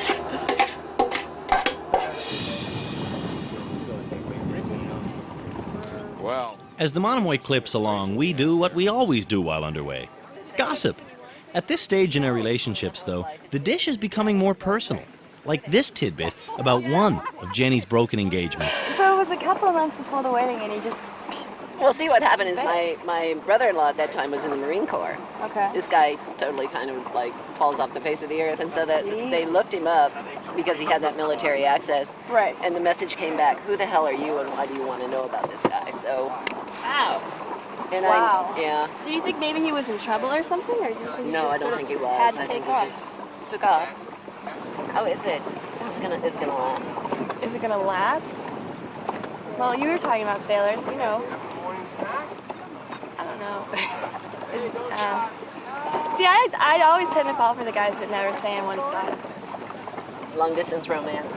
Well, no, it's like I don't think long distance works. Like I just don't buy into it, and so it ends up kind of going. Yeah. And then I always wonder. I always tend to be the one that's not staying in one place. Jim isn't staying in one place, and his relationship is still solid. Yeah, I'm just going to send a quick message to my wife. I hope she gets it before she leaves, because she's coming to Rarotonga in about 5 days. So. Jim is a rock. It's hard to tell what sort of emotional state he's in, but it must be complex. In 37 years of marriage, he's never been away from his wife for longer than a week, and that's not even the complex part. About a year ago, my wife got quite sick. She had a cerebral aneurysm and nearly died. And miraculously, she didn't. And she was in the hospital for 100 days, and then after that, a lot of outpatient therapy and so on. And she made a really, really good recovery. But she can't really be independent. So while Jim is here, living his dream, his wife is staying with family members. This voyage is no mere whim for the Picton Castle's oldest trainee. For 30 years, Jim has been planning to sail around the world. Now, look, I gotta be honest. When I first heard about Jim's wife's health problems, I thought he'd made a vulgar and selfish mistake by coming on this trip. Way good. Look at that. Is that edible? But look at me. I'm 30 years old, going on 18. What the hell do I know? I have never pulled off 2 straight years of monogamy, let alone 37. What's really vulgar and selfish is me, forming my opinion without even having the faintest understanding of the type of bond that holds Jim and his family and his marriage together. All right, what we're going to do, study for the moment. The fact of the matter is that Jim taking this trip was his wife's idea. We had a family meeting, including her mother, and they all backed it, which was amazing to me. You know, they were right, they were all behind it, all of them, my wife and my children and my mother-in-law, and she will stay with all of them at one time or another. And so I think it'll work out. I hope nothing happens that'll, cause me to cut the trip short. That's certainly a possibility. But with any luck at all, I'll be able to go the distance.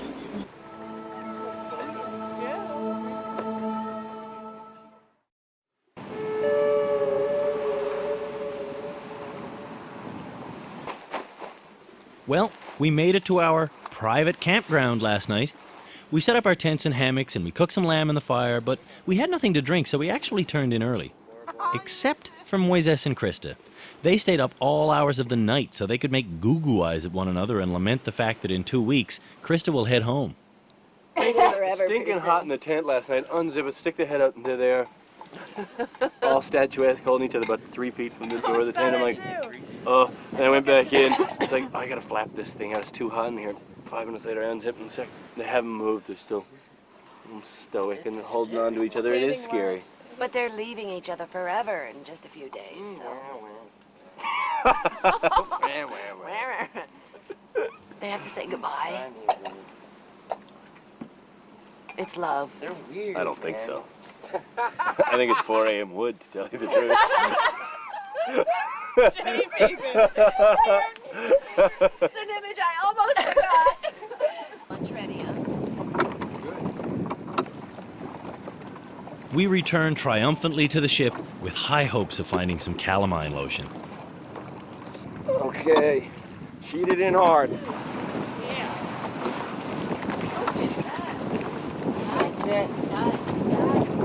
We all foolishly allowed ourselves to get bitten last night.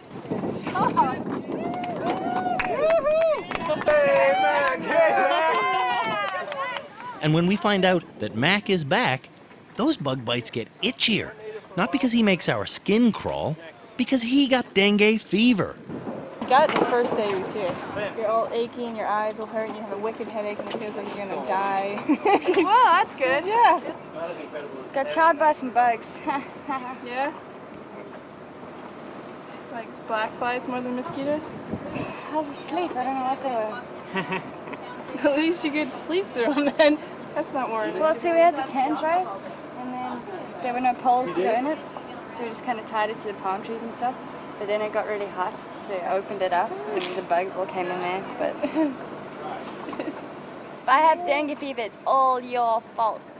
Anything happens to you, it's all my fault. This is just the way it goes.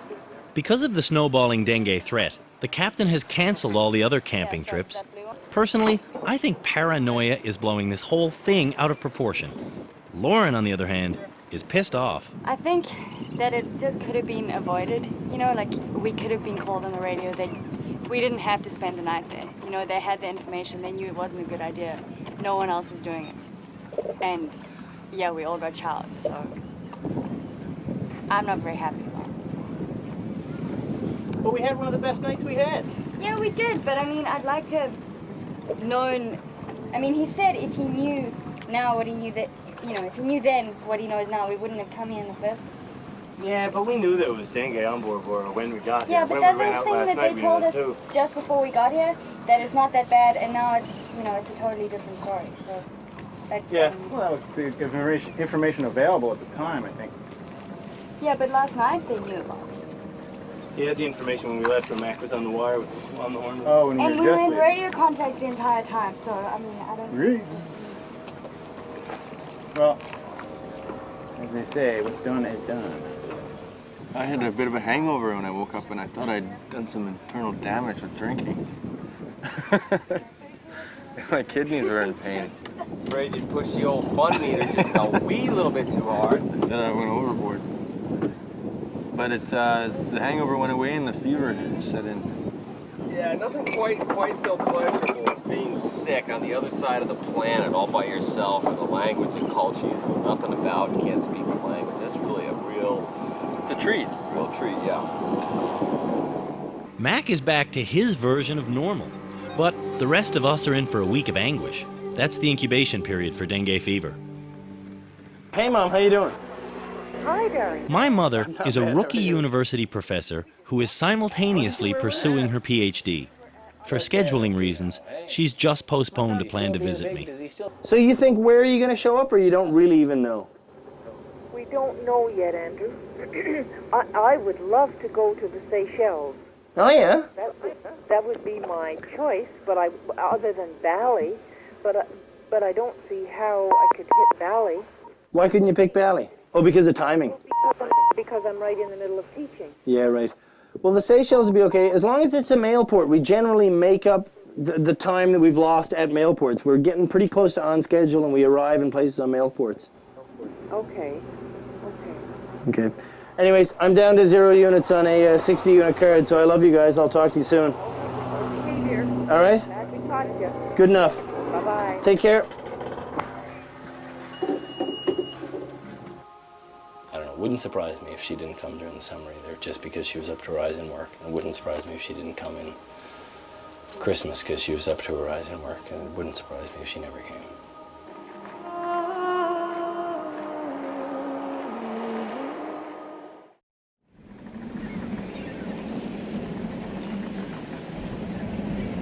Sailing away from French Polynesia, we're all thinking the same thing. When we hit Rarotonga, will we really lose Maria and Phil? With every officer in attendance on the quarterdeck, Maria is summoned. So do you want a job in the summer of 2002 on a barque? Whoa. Yes? All right. Might have one for you. Oh, man. You speculate you'll get your seaman's papers and pursue all that stuff in a dispatched manner? Yes, most definitely. All right. Well, do you want to stay on the rest of this world voyage? Yes. No, I don't think so. Black flies are called. Black flies. I Or think do you want to get a calling me. waitressing job or selling knickknacks at Anna Green Gable's shop there? What is it you got to do there? Hey, we ditching the island. Yeah. Yeah. Well, you better stick with this kid Oh. for the rest of the trip. What's going on? What's going on? Why is he filming? I'm here for the rest of the voyage.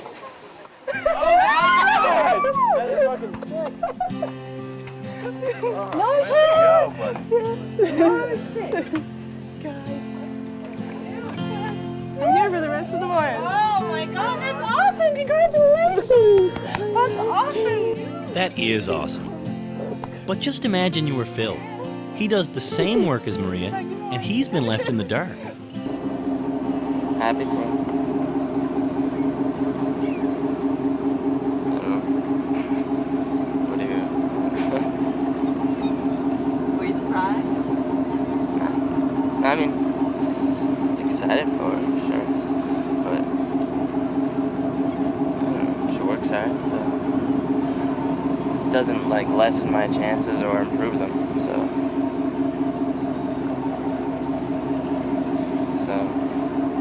I don't know, I'm happy for her. What can I say? As we approach the port where this ship is actually registered, Rarotonga in the Cook Islands, the captain lets us in on a small piece of his personal history. When he was in Raro as a young man, he won a Polynesian dance contest. And he wants it known, in no uncertain terms, that if any Picton Castle crew member should find themselves in a similar competition, we had better win. So now it becomes really a question of how embarrassing is your dancing going to be. Guys, come on, guys, we gotta practice this. Come on, line up with me. More guys, come on, we're gonna practice. You're up on the balls of their feet.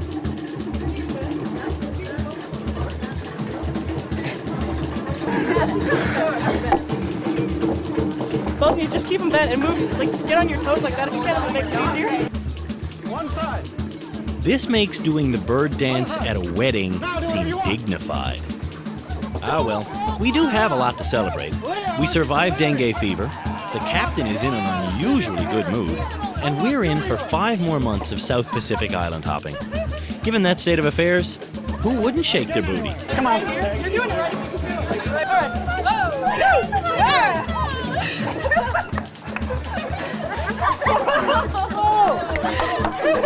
All right. Hey, check this out. Sloan got the tattoo. He must be on top of the world. For me, though, something's wrong. Superficially, I put up a good front, but, you know, paradise just ain't working for me. I don't know, I can't explain it properly. But rest assured, I will get to the bottom of it.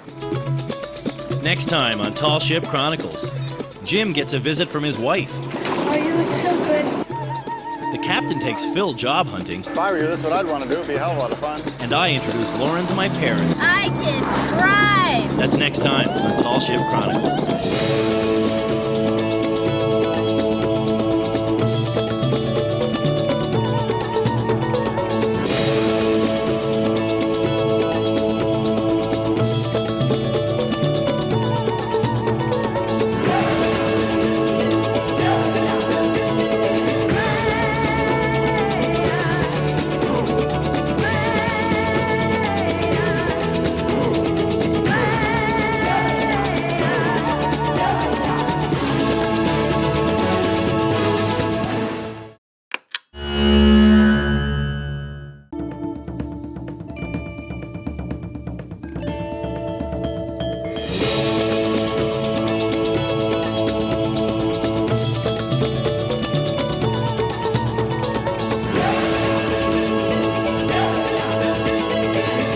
Five men and women pursue an extraordinary dream. 22 countries, 19 months, a voyage around the world.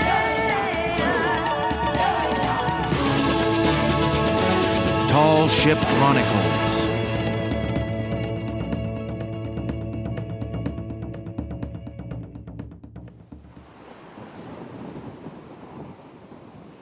Okay, I know this is going to sound totally outrageous, but I think I'm bored. It's lovely and all to arrive here in the Cook Island paradise of Rarotonga, but we've been submerged in lovely island paradises lately.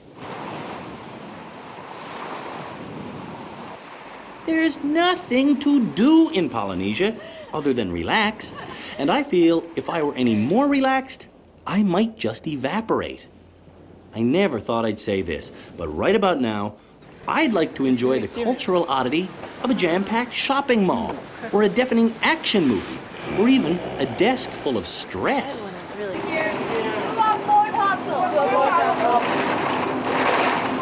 Even ship work has lost its excitement. I'm not getting an adrenaline buzz when I go aloft anymore. I mean, really, how far could I fall? I'm in a rut already. Left easy, pulpit. Krista is about to have her world shaken up.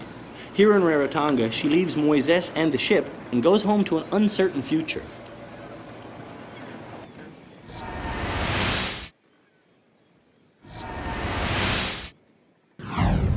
Watching the family members of my crewmates buzz around the dock depresses me.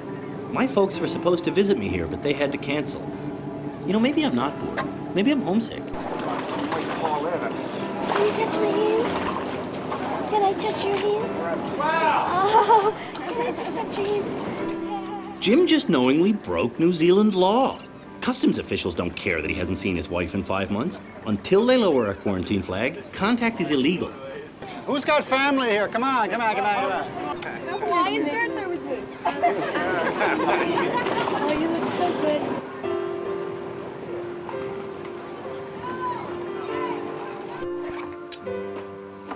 Yeah, this is too much. Seriously. This trip is full of goodbyes. Can't handle it. Too many goodbyes. We constantly meet people, foster relationships, and then say goodbye.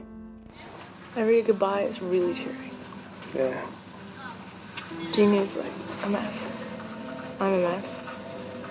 You've always been a mess. So I've got 8 days, 9 days. Is that the day we leave? No, I think the ship leaves 2 days prior.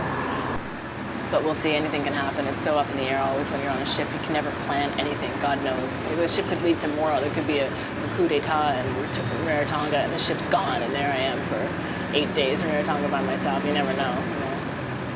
So, but yeah, I guess I prefer that you see me off at the airport. That's the selfish route. 5 months ago, Phil was a volunteer deckhand preparing to see us off at the Lunenburg dock. Then a week before we left, the captain offered him a berth to Tahiti. Then it was extended to Rarotonga. Now there's another extension. He's given me the option of, staying till at least Fiji or, getting a job here. So if I get the job, I'm going to do it. A little stability in my life, I guess. The job on the container ship dock behind us is not an idea that Phil came up with himself. The captain wants me to try to go as second mate in training because that's what they need, and I basically told them I'll do whatever they need me to do. This is going to have to be down another that much, If what you need to do is hone up on your seamanship, you go to our second mate. Andy couldn't get more tied up in this lifestyle if he wire spliced himself to it. It's a good skill to have, like their cable lifts and stuff, those are all wire spliced. I'm not sure of that, but I could see a couple wire splices just looking over now. So if those need to be replaced and no one knows how to do it, and I do, then it's good. Here, but you said you couldn't make it to the Cook Islands. I wasn't hoping my parents would come here just so they could help cure my boredom by playing with me. We're gonna go to the beach, we're gonna go check out the waterfall, we're gonna play a bit of golf, we're gonna do a lot of... I wanted them to meet Lauren. Still do. So, Lauren and I are making a video postcard for them. I can drive! We did some watch juggling and got 5 days off in a row.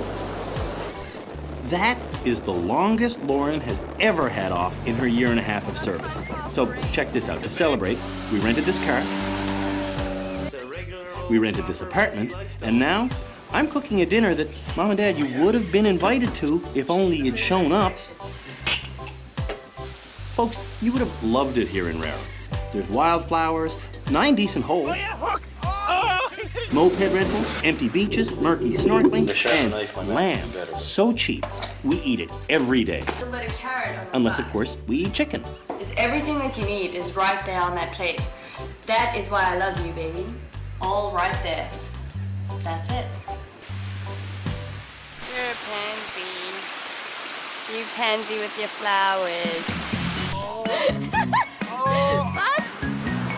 All right, folks, there you go. That's us having fun. You could have been here if you wanted to be, but no.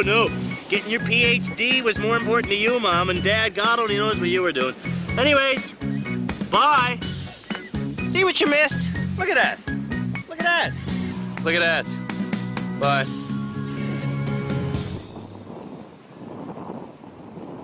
Phil is prepping for the first job interview he's ever had. So what do you think of me leaving? It's a good opportunity. The Canadian high school class he dropped out of still hasn't even graduated. Pretty cool thing to do at your age. Is that good? It's not really a tuck-in shirt. You can do it, I guess. It's not like you're going for a 9-to-5 job. You going at 10? Yeah? All right. Good luck, man. Hold out for more money than you could possibly think they'd even think about going for. 50 cents. Yeah, they might bite for it. They might be desperate. You gotta get them when they're down. Is it just me, or is the captain more interested in planning Phil's life than Phil is? Write up a little resume. Maybe state yourself on a letter. This is something you want to do, and, squeaky wheel gets the grease. Got you here, didn't it? Yeah. All right. The captain's dealings with Phil are downright fatherly. So what modicum of class you can put together.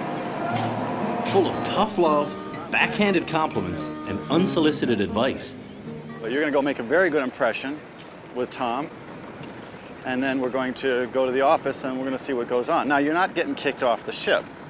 Don't get that, but this is an opportunity. If I were you, this is what I would want to do. In fact, if I were me, this is what I'd want to do. What the captain really wants is to enlighten Phil. What Phil wants is to finish the world voyage. So whenever the captain sets him up a hoop, he jumps through. So do you want to go and talk to these guys in the office? Is that all right? Okay, let's go.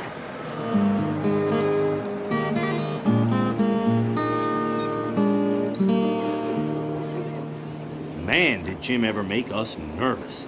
Being with him as he waited to see his wife was really stressful for us. Was stressful. You see, Chris has been ill, and Jim said if she wasn't great, he would go home with her. We don't want that. How you do, Jim? Oh, great. On my days off, I avoid all ship-related activities. Not Andy.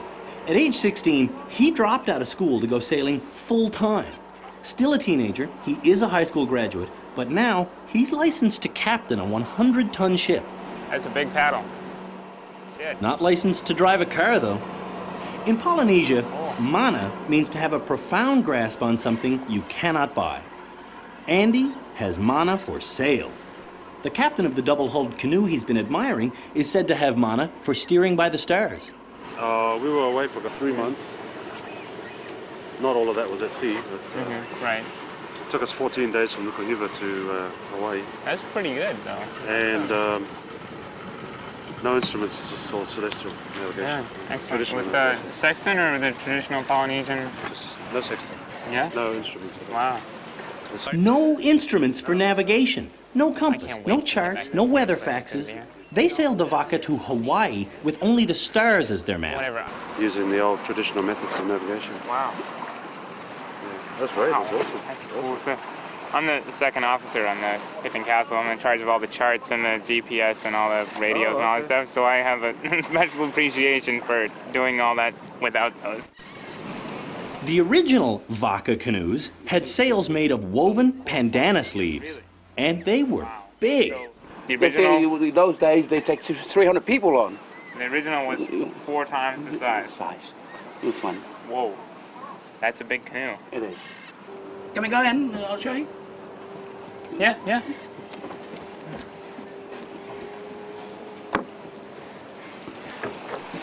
So when you're sailing, how do you have watches and take turns? Yeah, You know, 6 on, 6 off. 6 on, 6 off, and Yeah. just half and half, minus the Yeah. the captain and the cook. Do the same one person as the cook? No. Or you rotate? If you're a cook, you're a cook. That's your job. Right, you just do your that. cook. Okay, Just do same that. thing with us. We have 2 cooks. 2 cooks, 1 fiasco. But that's another story. Let's talk about something more civilized than cooks. Kate! How's it going, Maria? Kate is unique on board. She didn't get out of school to go sailing. She's gone sailing to get into schools. All right, I'm gonna go in search of the other books because I know A there's... teacher by trade, Kate was on board the Picton Castle for its first world voyage. During that trip, she was inspired to create a non-profit organization called World Wise. I mean, we have over almost 600 boxes, right? And I think only... 600 boxes of school books to just give away. When I came on board for the first world voyage, we brought a few bags of crayons and stickers and stuff to give to the students, and we thought we'd just give away as little gifts or fun things, and it was just not nearly enough. The need was unbelievable. Gosh, these are great. Rarotonga is where our ship is registered. Being extra generous here is a must. I mean, you get so much from the people when you come into these places and they open up their houses and their schools and they let us come visit, and it's just nice to give something back. It's a wonderful way to connect with people. It's different from flying in on an airplane. When we left Lunenburg, the captain explained our involvement in the World Wise project by saying that our ship makes donations to schools for one simple reason, so that those schools will throw fun parties for us. All over Polynesia, partying means dancing. Seeing young girls wiggling so suggestively is odd to our Western eyes, but... Something like this? Okay, and do this? The captain knows it's all in good, clean fun.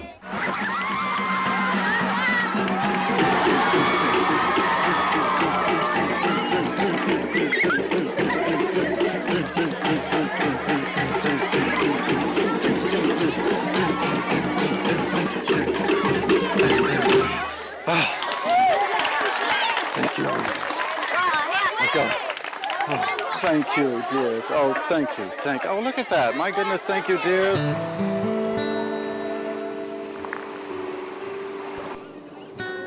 This is wonderful. Isn't it a neat place? Oh my gosh. took one look at it and said, Yeah. gotta have the PC people here. Oh, and you're on the beach. Oh yeah, check it out. The beach is really nice.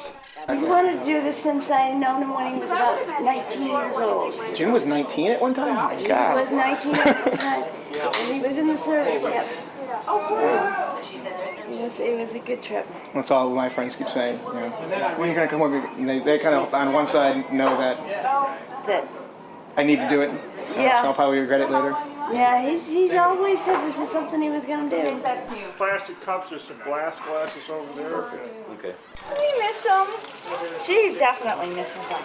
Yeah, we're always talking about him, and it's very true. You know, holidays, Christmas was hard, I think. But Christmas was very hard. Chris is supposed to fly to South Africa for her next visit with Jim. If she gets her way, though, the visit will be the other way around. I would have Jim come home, is what I would do, is have him, get some transportation and come home and see the grandchildren and the children. And, and if he comes to the center of the country, then all the kids can go and see him. That would work out really well.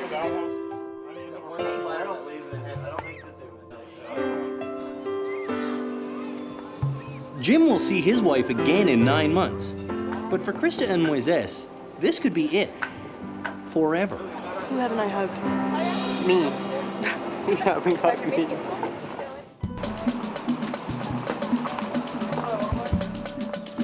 After being on land with his wife and daughter for 2 weeks, coming back to the Uber world of the ship is going to be tricky for Jim.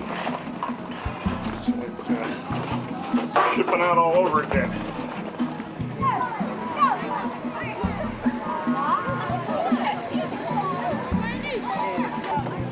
Bringing all my stuff down, I'm always like going back to the dorm after summer vacation. Good to be back, but as soon as summer vacation lasted another 3 months. Yeah.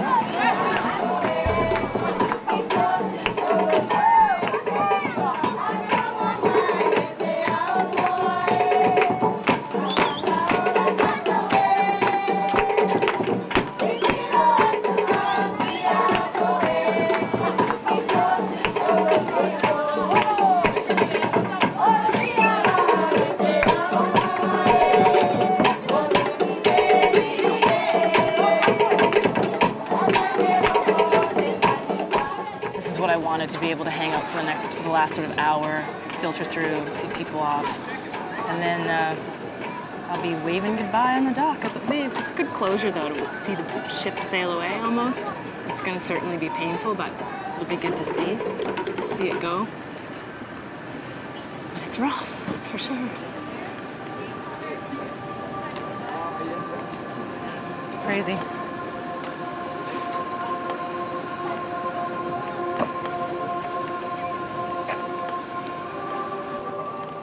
Mom said, seems like you should have bought me something in Tahiti. Yeah, that's the inside story. Well, That's not you the were outside coming. story. I had to wait till you got here. I wanted to buy a string of perfect black pearls, but I wasn't sure they'd be your size. I know. Tiny. Big, Dad. Big. Big is her Maybe size. be like that. We're preparing to sail into, what is for us, uncharted waters. We're going to an island that has no beer store. Right. An amazing 5 cases of beer. Okay. Let's stop being so 45. Hey, do I get a hug too? Oh, Billy, of course you get a hug. Oh my God. You're dying 1,000 deaths and I'm all sweaty too. So much. Bummer, huh? Finally, Billy. Not only that, you're all weepy to boot. My God.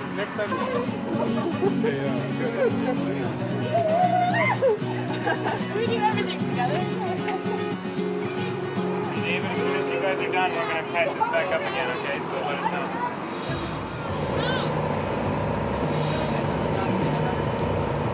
It's all right. Okay, put it in gear. Yep. Okay, give me full pitch. Yeah.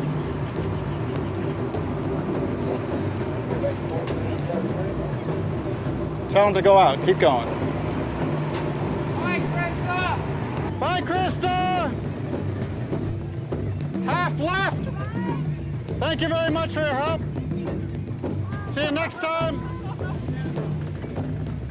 Stand by your sails. Stand by your sails. Let go of the tug. Let go the tug. Ease the sheet out. We got to ease the spanker sheet. Come on, someone's on this. Set to gallants. Hey, by the way, Phil was offered a job in Rarotonga, but he gambled and turned it down. I ended up checking out a fishing boat, and they needed guys because no one wanted to do the job because it sucked. But I ended up staying.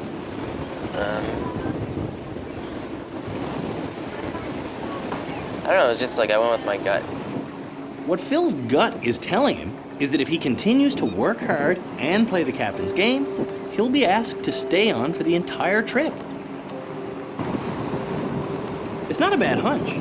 It's unofficial, but there definitely is a reward system in place on this ship.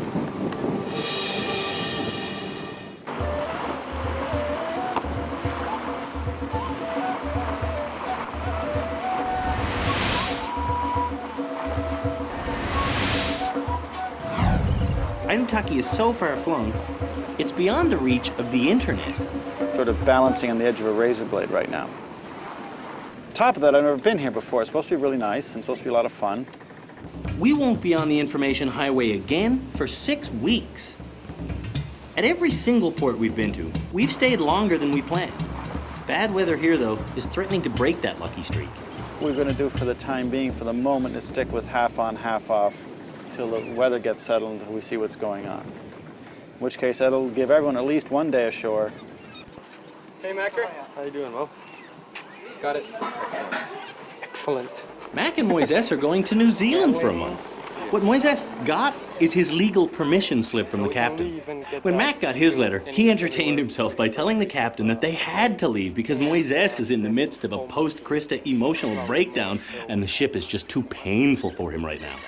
Then for good measure, he threw in that he personally needed emergency dental surgery. You made up a whole fucking story. I didn't make it. Crazy story, man. It's. He was like, Mac told me this, and I was like, what? That's not true. Mac made up the sob story because whenever anyone leaves the ship so they can live a more pleasurable lifestyle, the captain seems to take it personally. He was trying to talk me out of it again. Like, you know, Palmerston is going to be really cool. It's going to be one of the most remote islands. He probably wants us to see the things he saw when he did his first trip around the world, or you know, he wants us to have the same fun or see things as he does. I don't know, but let's have vacation from our vacation. And it's a vacation for Moises from having to answer the same repetitive questions over and over again, like, how is it without Krista? Do you miss her? Are you bored without her? Whose idea was this to have the visitor's tree? Yours? That's good. Where should I nail it? Pick a spot for me. Right there? Fair enough.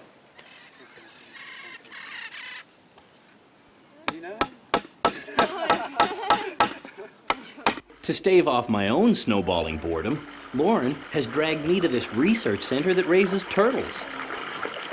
And what kind of turtle is this? Green turtle. Green turtle. Yeah, they Hey, little guy. 5 days old now. Oh, really? That's all? Yeah. Really? Okay. Wow, that's cool. So you'll keep these for the next 14 months? 14 months,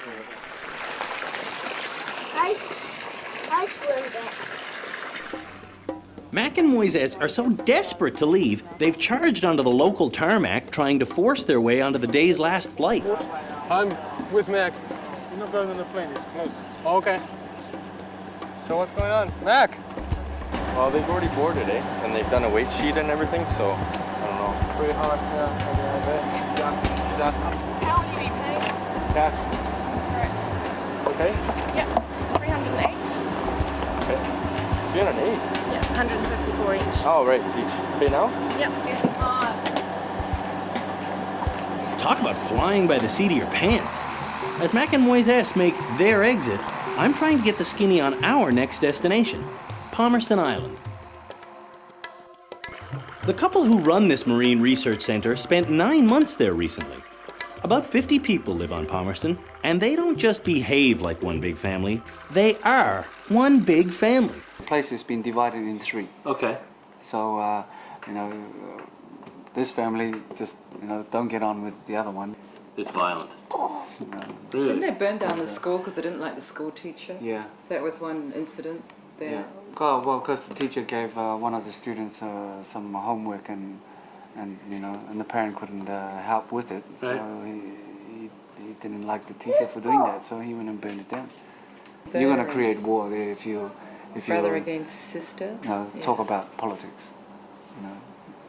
There's going to be uprising. It sounds like fun. It sounds like it is. It's such an interesting It is. island. Yeah, you would, is. and people. It's an interesting group of people.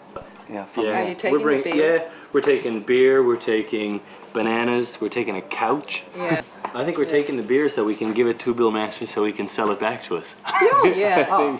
Bill runs Palmerston's only business, the Yacht Club. I think he's very enterprising. Well, he's the only body that that has business sense. If there is violent fighting amongst the Masters family on Palmerston, our crew should fit right in. We've got our own high drama, just waiting to boil over. A man threatening a woman in that way, I find it unbelievable to the situation that it's tolerated. Here's the gossip du jour. We have 2 cooks on board the Picton Castle, and to say that they hate each other would be an understatement. Yesterday, their relationship went from hideous to worse when both insisted it was their day off. 2 cooks were in the boat to go ashore. The first mate was talking to Laurie saying, "Why the hell are there 2 cooks in the boat?" He wasn't being that kind with his language. You're not supposed to talk to somebody when they're on helm. Kelly is a newbie sailing with us for just a month. When the yelling began in the skiff, she had a ringside seat. And then Billy said, well, it's not hard to figure out. We've got 2 cooks in one skiff. Somebody's got to cook.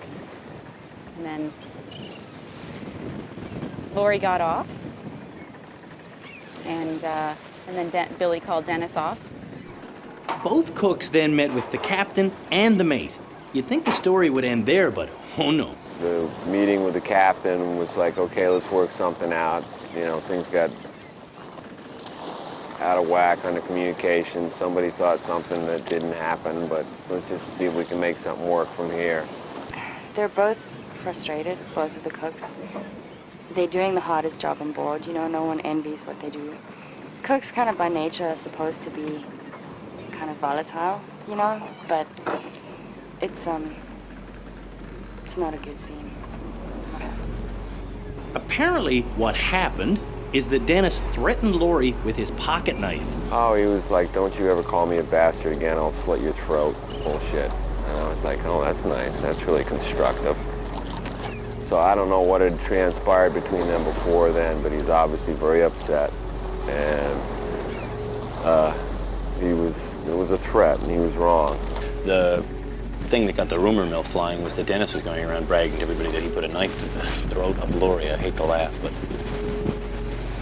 it's just an unbelievable kind of situation that you get one guy going around bragging to people that he put a knife to the throat of the person he works with, and literally bragging.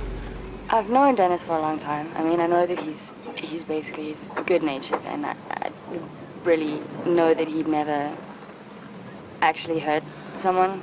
You haven't met our head cook yet because he says that growing up in South Africa, he was a gun-firing freedom fighter, and now his image needs protecting. He won't even let the crew take his photograph. Just wait, though. He is itching to talk, and soon he will. Laurie is so spooked by what happened that she's not speaking about it. Her reluctance is understandable, but it just leads to conjecture on our part. You have 2 cooks that don't get along for reasons that are probably more complex than I can sort out, whether it's professional rivalry, whether it's a gender thing, whether it's personalities, regardless of gender and other things. So I don't know. I think it's all of that. It's not an easy thing to resolve for the captain or the mate. Yeah, I've sort of given up on that that crowd there. This was our third or fourth sit-down conversation about getting along and working together, and at that point it became clear that this was not going to occur. So we've just taken other steps that will be revealed in due course. Some of us don't understand why those steps aren't revealed immediately, but we're 300 miles from the nearest airport, and if a cook was fired now, it would ruin our stop in Palmerston.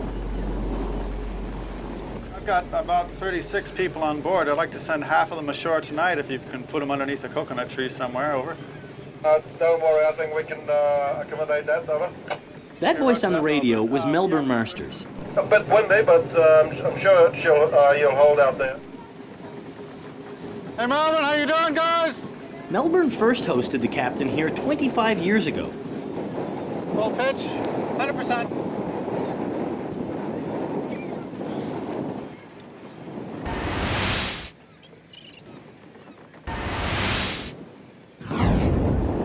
Okay, let go. Let go.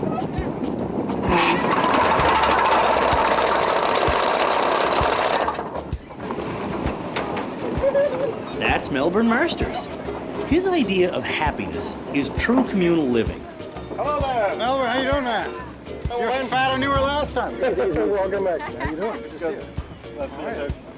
Okay, you're fatter than you were last time. What have you been doing? Oh, well, there's people trying to keep me happy. That's right. How you doing, man? 10 case of Pacific Lager, 5 of Lime Red, and 5 of Sprite.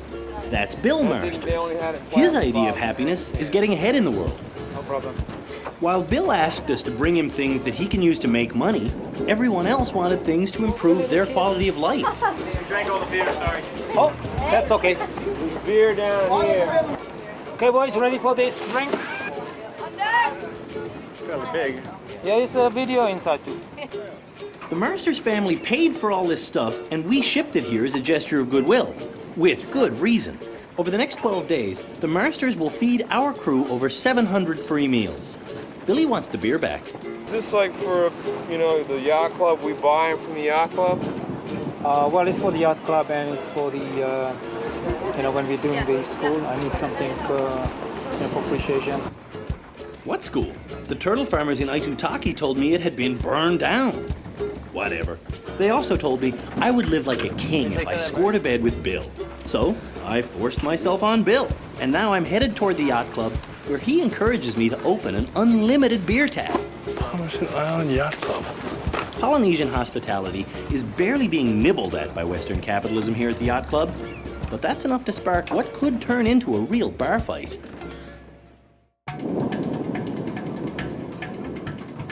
One ever-expanding family lives on this speck of sand. Today, we're helping Bill paint a freshly built school because the captain told us we wanted to. And it's fun. They like to gossip more than we do. And to make it all the more intriguing, us yachties are already at the center of a controversy.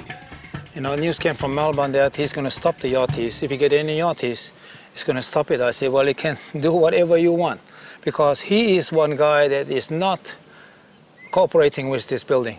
Melbourne isn't cooperating because Bill has already been paid to paint the school by the Cook Islands government, and now he's using our volunteer help. Finally, some action! This place is great. The women do the cooking and the cleaning, the men do the men stuff, and everyone bickers openly. And then they get together every night for volleyball. Remember, they're not neighbors, they're family, all direct descendants of William Marsters.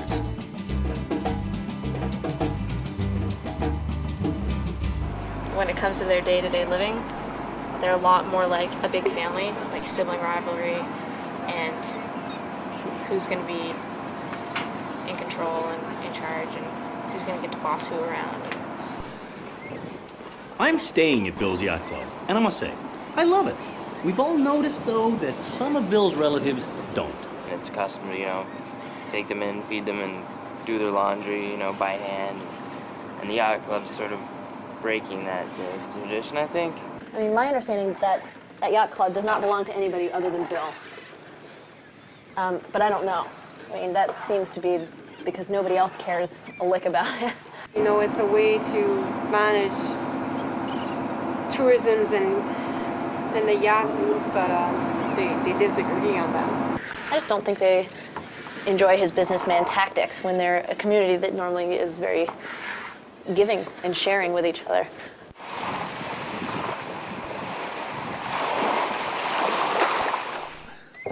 That's the whole deal about this, is to somewhere that the yachties can, privacy. Here you have privacy. It's a paradise when your food just drops to the ground. Can you guys believe this breakfast we're having?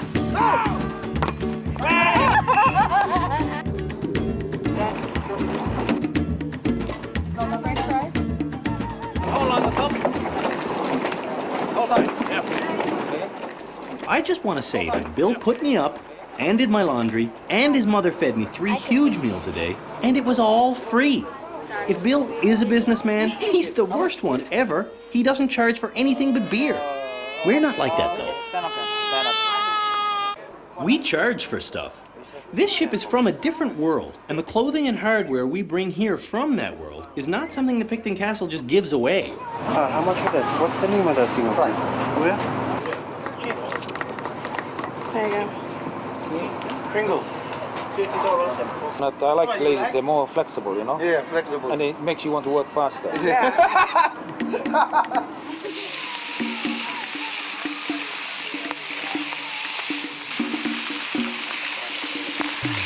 I want to make it clear where we are right now.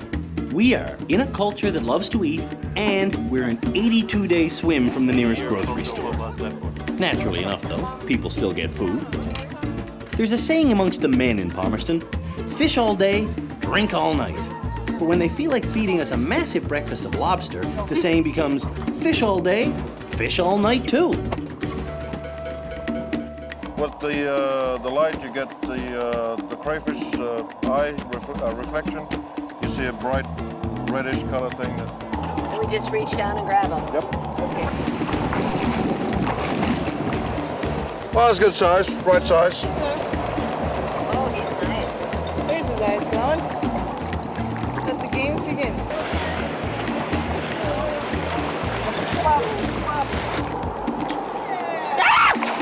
Sorry. Oh, there it is again. All right, this time I'm getting you. Oh, I'm sorry. Ah, okay, someone else can catch it. Check it out. Hey, Maria. It's squirmed out of my hand. Oh, fine. Good. Shut up. Rub it! There's no TV link to Palmerston, no radio, no need. The men here are all singers and strummers and drummers. And now, us PC men are getting in on the act.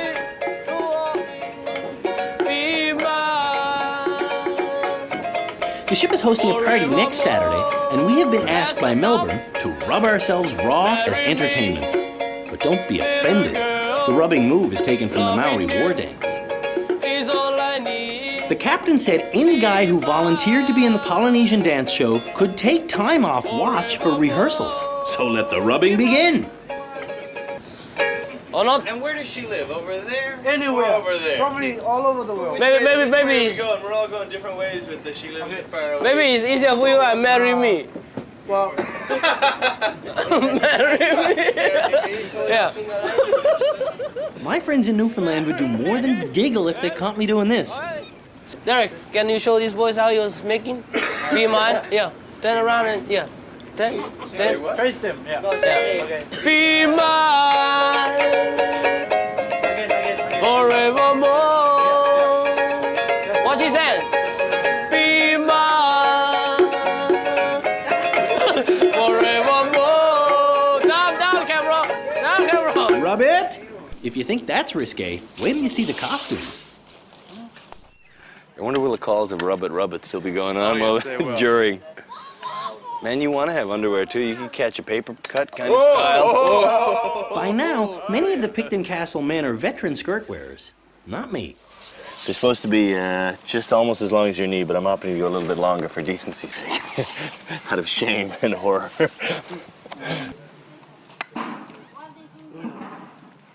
All the women are all upset about this dancing program. Hey, they had Get out of town. You're just trying to create dissension again. You're trying to cause a racket, aren't you? Not the case, not the case. I would never do that. No. Stir up the shit. No, I don't believe it for a second. The women are upset that there's a dance going on. Yeah. Come on, huh? What they're upset about is they're going to have to do the dishes afterwards for cultural reasons. Cultural reasons. Ooh. It's culturally appropriate. I can't wait till Palmerston Day. You might have, we all lounge around. Hey, fan the flies off me, will you? For God's sake. The women here do fan the flies off you while you eat, and it's nice. After Pitcairn Island, we had a Pitcairn Day, and all day we did Pitcairn stuff. Hard to get in close. So, if we have a Palmerston Day, sure, us men will have to do all the manual labor, but it'll be worth it because we'll be able to say things like, scrubbing toilets is women's work. I know some people were disappointed with the male and female roles that they play here. You know, it's not the way I would choose to live, but it's sort of what works for them. We cooked the taro outside in an open fire. We talked one day about whether or not they were going to go to university, and this group of 4 girls, and they said, no, I don't think so. You know, what's the point? Why? Should I fill the jug? Yeah. You know, some people wanted to be able to talk to them about, you know, how they could change it, what their options were, and I think that's almost detrimental to hang a carrot in front of some people saying, you know, no, you really stick up for yourself, stick up for yourself.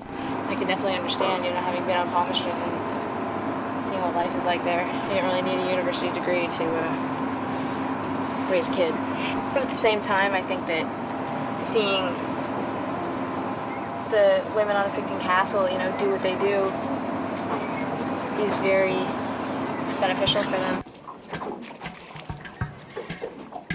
Look, life here is so primal, the women are thrilled to be doing dishes.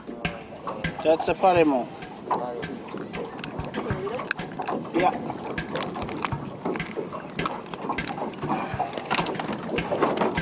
Just breaking this scuttle.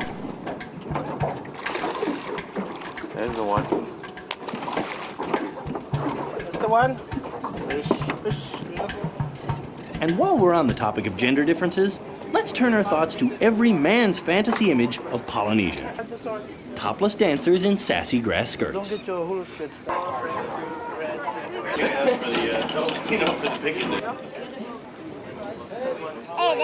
Take those hats off. I'm pretty serious.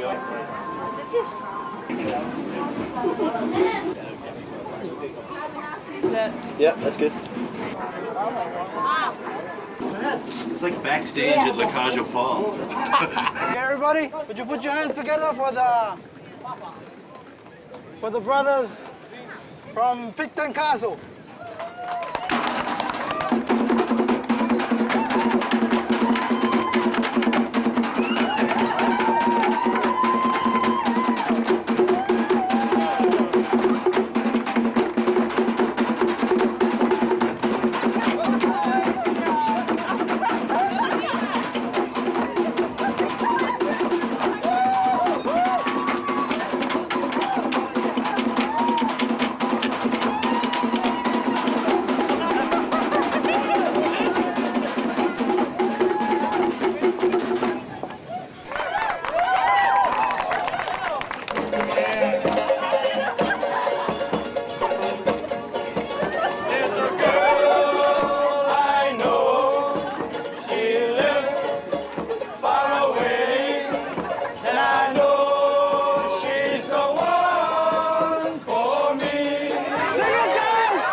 how earlier I said I was bored?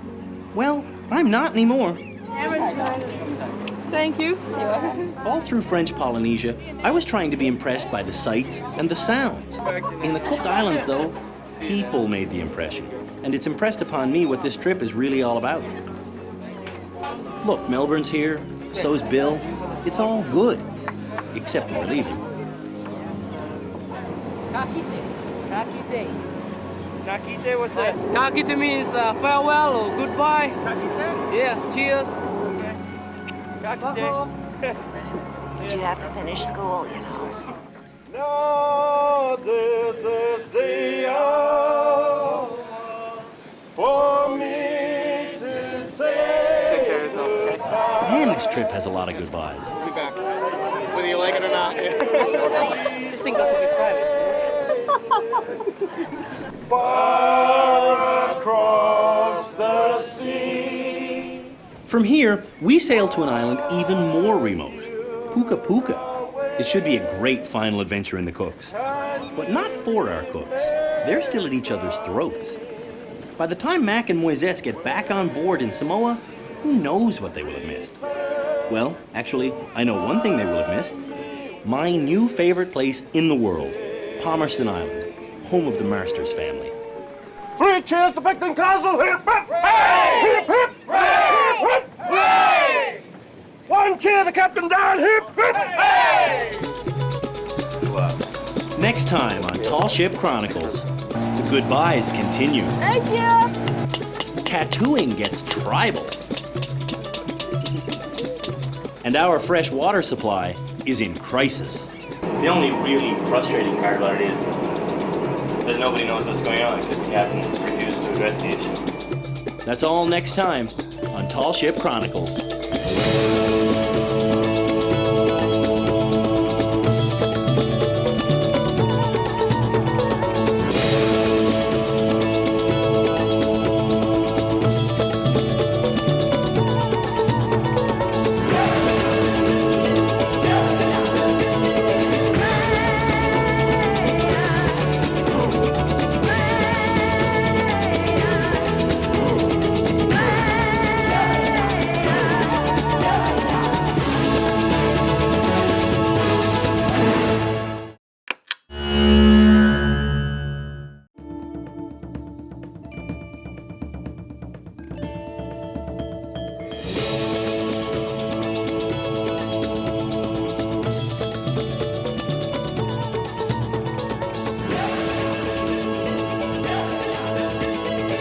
"45 men and women pursue an extraordinary dream. 22 countries, 19 months, a voyage around the world.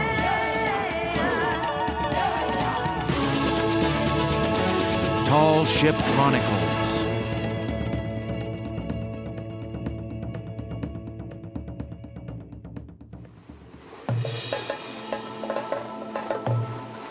This ocean is a desert. Water everywhere, but none of it to drink. On the Picton Castle, the machine that turns salt water into fresh water is broken. That means the 2,000 gallons we have in storage tanks will have to last at least 2 weeks. But that's just the tip of the Picton Castle's liquid iceberg. You see, the rust that usually settles to the bottom of our freshwater tanks is getting a little churned up. Actually, it's getting a lot churned up. We filter it clear for drinking, but it's leaving a pretty parched feeling in the back of some throats. 6 months into the journey, and for the first time, we're getting tense as a group. Silent. Broody. In the northern Cook Islands, we're approaching the so-called third world, but we don't feel like tourists anymore. We feel like third world residents. We have hygiene problems. We have infections. We have bad water. And now, we're destined for an unbelievably remote island that has no hotel, no restaurant, and no idea we're even coming. Puka Puka. Before we get to Puka Puka, I need to shave. It's something I haven't done since I found out about the water problem. I saw the sign on the shower that said we weren't allowed to use the shower. That's how I found out about it. And then you turn the tap on and you go, whoa, that's foul. Whenever our water maker breaks down, all eyes turn to Mickle. Sweating bullets down in the engine room, our Great Dane can fix anything. This time, he can't. When it comes to water, we got what we got, and that's all we're getting. Well, we got 2 water tanks, and one is all the way full, and the other one is half full. And under normal conditions, that would last us maybe 10 days. But I think if we just try to be reasonable with water consumption, then it should last at least 3 or 4 weeks easily. So it's not a big problem, but the problem is coming. The only really frustrating part about it is that nobody knows what's going on because the captain refuses to address the issue. That's frustrating. Is it going to be fixed? How can it be fixed? When can it be fixed? This happened once before. Derek asked about it at muster and was shot down in a manner that nobody's going to ask about it now. Nobody. No way. You don't have to ask whether or not that filter's been ridden hard and put away wet. The rust that's clogging it right now is rust that Hillary knew was coming. Before we left Lunenburg, our water tanks were in the exact same condition they're in now. Then they were drained, and then Hillary went in and gave them a good old-fashioned cleaning. There was a layer of sediment on the bottom that we were trying to get out.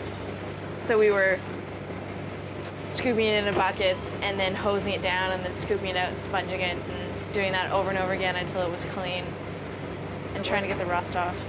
Of course, there's a lot of rumors regarding the history of the freshwater problem. Like this one I heard about... Nobby, the old engineer, on the last world voyage was, like begging the captain to sandblast the holding tank and relaminating it so that this problem would be arrested. But in years, they said, in 2 years, there hasn't been enough time to do it.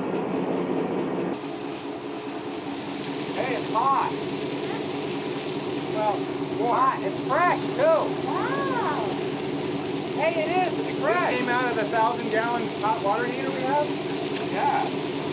They're lying. We never have hot water. Ever. That is cold salt water. Woo! We call it a power shower. This ain't no cruise ship, which is great because no cruise ships go where we're going.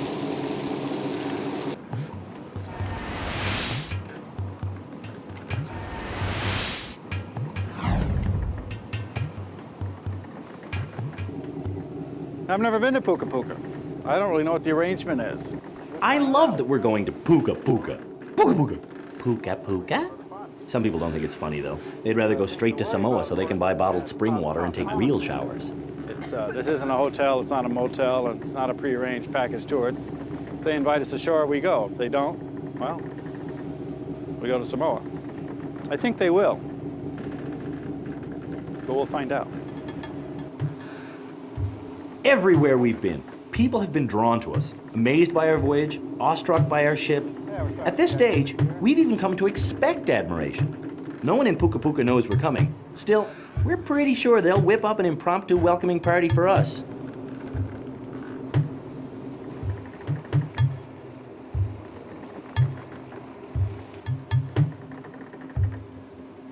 They don't. We dropped anchor a whole hour ago, and still no one has come out to tell us how cool we are for sailing around the world in a tall ship. We're in sight of land, but we're lost. Puka Puka Harbor Master. Puka Puka Harbor Master. This is the barque Picton Castle, the sailing vessel barque Picton Castle. Call sign Zulu Kilo Whiskey Papa, channel 16. Something tells me we might not get huge results from the radio. No, they aren't really rushing out to fighting with each other to greet us, are they? Well, we'll sit out here for a little while, and if nothing happens, we'll launch a boat. You see beyond the head of the island there? Yeah. There's something tall. Looks like it's not palm trees. You think it's palm trees? Oh, yeah. They might be having a little powwow. Because they got an ariki here. They got chiefs and stuff. Probably got 3 of them, paramount chiefs. We'll find out. Or not. Our first visitor is a thing of curiosity. This brown-footed booby has a red ribbon tied to its gray leg. It's scissors and cut it off. Part of me wonders if we're supposed to tie some sort of message to the bird and then let it fly back. Maria's booby friend. at 8 o'clock. And part of me thinks Puka Puka is sending us a message. He's done.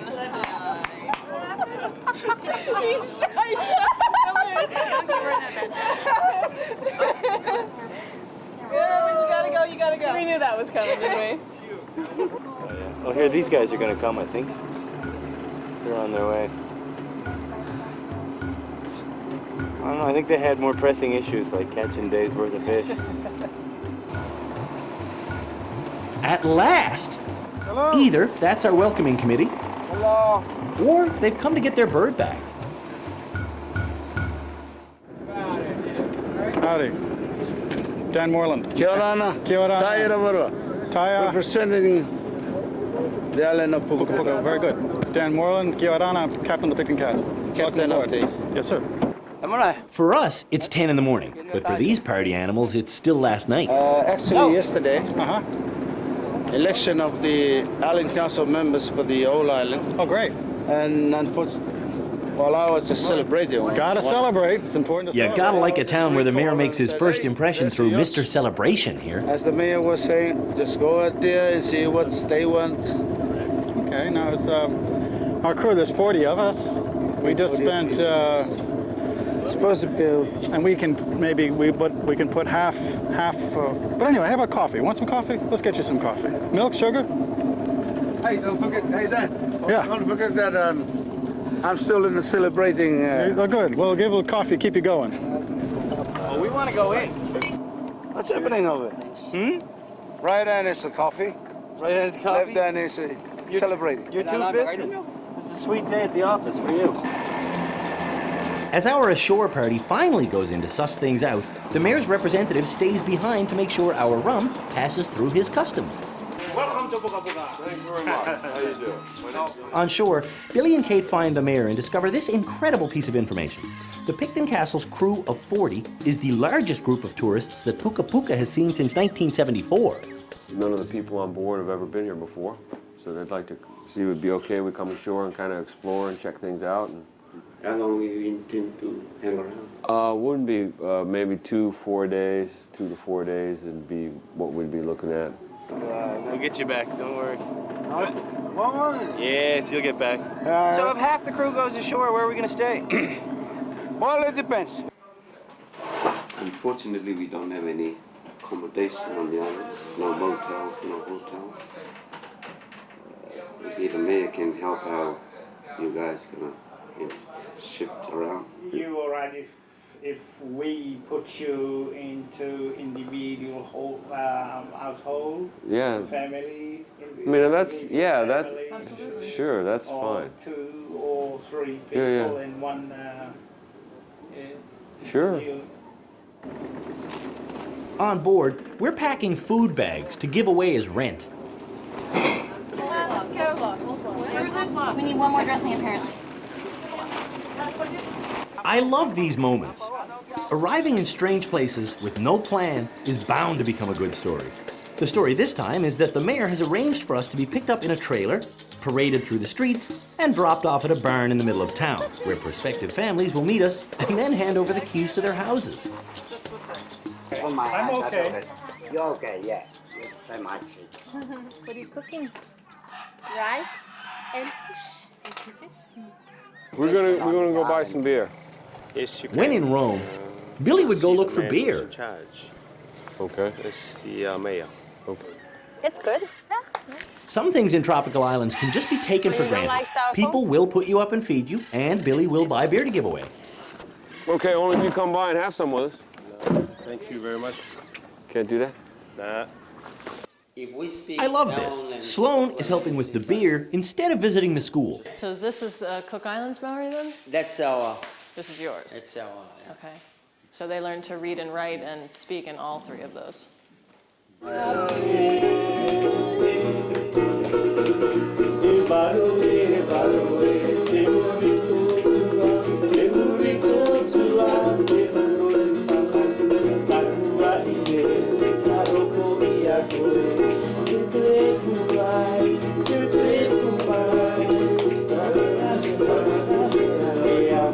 Sloan has missed an entire school year. In 3 weeks, he'll be home again, just in time for summer vacation. For 3 months, he'll still be the cursing, tattooed sailor we know and love. But come September, he'll be a 13-year-old boy, entering grade 8. How difficult will that be? Well, how are you going to go back to being a 13-year-old in Cape Cod? I don't know. You'll work it out, won't you? Yeah, I'll figure it out somehow. More like this. As Jim lays aloft to give a tour of the rigging, crew on deck are also saying goodbye to the families that welcomed our surprise attack.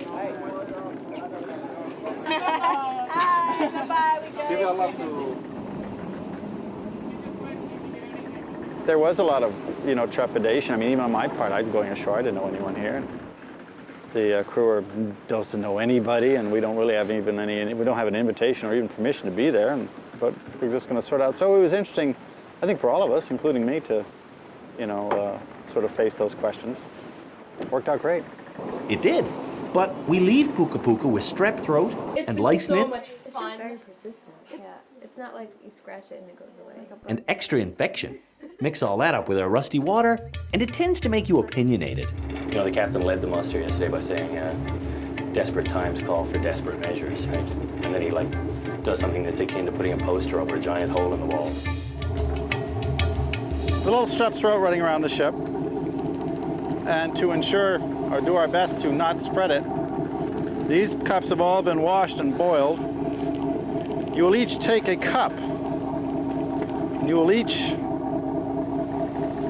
put upon it your own significant marker, starting with your name. You can decorate it any way you want. A souvenir cup. But this will be your cup. The idea is to not wash them collectively.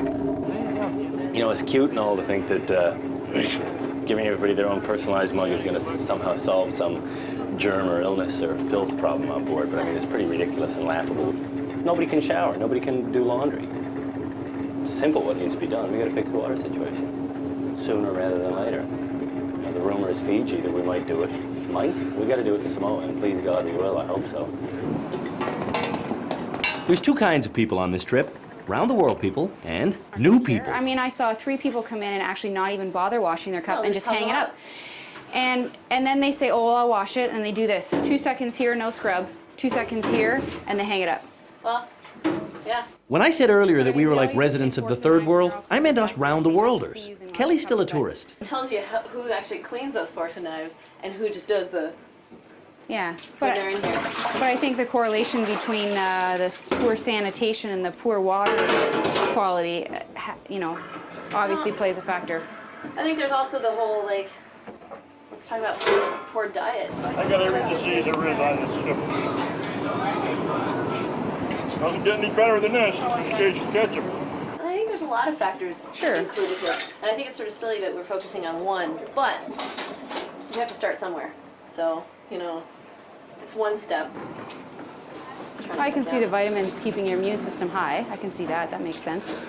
But I think the vitamins are kind of silly because if you haven't been taking them all along, I don't know. I don't know if it's a factor of time because all these things that you're saying, things that I have said before and that I've been frustrated about before, and throwing my hands up in the air, ripped my hair out, and now I'm just sort of apathetic about it all. I'm just sort of well, just sort of how it is.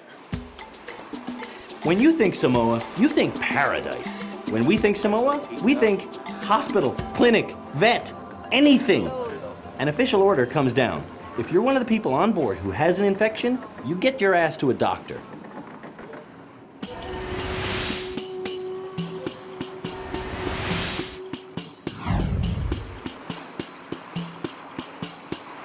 When we arrive in Samoa, the mood on board is worse than it's ever been. We find ourselves looking to escape. Then we find an Australian traveler singing the praises of a local guy who he says can take us away from all this stress. Because this guy crisscrosses Samoa on foot. He's famous in Samoa as the guy that sleeps under the stars and goes everywhere because he doesn't like to be under a roof. It's right under the stars.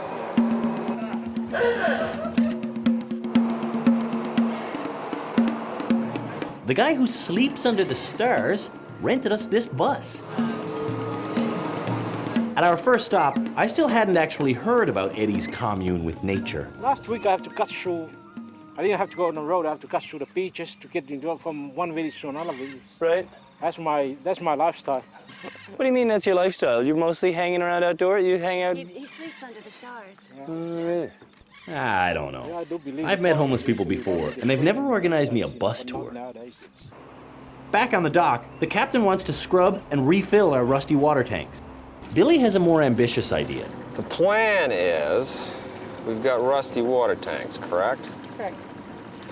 So, we can either Band-Aid the problem, or we can fix the problem, correct? Correct.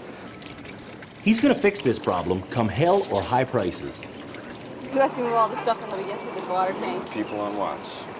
Not our watch. Huh? Not our watch. Why not?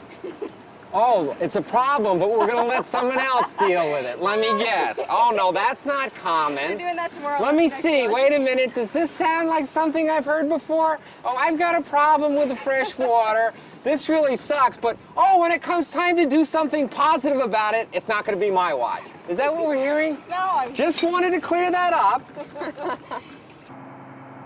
that something you can handle? It's like blasting coat and tank. This is the inside of our drinking water tank. It needs sandblasting and a fresh coat of some special epoxy something or other that you can't even buy in Samoa. Billy's getting advice from a local who does this sort of work. And they said that they're too busy and they don't have any sand. Well, right now we're working on a job down at the airport, and everybody's tied up here. But if shipping can do it, we can gladly sell you some sand. But it definitely has to be done. Oh yeah, it has to be done. But it sounds like it can't be done. So, what are we gonna do? It's always a longer process to get something done in the tropics than you want. Well, let's scrub them out anyway. Fill them up and have water. So you gotta wipe all that shit down, but whenever I wipe that stuff down, it's just spreading around, so it needs like high pressure or something. High pressure? Something. What, you're gonna really push hard? No, man, it's like pressure and usage. I know. Okay, so we're gonna. So what kind of fuck? So we're. All right. We're just gonna sweep the dry stuff up. So it's a mess, and we're scraping crap down onto the floor or the bottom of the tanks. I think we've tried it yet. I don't know what. I think And the who knows? is bringing it back to Who knows what we're gonna do? Yeah. It's sort of a. But yeah, you can look at it. You can almost see. If we're gonna get sandblasted, then it's sort of fruitless. But if we're not getting sandblasted, then it makes sense. But nobody can agree on what we're supposed to be doing. So. We can agree on this. Doing manual labor in a confined space in 40-degree heat is even more exhausting when you don't believe in the job you're doing. Well, I mean, it's taking down rust, but if we're not gonna paint it, then it's There's no sort of like, point. We're just wasting our lungs away. Morale is down a bit since I got back. Mac has been away for a month. This is a different ship than the one he left. Things are breaking down. Hygiene and health are not as good. Attitudes are not as good.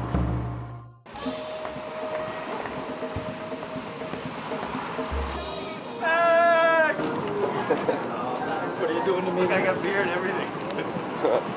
How's it going, buddy? What do you have? Mac has just come back from his vacation. This will be his first time standing watch in a month. Today, our watch has to move the ship, grease about a mile of wire, and continue scrubbing down the water tanks. His thoughts? I found some really, really sweet surf. Yeah? Yeah. Mac is planning on taking me surfing this afternoon. He's forgotten how inflexible watch is. So where's the other two boys surfing? One guy is gonna stay. He's not gonna go. I'm not supposed to go, but I'm gonna try and find a replacement for me on watch. While you're away, I'll look for somebody. And if not, I'll just ask the captain. It's only like 3 hours. We got out at 4 o'clock, and then it gets dark around 6. So that's 2 hours away. So I don't think they need everybody. We'll see. I'll try. Come in. While Mac is trying to find a replacement, Hillary is trying to find a guy to scar her body with a boar's tooth. So how long have you been tattooing for? That's right, a boar's tooth tattoo. I thought it was this guy that was doing it. The Samoans are the only people in the world who will take the tooth of a pig, then sharpen it down, then tattoo you with it. Our homeless friend convinced Hillary that he knew a really good boar's tooth tattooist. Does anyone here have a tattoo that he's done? Yeah, this guy there with the on his arm. This one here? Yeah. There's some scars on your arm. Is that from... Very big a mistake on that one. The needle went in too far. He made a mistake. Okay. Doing it for a living. The man who sleeps under the stars is a cell phone carrying, front door locking hustler. He'll get no commission today, though. So he's not a professional. He's just kind of like a hobby? Everybody starts from somewhere. Yeah, everyone starts with somewhere, but I'm not really interested in being someone's, you know, beginning of the career. He just kept saying, yeah. Get a load of Tom. He has become a tattoo addict. It started in Tahiti. That's exactly what I wanted to get. They say guys don't know about commitment. They do. Then he got this monster in Rarotonga. Now he wants a boar's tooth. This morning, he went to a normal electric needle studio and got duped. Told him I wanted a boar's tooth, and he said, "Oh, no problem." And, you know, then he just started needling it in, and by that time it was too late for me to do anything about it, because what the hell? I'm not going to walk around with a line in my arm for the rest of my life. So, you know, just kind of lured me in, and for apparently more money than I should have spent in the first place. Our captain sports an authentic boar's tooth tattoo. That is why we're fascinated by them. Icons and motifs of the sea, mountains, and ocean, and wind and waves. For any of us to get one would be like saying to the captain that we have gone whole hog on this experience. Oh, yeah. Swollen that. Oh, yeah. And people stretching your skin apart, too? Oh, yeah. Yeah. It's like two guys, like, gloves on, and oh, yeah? stretching you out, and the other guy, all sorts of pillows all around. Whack, whack. Sven was the first to find one of the traditional artists, and he found him by using the traditional method. How'd you find the guy? I went to the Visitors Bureau, got his name. Oh, yeah? It's the real McCoy, man. Really? Ouch. Mac couldn't get a replacement. Worse, he won't get with the program. 3 hours spending some time getting some activities, like exercise. On a beautiful afternoon in Samoa, I shouldn't have to feel worried about doing that. I mean, after all, I'm not really an employee here, you know? I do what you can.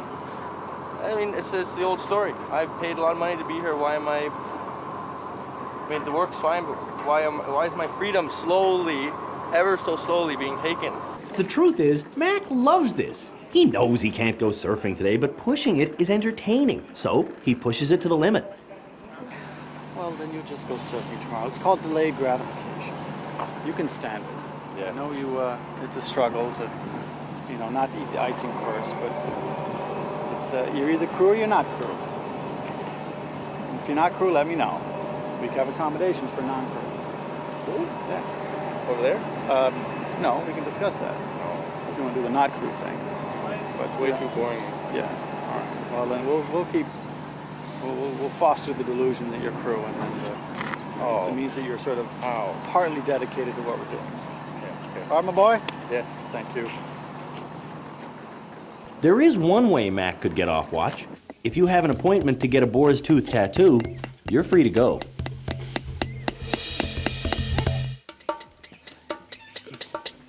When Phil went to get his boar's tooth tattoo, Sven gave him some advice.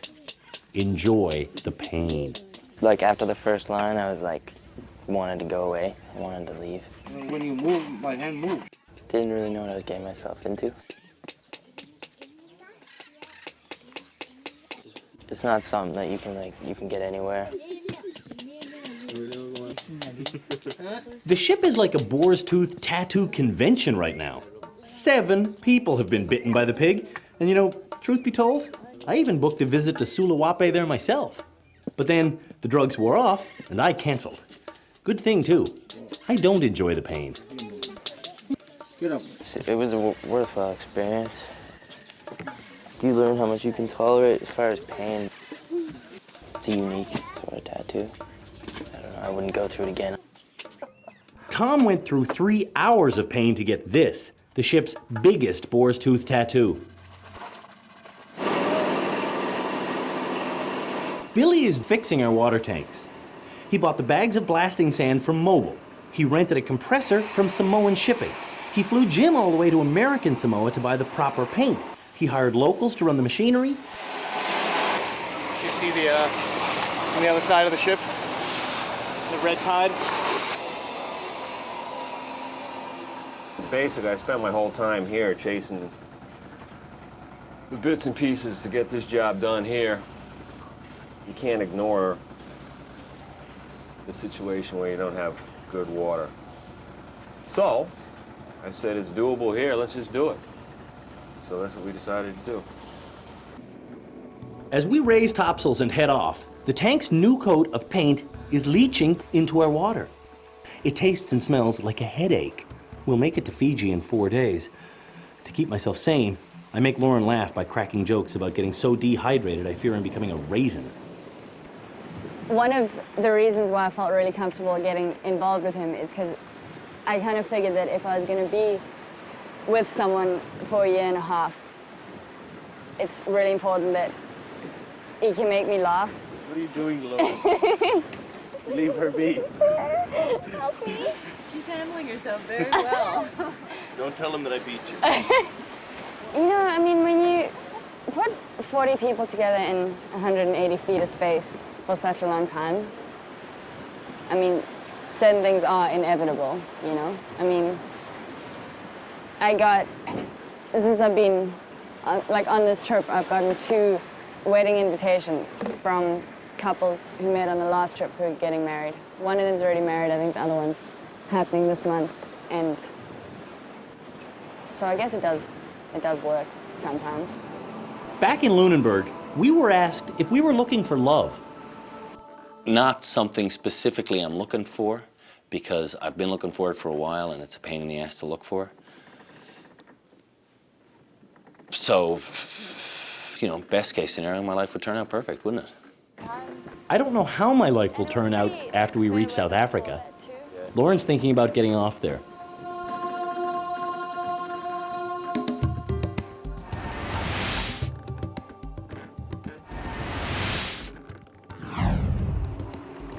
Tonga has the most protected harbor in the entire South Pacific. Small islands dot the water, and instead of white sand, they have a more familiar slate gray face.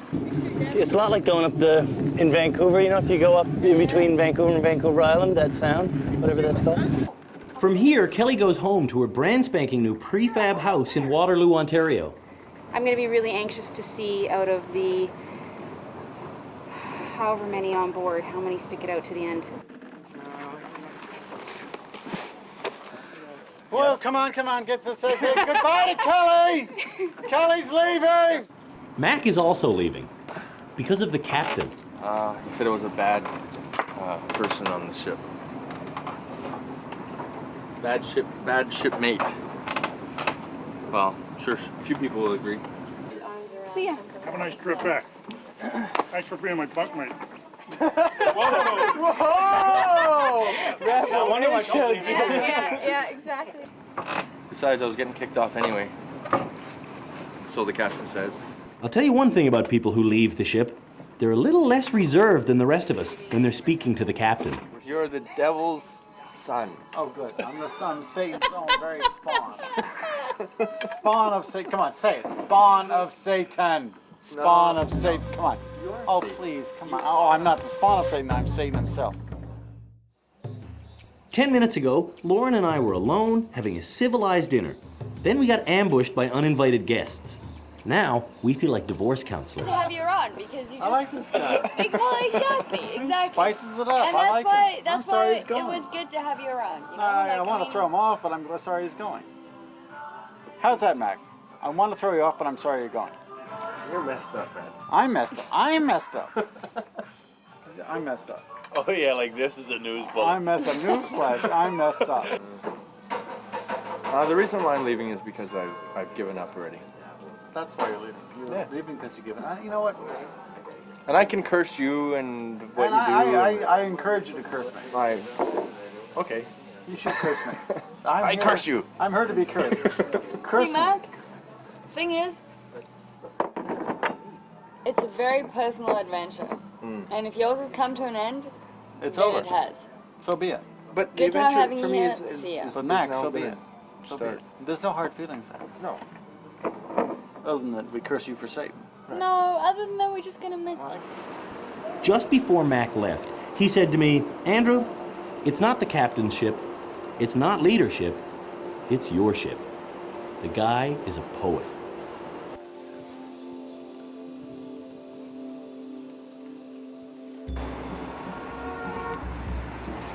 It's okay. Okay. The captain is an enigma. We've been sailing and living with this man for 7 months now, and I gotta tell you, he's more of a mystery to me these days than he was back in Lunenburg. How much do any of us know about him? I mean, really know. He's a hard man to know. He I don't claims that he was a woman in his former life. He talks only in riddles. I think there's a goofball under there. That bestiality charge should have never made it to court. I mean, what happens in the barnyard is really between a man and his goats, really. When he was in high school, he ran for the presidency of the student council, which he won, and his first true act as president was to completely disband the student council. The only thing I know is that he convinced me to ditch university to come here. I know that he thinks he'd be a good father. We both lost our mother just before, like me before this trip and him before the first voyage. His mother died. And, I remember a connection there. I think he'd like to be a father someday, but I'm not sure if he thinks that would happen. Celebration. And separation. I'm feeling risky, so I'm impersonating the captain at our 2/5 of the way around the world comedy blockbuster. Fiji. I wonder if this act will endear me to him or just make him think I'm an idiot. Billy thinks we're all rude for laughing at each other. The guy who played Aphrodite at our equator crossing refused to come to the show today, saying skits are hurtful. Who knew he was so tender? We really wanted him in the crowd, too, not just so he could see the hurtful skits that were done about him, God damn these kids. but so that we could have another hour of hearing his hurtful asides. See, in Fiji, Billy leaves. My leave of absence where I work runs out, so I'll be going back to work on a tanker. Those of us who get along with the most charismatic guy on board will miss him a lot. Billy is the Picton Castle's original workaholic sea cowboy. A butt crack showing, toilet fixing, flame throwing, woodworking, celestial navigating, sail sewing, monomoy steering, monomoy braking, chart marking, loud haggling, laundry stomping, hammer swinging, beer drinking, non-hair cutting man's man who knows a joke about absolutely everything. See, it's like cockeyed. I know a joke about that. Sure you do. As a super self-confident style guy, he's equally as comfortable in the shortest skirt on board or a set of salt-soaked foulies. But what he loves to wear most is the title that comes with an unexpected new job. Like, for example, dentist. That's a file. He's filing her teeth. Perfect. Combining ambition and passion like that, though, does come with a downside. When Billy gets frustrated, things have a habit of being thrown overboard. Lost a favorite pareo and a bucket full of clothes that were soaking. I tell you, though, I wish he wasn't going. The guy has taught me a lot. If it's blowing 100 miles an hour between me and you, there's no fetch, right? Okay. Blowing 100 miles an hour between Japan and Hawaii, that's a lot of fetch. Gotcha. He also makes my own manners seem impeccable. And I'm jealous of his unbelievable timing. No matter how weird it gets, it's always going to get weirder. See, there's a guy running around naked. Just another classic Billy moment. Get a shot of that, Wade? How often does something like this come along? And,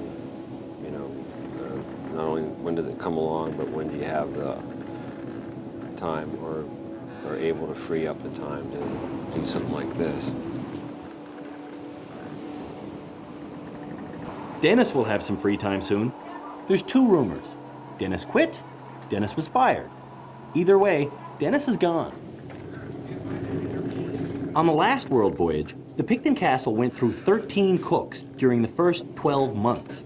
Then they got Dennis. He's been with the ship for more than 2 years now, and while I'm not too sad to see him go, I am worried that his leaving might be the beginning of a revolving galley door. We've made it to Fiji, which means Sloan and Billy have made it to the end of their voyage.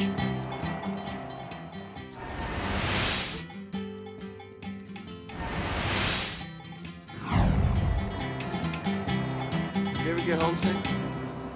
Oh, never? Come on. You gotta say you got wicked homesick. Yeah, come on, your mom's watching the show. You gotta say you got homesick. Just say it. Just come on. Look off misty-eyed off in the corner and say, yeah, I was homesick. Yeah, I was homesick. Okay, say it again. I was homesick. Good. I didn't get too homesick. Thanks a lot. Take care, man. Thanks for the help. Yeah, thanks for everything. It's fun to have you. Yeah, of course. Thank you. Annie, good luck. All right. Have fun, man. Yeah, you write to me too. Email counts.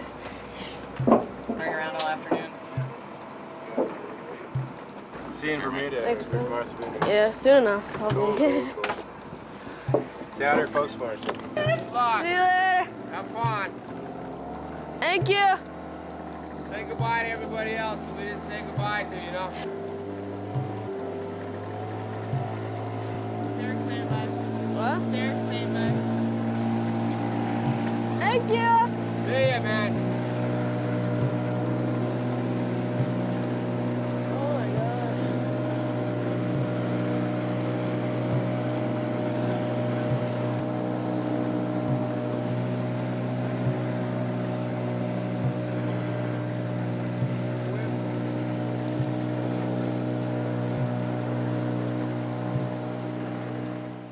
On the day Sloan and Billy fly, so does gossip on the beach about the galley situation.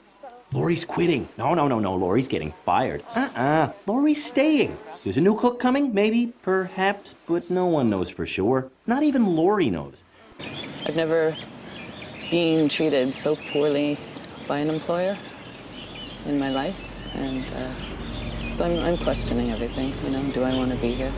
2 months ago, Laurie's co-worker threatened to slit her throat with a closed pocket knife. Back when it happened, the captain explained why he wasn't planning on doing anything, even though Dennis said, I'm going to kill you or something like that, and I'm going to... Oh, good God. I said, first of all, don't say things like that. So it's stupid to say something like that, but was it a genuine death threat? Oh, God, no. Laurie hasn't spoken about what happened, until now. He just kind of made light of it. You know, how do you know it was a knife? Where did he get it from? How do you know it was a pocket knife? Was it open? Yada, yada, yada.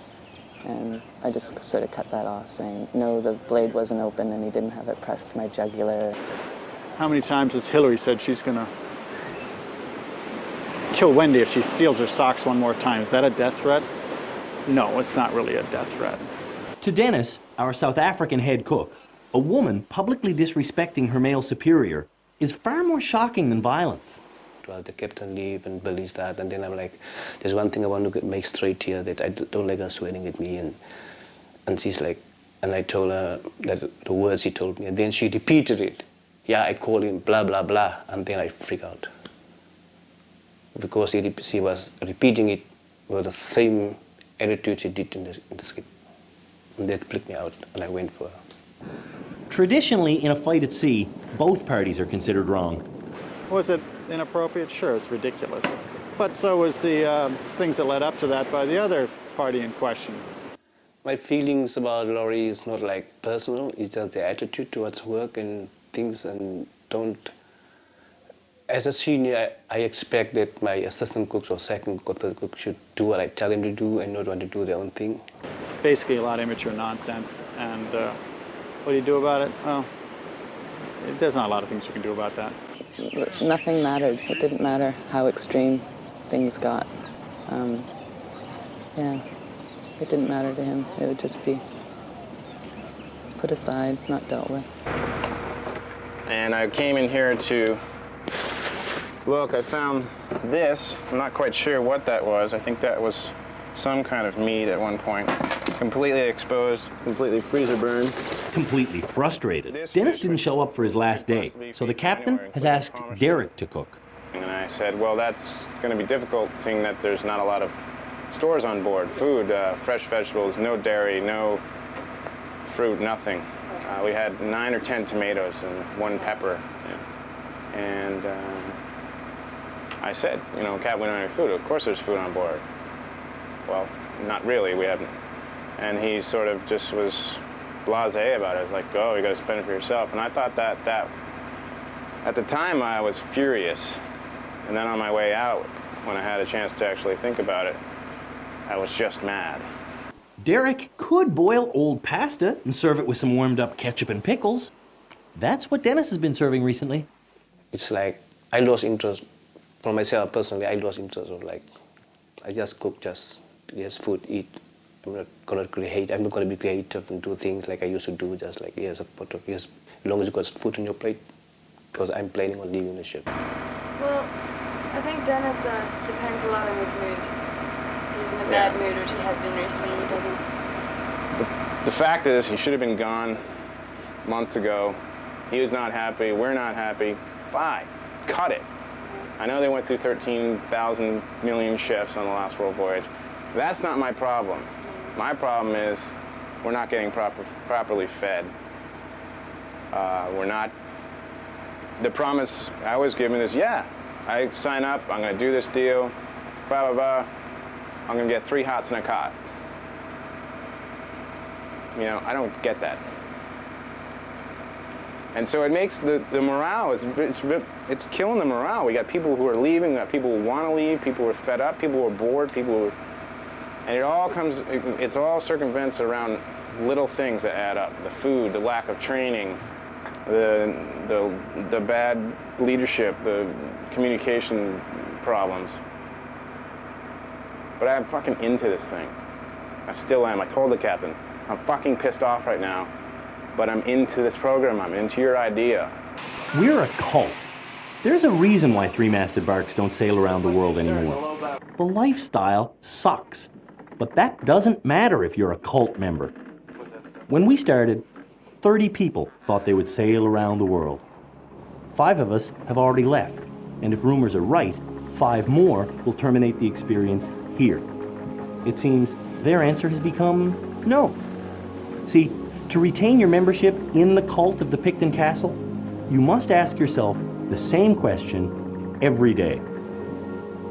Will I follow Captain Dan Moreland to the edge of the earth? My answer is yes. Next time on Tall Ship Chronicles, the crew get a taste of their own cooking. Phil gets a decision on his future. I don't know, like there had been a lot of rumors going around that I was staying. The biggest test yet. All the way to the back! A deadly tropical storm. That's all next time on Tall Ship Chronicles.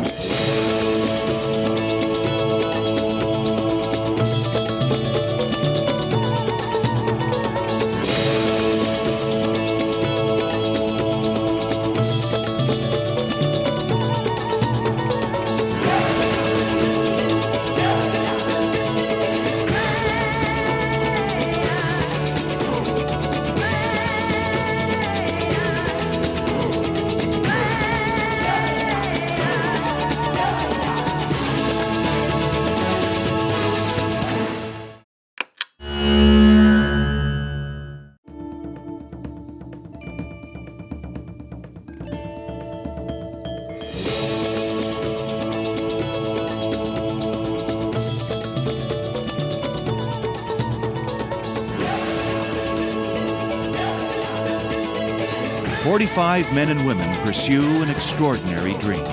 22 countries, 19 months, a voyage around the world.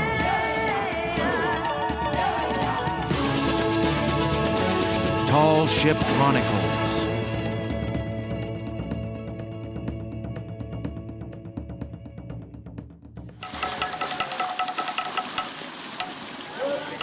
There was an extremely violent political coup d'etat here in Fiji exactly 1 year before the tall ship Picton Castle sailed into port.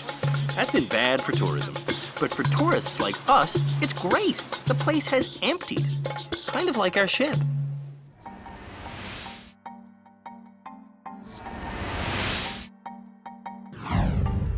We're not as much in Fiji as we are in flux. Whenever we pull into port, people hit the ground running. But this time, they're running away. Our head cook has packed up his knives and split. It smells like our assistant cook is about to follow suit. The first mate had to go back to his real job, and that's not even the half pint of it. For the first time on the entire trip, we have something bad to say about Sloan. He's abandoned us for his real family.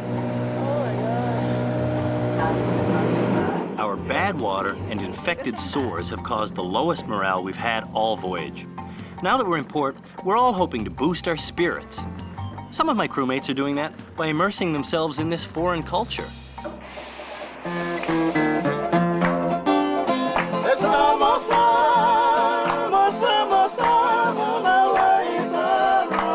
Me, though, I've opted to go to a more recognizable place. This freaks me out. Like, I haven't watched this since it was on TV. Like, it's kind of weird. I don't know, 3 years ago? 3 years ago. Before Lauren and I hooked up and went camera crazy on this trip, I was pretty busy as a film actor and a comedic scriptwriter. Lauren was always curious about that side of me, so 5 months ago, my proud mother sent some sample VHS copies of my work. Little did we know, VHS is not a worldwide standardized format. Mrs., this is not going to happen. It's been very frustrating. I don't know. It's not. The tape is refusing to rewind. It's just another one of these machines that they say, oh yeah, that'll play your thing. Okay, if I seem nervous, it's because I am. To me, this is opening night all over again. And if I get a bad review from this audience, my precious ego will be shattered. It just freaks me out to see it at all. Why is it in black and white? We don't know it, but back on the ship, our assistant cook has received a bad review. So bad, in fact, she's leaving. When our head cook Dennis left 2 days ago, everyone thought Lori would move right on up the ladder. Instead... The day Dennis left, I finally had a meeting with the captain, and he told me that Dennis was leaving, or Dennis was gone, and that he had hired a new cook. And at that meeting, he told me that I wasn't considered for the position of chief cook, and I wouldn't be doing any provisioning because he doubted my capabilities of it. He didn't know that I could do it. And then he told me something about something that I had... Anyway, he told me that if he took a vote that day, the majority of the crew would vote to have me fired. And I think that was the deciding factor. Me, on the other hand, I'd vote to have Lauren in every audience I perform for. Yeah. Well, not that. That guy, yeah. What? Friday night drink club, like that. Cheap laughs, nervous laughs, confused laughs, I don't care what kind they are, just as long as they're laughs. We're kind of like with a Zamboni driver. And he was right, too. Yeah. I mean, hockey moms go fast when they put Standard comedy there. The kids love it, too. See, that's what happens when they let me in. It's right comedy.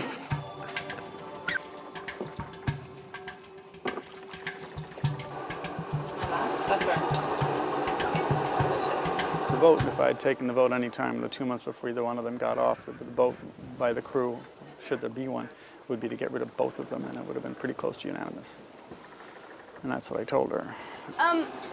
That's just, I mean, that's not true. Like, some people maybe had personality differences with Lori, but she was a damn good cook, you know? And she just cared about it too, you know? Like, she was always going to fresh markets and like looking for really good stuff.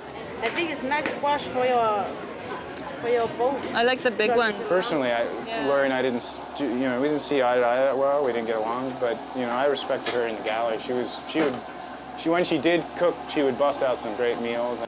Maybe it's for the good of the ship. I don't know. I've talked to a few people about it, and they're hoping that I'm leaving, not believing it. But it was hard going back to cook after that conversation. You must be wondering why she'd even bother to cook a Last Supper for us. Well, perhaps it's because she's into exotic tropical ingredients. I've learned something about weevils. Weevils actually burrow right in the noodle. I thought they just lived in the packages, and there's a weevil right there. They burrow right inside, so these are all full of weevils. And I was told that you'll get used to eating weevils. So I guess this is the point in the trip when that happens. Some people, though, don't want to eat weevils. In fact, they don't want to be here. Trainee Moises is just part of a mini-mass exodus. Well, there's a lot of stuff going on that I don't like. Hey. Okay. I was wondering about flights from here to Thailand. Thailand? Yeah, Bangkok. okay. This is not the first time Moises has felt the need to get away from the Picton Castle. Like sometimes it feels like a waste of time being on board because of all the sailing and just in each island we stay like 2 weeks and there's nothing else to do. Like it's a really long time in each island, so. And I don't know, I need to have some freedom once in a while. I had the thought of leaving permanently because things weren't going like perfect or the way I wanted them to be. But after talking to the captain and reconsidering my options, it's, I don't know, it's that kind of cool. I'd rather keep this option open and I do want to come back. Part of what he means right there is that if he splits permanently, he'll only get a tiny percentage of his ticket price back. But money is not a big issue for Moises. His decision to retain his bunk is based on a far more important commodity. Well, mainly it's the people, like my friends, my 35 brothers and sisters I've met. It's amazing, the love you feel for those people. Trainee Charlie is in the same boat as Moises. He hasn't been his happy self on board lately either. So when Mo goes on vacation, Chuck Wagon's wheels will also roll.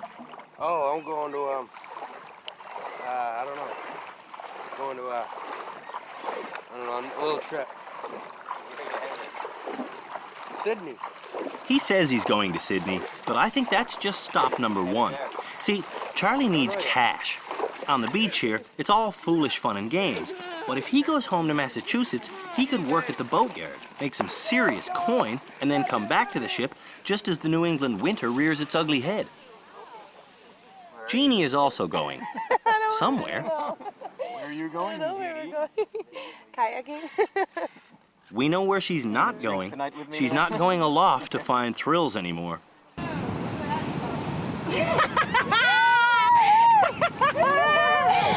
Because she's not going to be on board anymore. Okay. It's been great. Oh boy. Take care. All right. Bye-bye. Jeannie came on this trip to work for Kate's book distributing organization. That working relationship has ended in what for Jeannie is the worst way imaginable. The worst thing that could happen? I don't know. I haven't really thought about that. I guess one of the things I'm kind of scared about is just being at sea for like long periods of time and just, being able to deal with other people, but I'm sure that things will work out. Or maybe she's leaving because of the food. I'm skimming as many weevils out as I can. Why bother? Us meat eaters are always after more protein. Exoskeletons or something. They're all meatitarian now. There is no veggie, there's just weevil.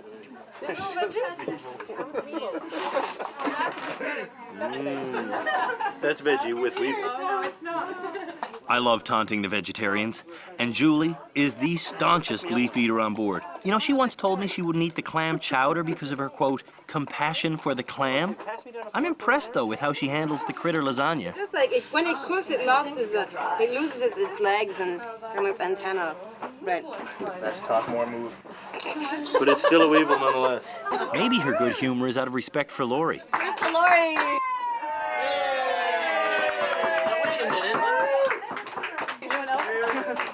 I'm gonna miss you guys. Yeah, sure. That's what they all say. That's where you're going. I'm gonna miss this guy. Wade is quitting. Are you going to miss me? That's the question. Sure I am. Maybe. Maybe. The Tall Ship Chronicles cameraman has been a friend and colleague of mine for years before this gig. So what are you going to do without me, man? I don't know what I'm going to do without you. I don't know. You're the only person on board the ship who knows me. And I know that Wade's heart has been fragile ever since Lunenburg. For this job, he had to kiss goodbye everything he loves. His wife, his daughter. Hell, at the weird equator crossing hazing ritual, he even had to kiss his hair goodbye.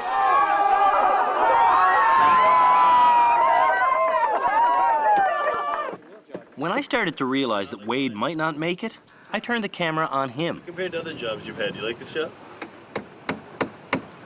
I haven't had any other jobs.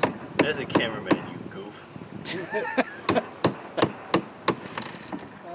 No, this one is right up there. Doesn't get much better than this. Really? Nope. I hear the words, but I don't hear any conviction. A month after that, his wife Gabe showed up in Tahiti. That recharged his batteries for a while, but now, those batteries are dead. We're 8 months into this now, and I just can't do it. I thought that I could do the 19 months, but it's just too long a time to be away from my family, and I have to get home. I called home. She picked up the phone, and I said, "Hi, honey." And she just started to sob, just cried. And she wept uncontrollably for a minute on the phone. And then I knew I had to go home. There was no question. See you in Bali? Yeah. Looking forward to it. Yeah. Wade has kept his job option open, but I don't think he'll sail with us again. You won't be thinking of me at all. I wonder if Phil will sail with us again.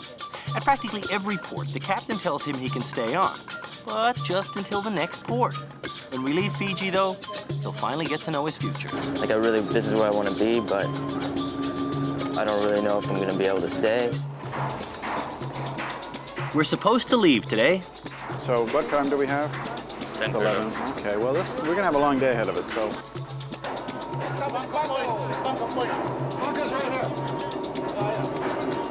Yeah, this is chicken breast. Chicken breast. And water is over there. We want to top up our water. And we can top up our water. The fix-it job we did on the rusty tanks last month is holding up beautifully, and that has a great ripple effect. The vibe on board has dramatically improved. In fact, a lot of things on board have improved. Not everything is shipshape, of course. We're sailing without a professional cook, but You got the controls right here. So we do have a new chief engineer, a new chief mate, main topmast staysail sheet needs to be rove off. See up there? Yeah. a new third mate, Is that better? a new trainee crewmate, and a whole new way of sailing. Stand by to let go and set sail. Unfortunately, that new way is Hoist inner jib! badly, clumsily, forgetfully. We haven't been sailing for so long that we're as rusty as the water used to be. Let go of the port upper topsail brace. Let go of the port upper topsail brace. Let go of the brace. Let it go. Thank you. Hoist it together. Come along, walk along, heave along, hoe along, come along, pull along. What?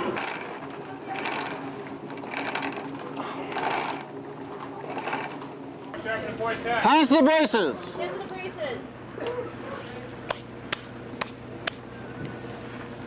Today would be good.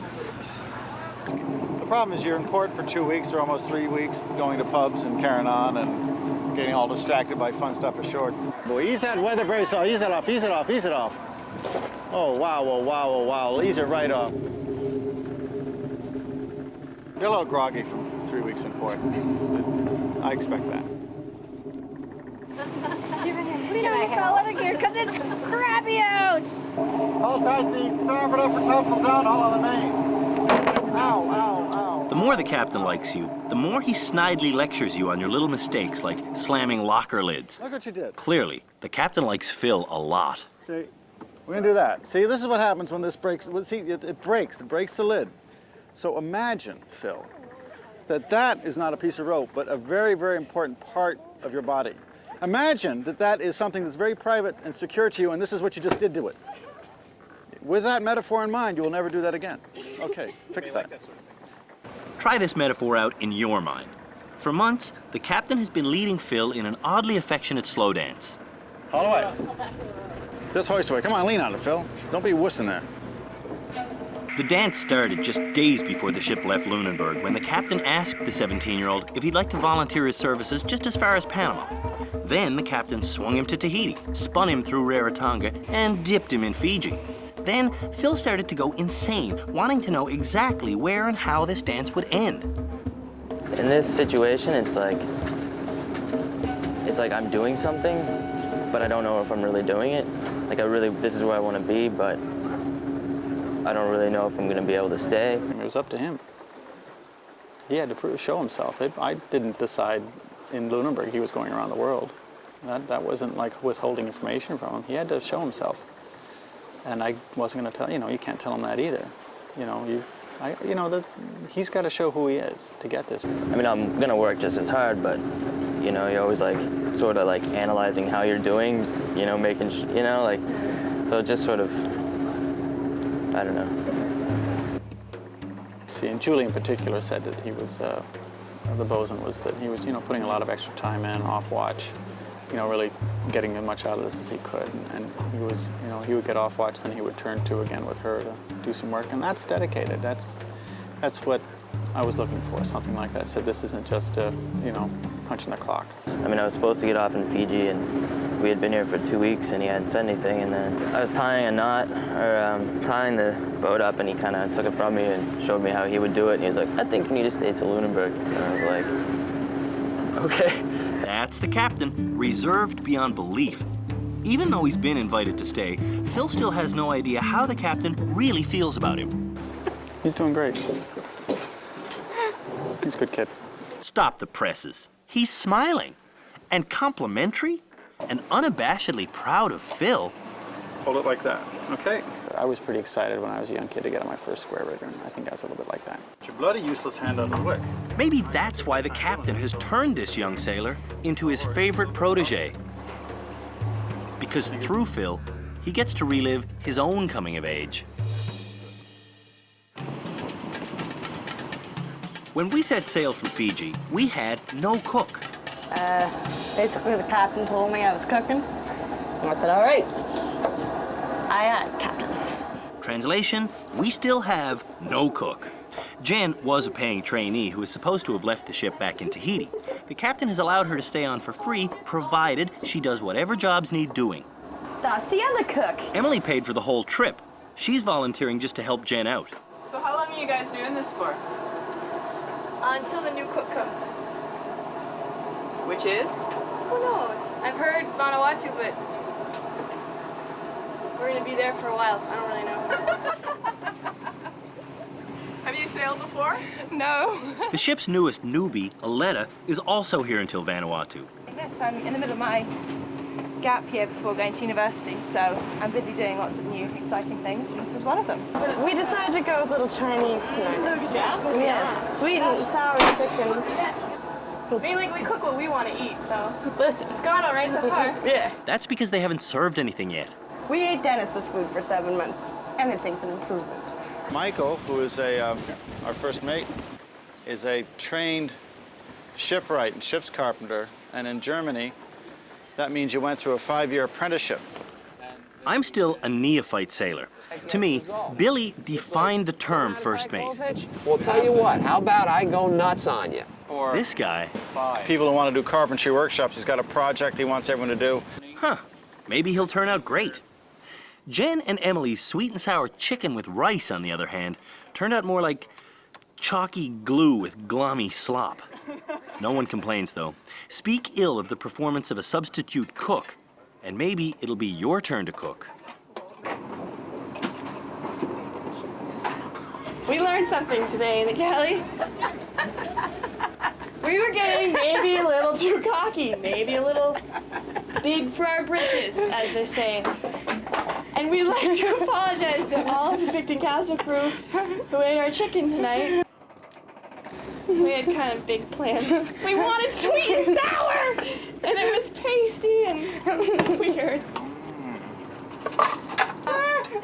What was in the chicken? We're gonna redeem ourselves, we promise. Breakfast will be delicious. Nailed it, sucker. The banana part is excellent. Hell yummy. You! You're one of our biggest fans there. Did you rehearse this line? Did they tell you? No, I didn't get any notes or anything. Of course, there is one guy on board who knows he'll never have to cook, no matter how much he complains. Chocolate and banana pancakes. What the hell is that? That is something even a gourmet chef would be proud of if he'd managed to turn them out on this finicky 110-year-old diesel-burning stove. No problem. Thanks, sir. Wow. Minor celebrities. For the entire summer before coming on this voyage, I was hammering away at my badly built house in rural Newfoundland. When the first mate said he was going to give carpentry courses, I jumped right in. You keep your hands somewhere close, like here. Okay. A little bit further up, like. Wow, I get the shock probably. Did you hear that? Maria said she got a shock, but I didn't believe her because she didn't budge. I should know better. I once saw Maria get hit with a flying 4x4, and she didn't budge then either. So you jump. That does give me a shock. I told you. That's not just right. Ignore it. Jesus, just ignore it. I mean, just ignore it. If you just hold. Guys! Ah! Jesus! Just hold on. Do they make wooden chisels? Ow! You should meet the entire surface, like from the back to the cutting edge. Okay. Now you should get some shots.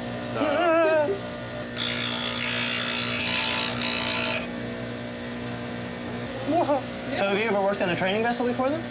No. No? But you worked in a capacity where you've had to teach people, I guess, just in terms of, it's pretty obvious. That is challenge now. That is challenge now. People who can't learn.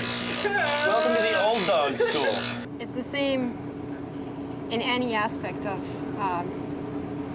the ship's life. If you work at something, then you get the experience, and then you can teach others. That's just a normal process of learning. Our bosun Julie teaches every day. Because this is going under too, it's kind of funny. That's wrong, isn't it? But it's not herself she was talking about. When you're going on your ditty bag, Yes. you want to. It's Tom.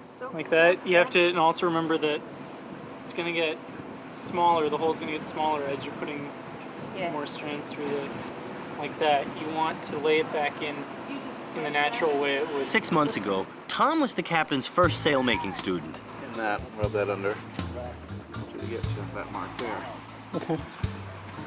Then he went solo. Yes, I should use this one. And now he gets asked for more advice than Dear Abby.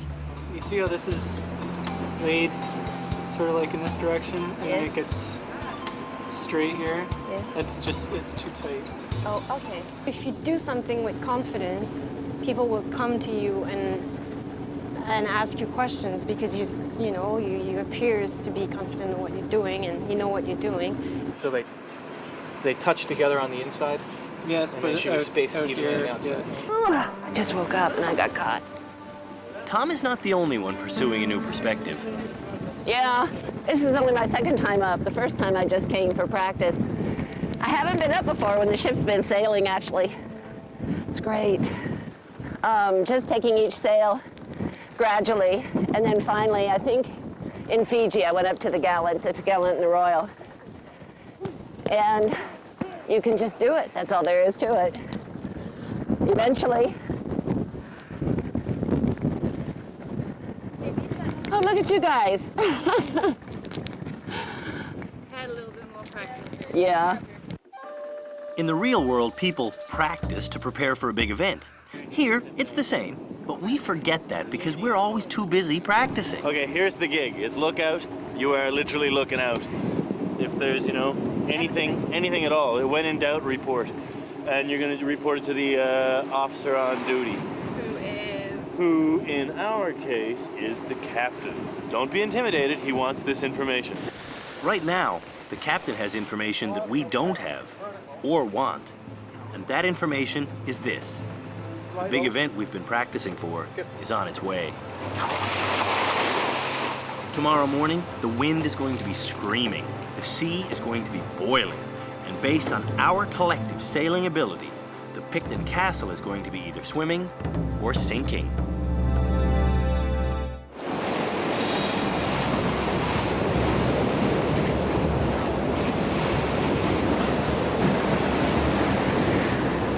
Thanks to a giant low-pressure system approaching from the southeast, the choppy swells are getting pretty damn big.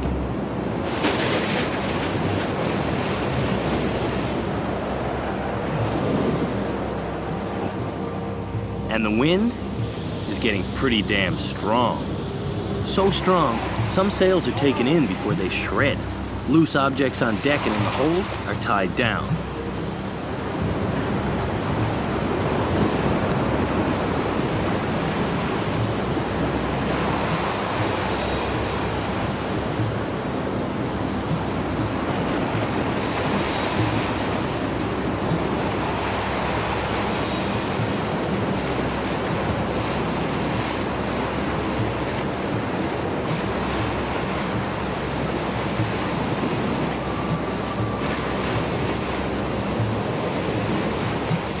At 8 a.m., it's all hands on deck.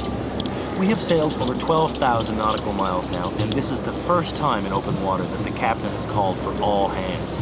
Something big is up. And I don't mean me. I have been cut down by a crippling tropical virus.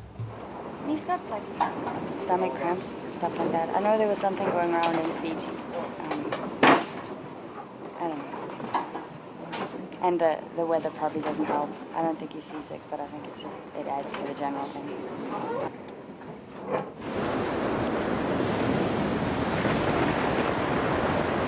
Michael told me it's a tropical disturbance of an unusual size. And I really? This hurricane in the making is coming at us in waves.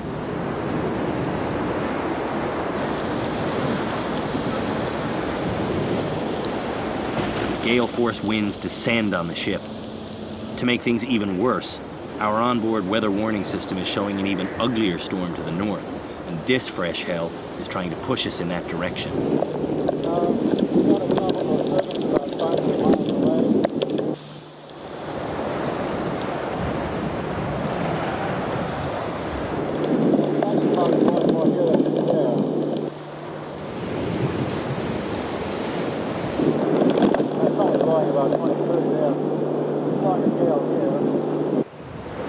Blowing a gale means the wind is consistently blowing 70 kilometers an hour.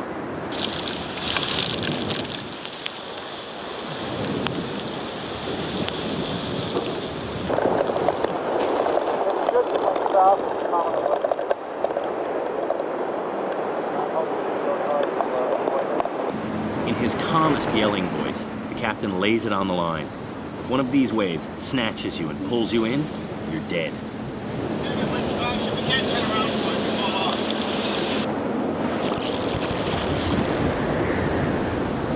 Think about that. If someone gets swept overboard, the rest of us will just sail away. Not because turning around is too dangerous, because it's literally impossible. Just think about that. That's what every sailor on deck is thinking right now.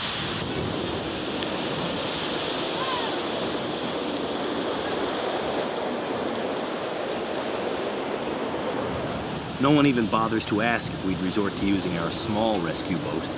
Giant waves have already wreaked havoc with it, and it's hanging 12 feet above the waterline. Launching it in this would be suicide. While Andy secures it better, the captain orders every last square sail to be taken in.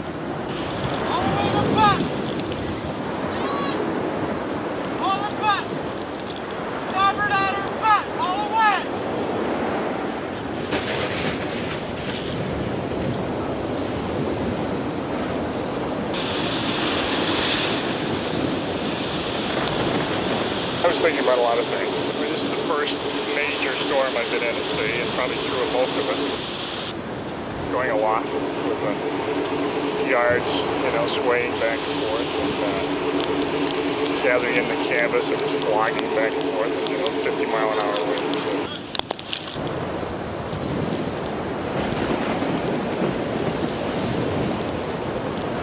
You're not thinking of the horrible consequences of what will happen next or might happen next. If you give too much thought to that, I think it's going to scare you a lot. It just shows you that there is no control. The ocean has the control.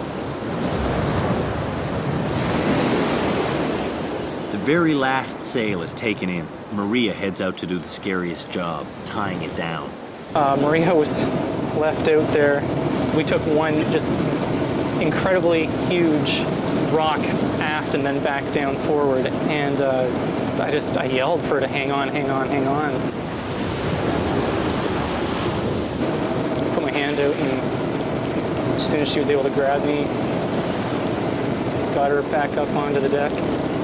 She could have easily gone over, and then that would have been it.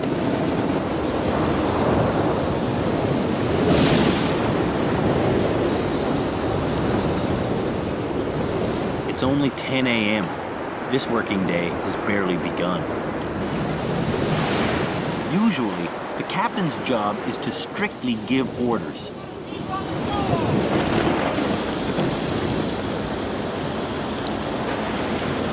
He never pulls on lines. Today is not usual.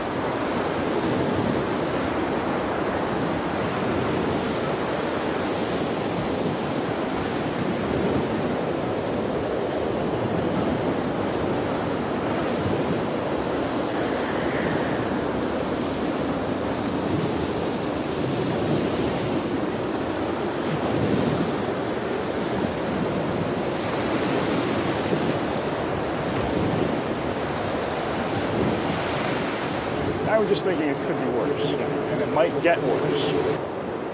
With that same thought in mind, the captain orders netting to be strung. Why? To prevent the souls on deck from being washed away.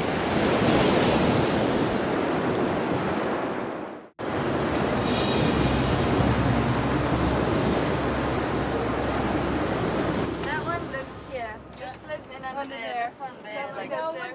It's a puzzle. Fair amount. Goes all around. It's kind of like a chest. Pretty much all one. Everything on board the ship that's not lashed down has been thrown about like a pinball. Or so they tell me. I've slept through the slamming, and I'm sleeping still. Do you have any idea how long it's supposed to last? I'm guessing until it's over. With the wheel lashed down as a safety precaution, we are hove to. That means we have all the control of a castaway cork. Sort of pointed 45 degrees into the wind. It's blowing a full gale right now. It's about 40 knots of wind. You ever heard of slice the mainbrace? This is where it comes from. When there's really nothing else to do, you just have one shot of rough. You don't get two. Good for the heart and soul. When the captain brought out the bottle of rum, that's when it started hitting what we were actually going through and what we had gone through. Everyone's lives were at risk during that, whether they want to believe it or anyone else wants to believe it or not.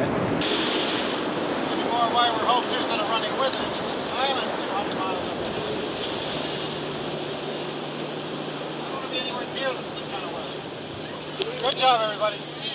See, everyone else in the crew is just kind of dealing and making things happen, and everyone just kind of works together and pulls it off. And I think the way that it went probably gave everyone a lot of confidence in each other and in the ship, because it was some pretty crazy weather. I mean, she handled it really well too.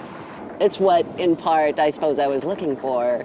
That kind of adrenaline rush, exhilarating, not terror, not fear. Fun, actually. Yeah, that's a good word for it. Fun. The only way I handle it is to have fun. I guess that's an example of fear, just kind of make the best of it.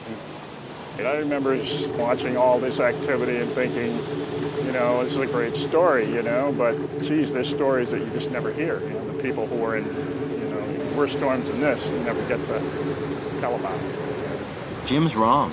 Storms don't have to be worse than this for sailors to be lost. Later, we will learn that a boat just to the southwest of us sank. The lone man on board?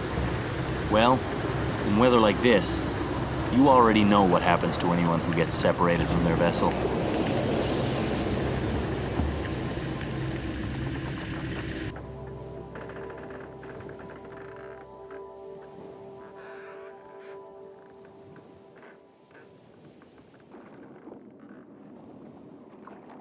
Okay, that gale we had, that gale is, it's moved south,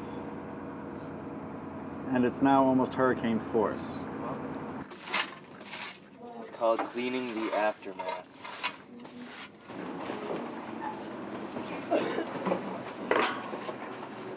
The storm is over, but its effects remain.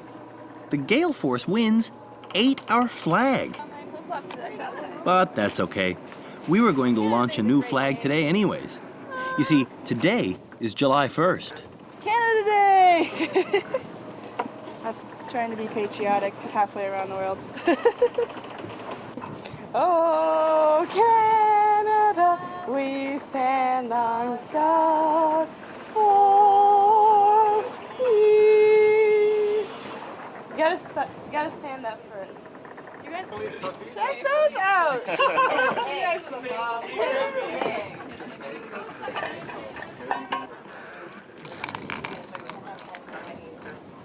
Wow, look at that.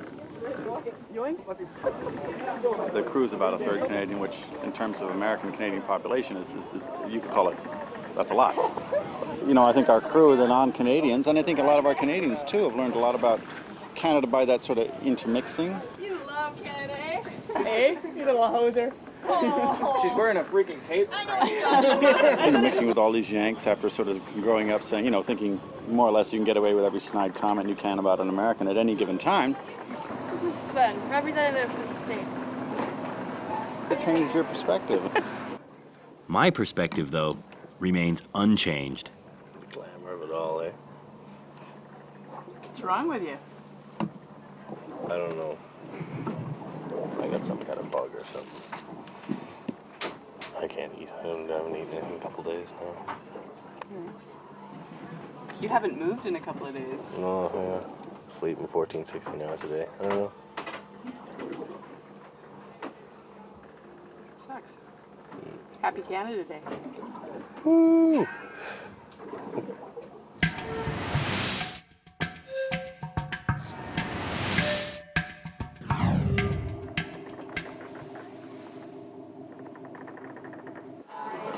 This has been a celebratory few days for Maria. Not only is she alive and Canadian, she's also American. God bless America. That's right, she holds 2 passports. What made you guys decide to do this today? Emily and Jen made us. Of course. You made them do this? Yeah. We're withholding all sex if we didn't cook lunch. Again? Yeah. No, we just wanted something. We needed burgers for 4th of July, and we thought it would probably be bad to like. Yeah, hey, Emily and Jen, you need to make burgers for 4th of July, so we volunteered. Give them a break. Adds a little sympathy. For who? For Emily and Jen. Aww. No, it doesn't work. No utensils, no proper tools. I don't know how a cook can survive in here. The next cook to try and cut the mustard in here is a woman who knows what she's getting into. She's worked on tall ships before, and she's worked for the captain. So for somebody who is like a professional chef, it's a different aspect of chefing. There's a different smell coming from the Picton Castle today. I don't know, it's foreign to me. It's coming from the galley. My name's Leslie Weiss. I'm from Cold Spring Harbor, Long Island, New York. Oh my God, it's cleaning products. Back home, I'm a caterer. I have my own catering business. So I got burned out basically from, not from the cooking, but just from the business aspect, from the catering business, because it was a lot. It got big, so I got tired of it. And so I'm here, and it's simpler. Really? And, yeah, it's only 50 people 3 times a day. It'll be a lot better than answering the phone at 10:30 at night. You know, I'm planning parties for 200 and, you know, ordering tent, chairs, rentals. Just got to get this and wipe the tops of them off. So stuff the top row, the splash marks are and stuff. Are there any better dustpans, brushes than this one here? As they say, a new broom sweeps clean. Our newest cook has only been here for a New York second. And what's this for?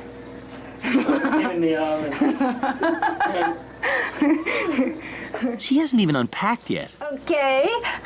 When in doubt, throw it out. I think a lot's gonna be thrown out. When she hears about the pasta with boll weevils, she has the reaction I was hoping for. That'll go on a midnight dump. When nobody's up, I'll slowly remove it.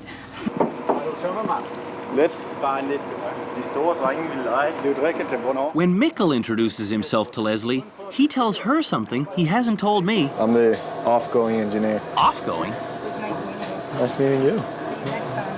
Yeah. I'm on my way home to get my sea time so I can get on to get my license. Mikkel makes just $100 a week as our engineer. Obviously, he ain't here for the money. He's here so he can rack up enough sea time to qualify for his Danish mate's license. Recently I contacted my school back home and they said that they're not going to give me any credit for what I'm doing here. So if I wanted to start school in January, I basically had to go home right now. I need to get on with my career. Air tanks are closed. Mikkel actually came to the Picton Castle so he could work on deck. Out of the pipes. He was ordered to fill in the engine room for just a few weeks. That was a year and a half ago. But he never complained, and he never left because he was concerned about what would happen to us if we were to sail without an engineer. You try to look at the switch. The switch. The guy is too nice. Full pitch. He has an unwavering penchant for loyalty, kindness, and dressing up in women's clothes. The pride of Denmark! He wants no sad goodbyes. No problem. But it's just like a big circle of friends that's always hanging out together. And just to leave that because you want to go to school instead, that's a hard decision to make. I'm excited about leaving the ship, but I'm also very, very sad about leaving the ship. I'm gonna be, kind of lonely. Have a good voyage. Thank you. Good luck at school. Thanks a lot.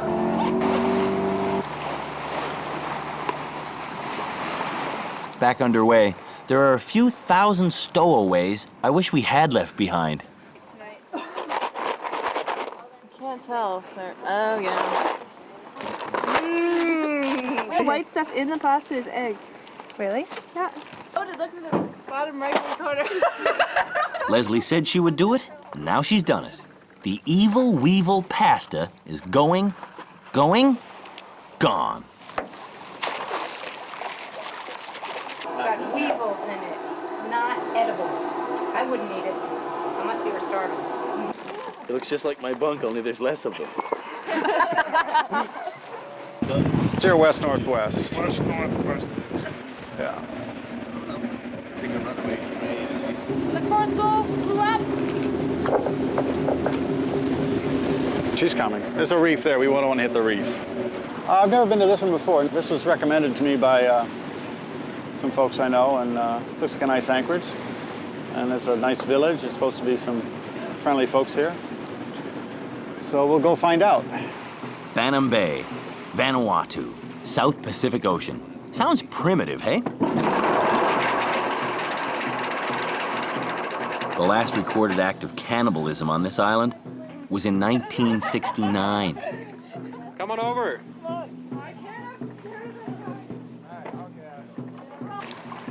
Man, those things are narrow.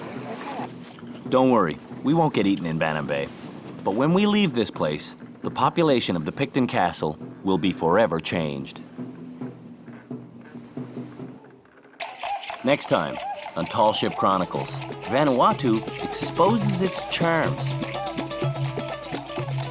Our new cook looks like toast. I can't do this. I am not a machine. And we face a medical emergency The Picton Castle calling again for Dr. Khan. with no doctor. So we have her lying down. That's all next time on Tall Ship Chronicles.